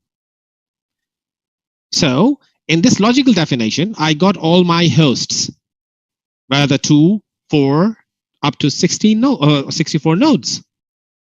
So on top of those hosts, I got multiple different switches and routers. But if I want my multiple different zones to communicate with each other, I mean like this, right? So I require tier 0 gateway.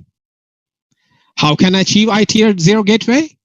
Only through deployment of edge services gateway.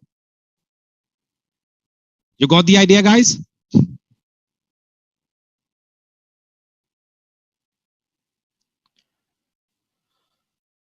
Okay, so transport zone actually, logically, it defines a limit of full stop for one of the environments. It separates your logical environment from another logical environment. So virtual machines running on a separate tenant cannot communicate with the other tenant unless they got the gateway involved. Okay, so transport zones determines which host can participate in the network and have the following characteristics. Single TZ can have all types of transport nodes. ESXi-based, KVM-based, bare metal servers, edge. Transport zone identifies the type of traffic, whether it is VXLAN-based or VLAN-based. You can configure one or more transport zones. Transport zone does not represent security boundary. Actually, this is not for authentication authorization. This is only for accessibility. Whether this virtual machine can communicate with this one or not.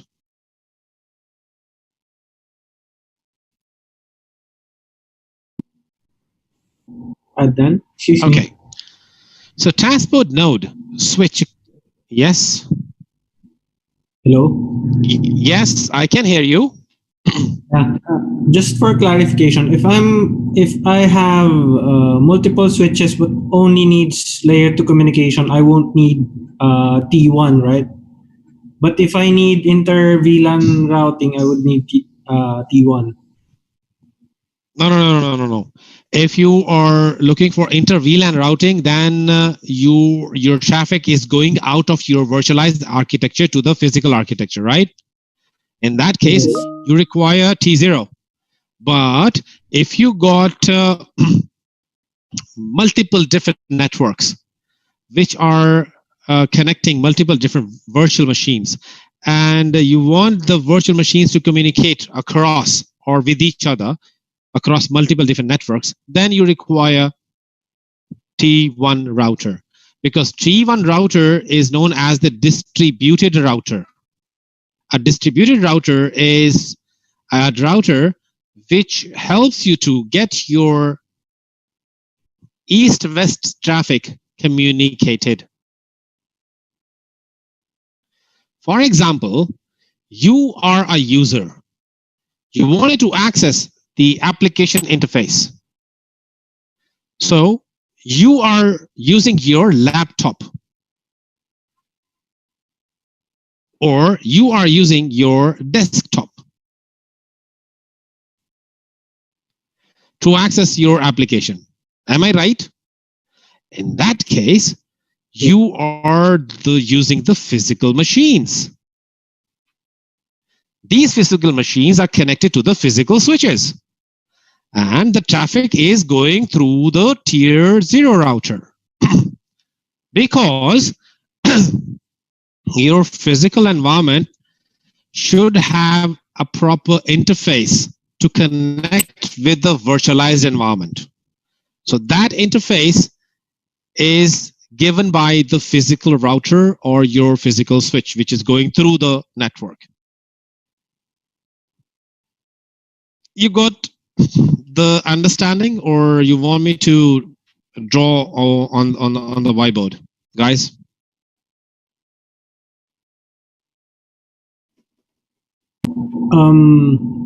The only thing we deploy is tier 0 gateway, right? Tier 1 is by default. Tier 1 is used for, actually, look, even you can use tier 1 for, or you can replace tier 1 with tier 0. But this thing is not recommended. Why? Because tier 1 is used for the security of your organization.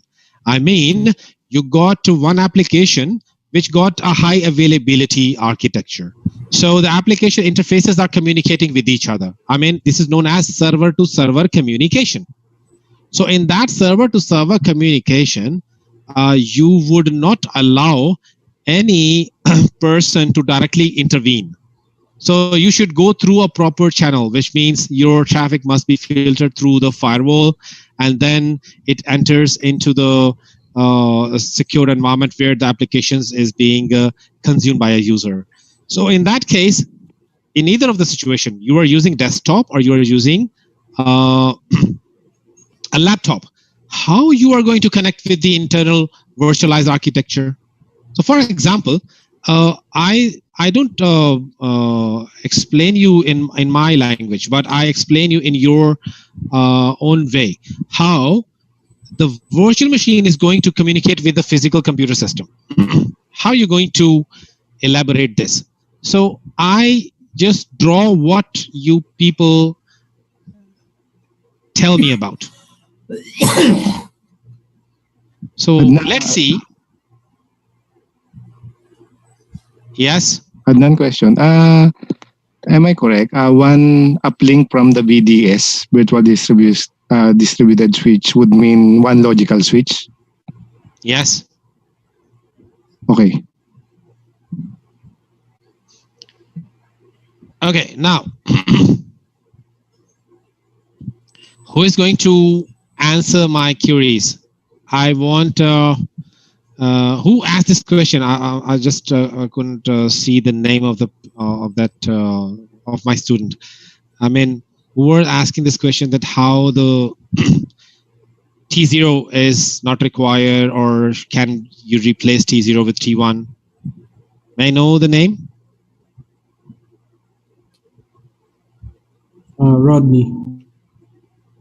Rodney, I would request you to please unmute your mic so that I can ask you then and there how to build the design.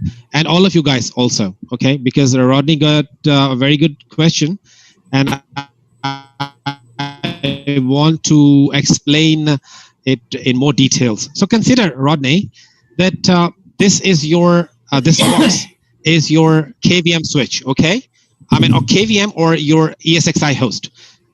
Regardless of it, I say hypervisor, whichever I just, hold on, guys. So Rodney, this is the hypervisor. Why I'm choosing word hypervisor? Because it could be KVM, it could be ESXi host. So this hypervisor have got the virtual machine running. Okay. So consider this is the virtual machine. Its name is VM1. So you are required to get the virtual machine connected with the external network. So consider this is your switch. Okay. So I say this is the physical switch.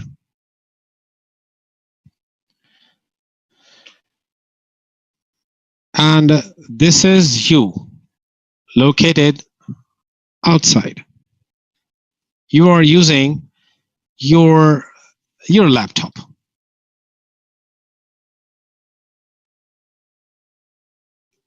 Or desktop, whichever. So a user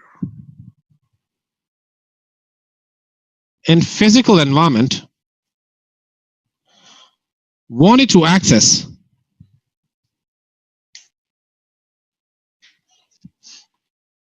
app.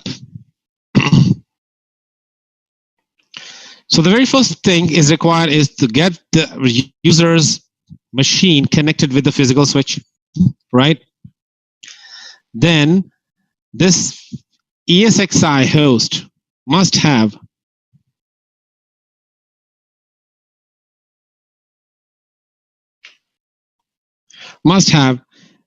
network interface cards. So let me just explain you. This is the physical network interface cards, Phoenix.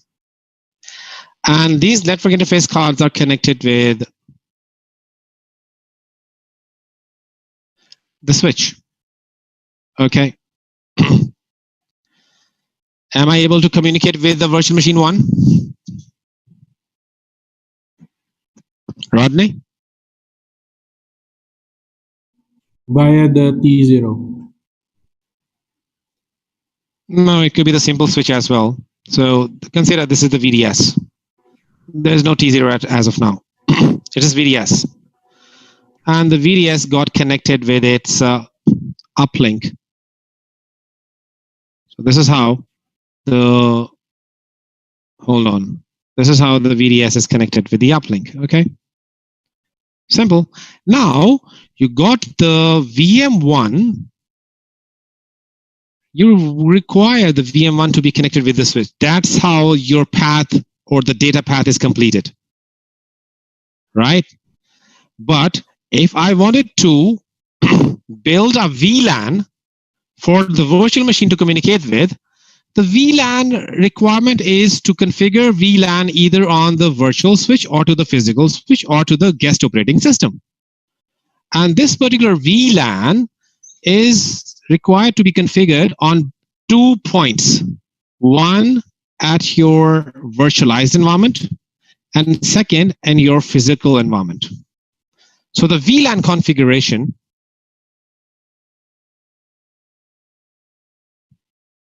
of VLAN is on 2 points. One for virtualized one and one for physical environment. Right? So this is something that is happening right now in some organization where NSX is not deployed. Yes. Now, if I talk about that, guys, I want a single pane of glass for management of my network. I don't want to reinvent the wheel in the physical environment as well as in the virtualized environment. What would I do? I need to produce the same physical switch, the similar physical switch, which is located over here inside my virtualized environment. How I'm going to do this? I am going to build an overlay network on top of my underlay or the physical network.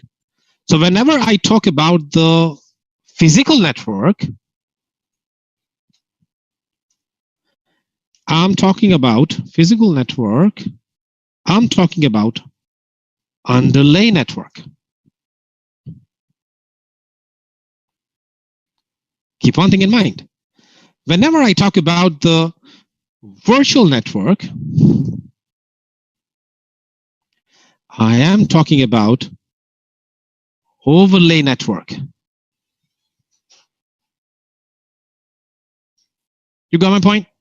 Now, the point is, I have got, and one more thing, in this situation, when I am going to map my virtual machines environment with the physical environment, I got limited amount of IP utilization if my network is huge.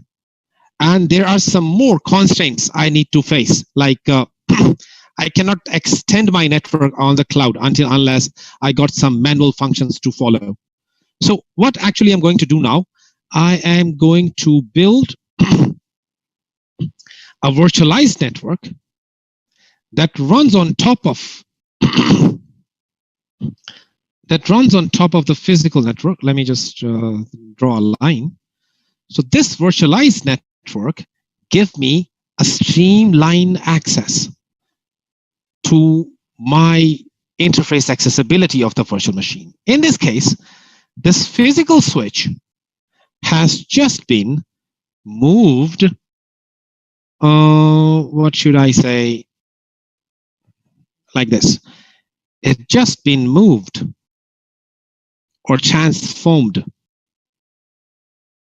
moved onto overlay. In this case, that physical switch has just been reproduced on the virtualized layer where you have configured VLAN once. So VLAN configuration isn't only an example, just to give you an overview. Okay, this is not a compulsion, but just for a better understanding, I'm just giving you this example, guys. So I got a logical switch. A logical switch. So which replaces my manual switch configurations to auto.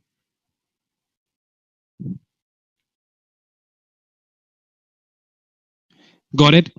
So in that case, this logical switch has got a separate network. Now, I at least require a mediator in between my virtual network and my physical network, because I was previously connected directly to my switch, having same network.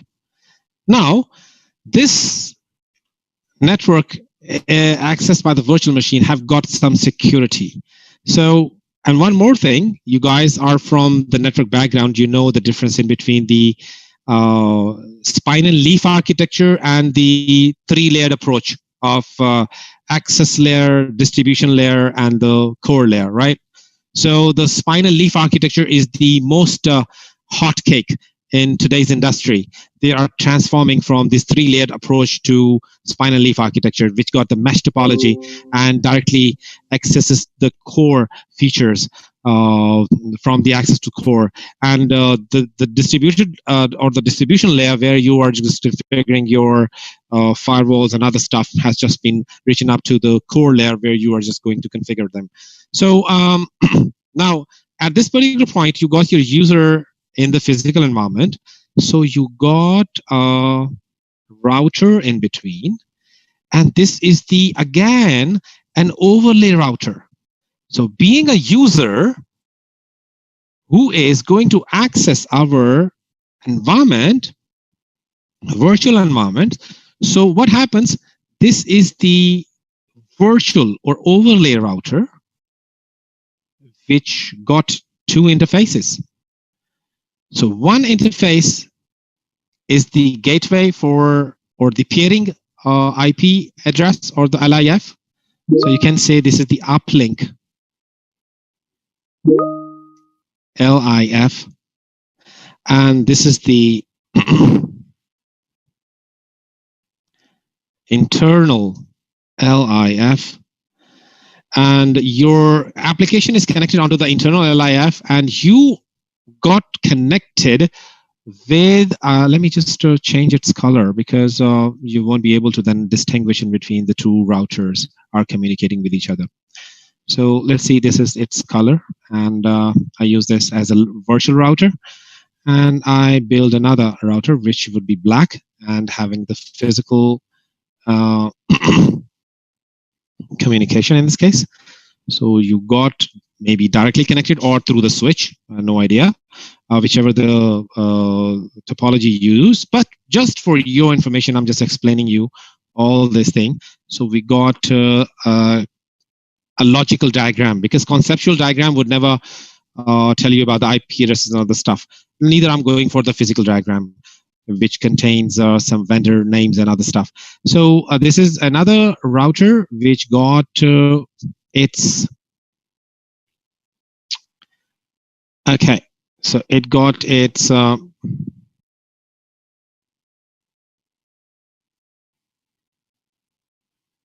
configured. You can see this is the internal network. So it could be the internal LIF. Internal.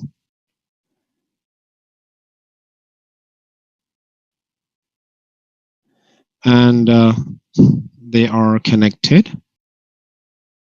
like this. And there may be some external LIF which is moving on to your, let me this, this think cloud becomes the internet. So consider this is the internet.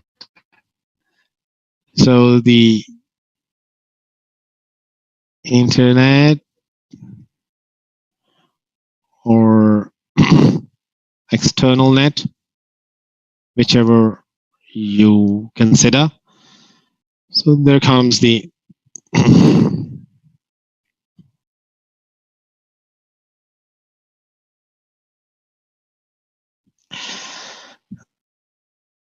and you are connected through this switch. Let me just draw the switch. I'm sorry, guys, things are taking time to draw the diagram, but again, if you got the understanding, this is something I have just earned something. So again, you are connected to the internal LIF. This is not the uplink, actually. And you, being a user, connected to, if I change the color, so you are connected to the switch, and the traffic is going like, what should I do? Actually, the object's placement is quite difficult. So let's say this is how your laptop is connected or desktop is connected, and this is how your switch is connected, containing another internal LIF.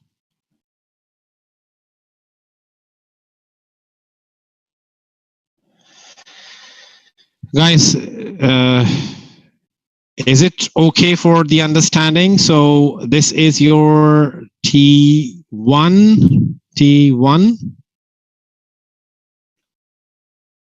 or it could be your T0, but no, it is not T1 actually. This is T0 because it is a bridge in between your virtual to physical or vice versa.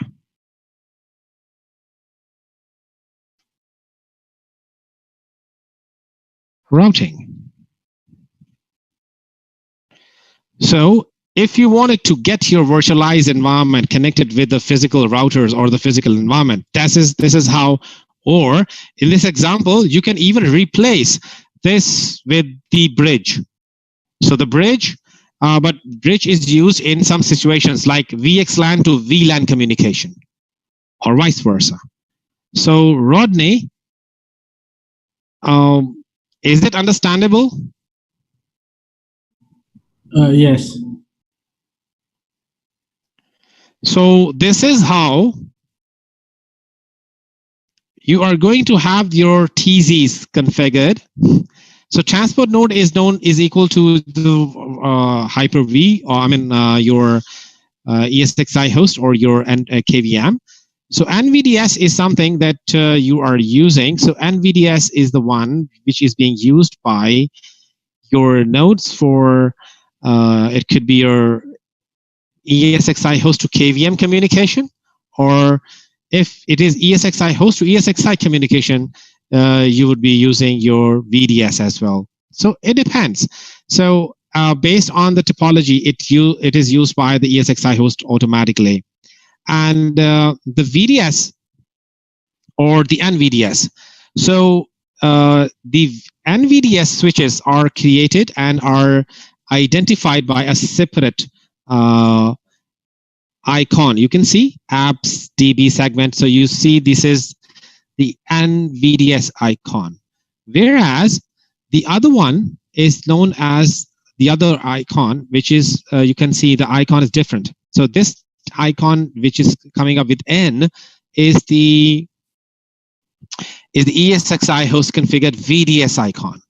So this is the orange one is the ESXi host NVDS icon. So opaque network means a network which is not created by vSphere, but managed by some external sources like ESXi host, your NSX manager, who has created the switch and shared that object with ESXi host to utilize it. So this is the opaque network, and this is the internal network capability of your ESXi host. So whenever you create the switches on ESXi hosts, so actually the objects are also be shown in your vCenter server appliance architecture. And this is how you are going to see these objects under the network segment of your vSphere client, and you will find this thing over here. So guys, this is something about VDS. So NVDS or VDS on ESXi transport node, I have already explained in my whiteboarding. So I'm just moving ahead, and the NSX agent, which is using the KVM transport node. So you see over here, the NSX proxy is using NVDS for inter-virtual machine communication if you got the VM to communicate with the VM located on the ESXi host. Otherwise, VDS to VDS communication happens, and the agent that is pushed by the NSX manager during the preparation of your KVM ESXi hosts or KVM or ESXi hosts. So this agent is there to collect the information from the data plane and forward that information to the CCP. Now the transport zone and the NVDS mappings. So guys, I'm just holding on to this particular slide because you got only 1 hour left, and you just start your having an introduction to the lab. And meanwhile, you just open up your lab. Can you please allow me, one of you, to use your lab and give you a demo how you are going to access that?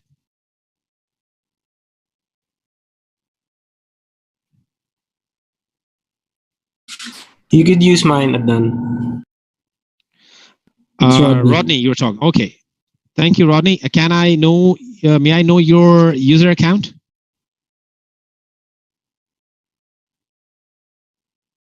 Just a sec. Okay, let me check. Let me check. I got the Excel sheet with me. So I can check.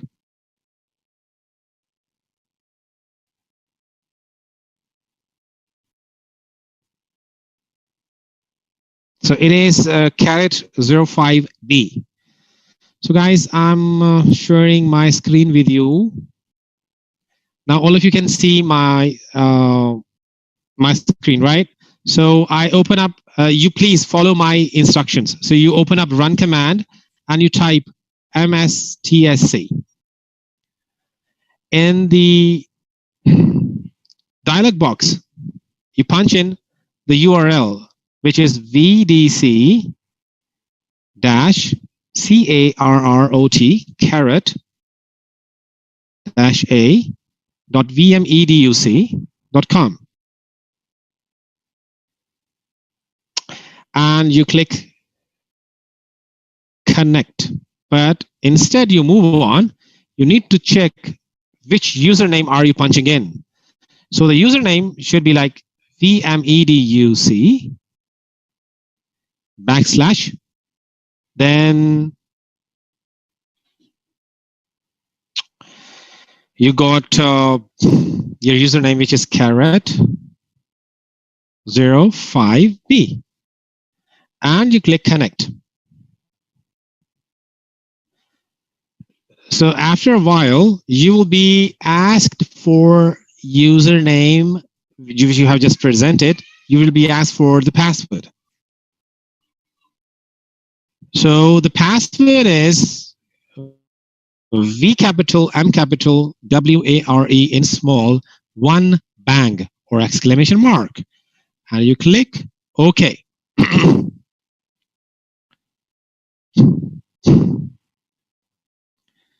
So soon you will be given access to your jump host or desktop number 1, which is known as a student desktop. So one more thing I just wanted to ask, all of you guys got your lab guide with you?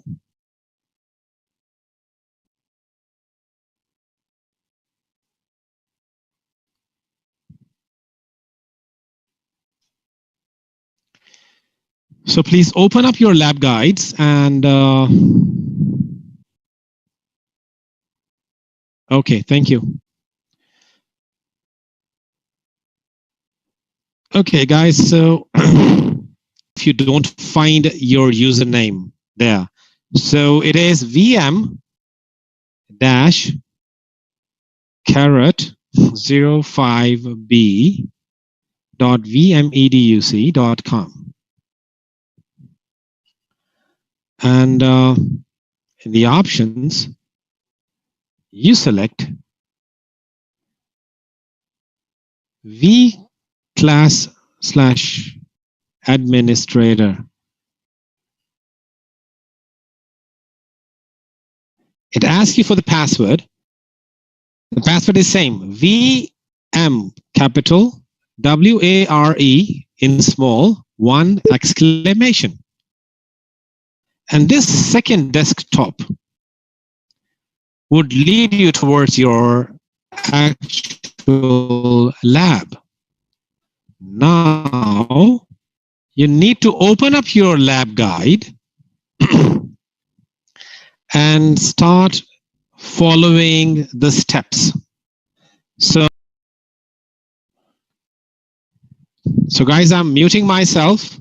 If you need any assistance, just message me.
Hello, Adnan.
Hello, sir.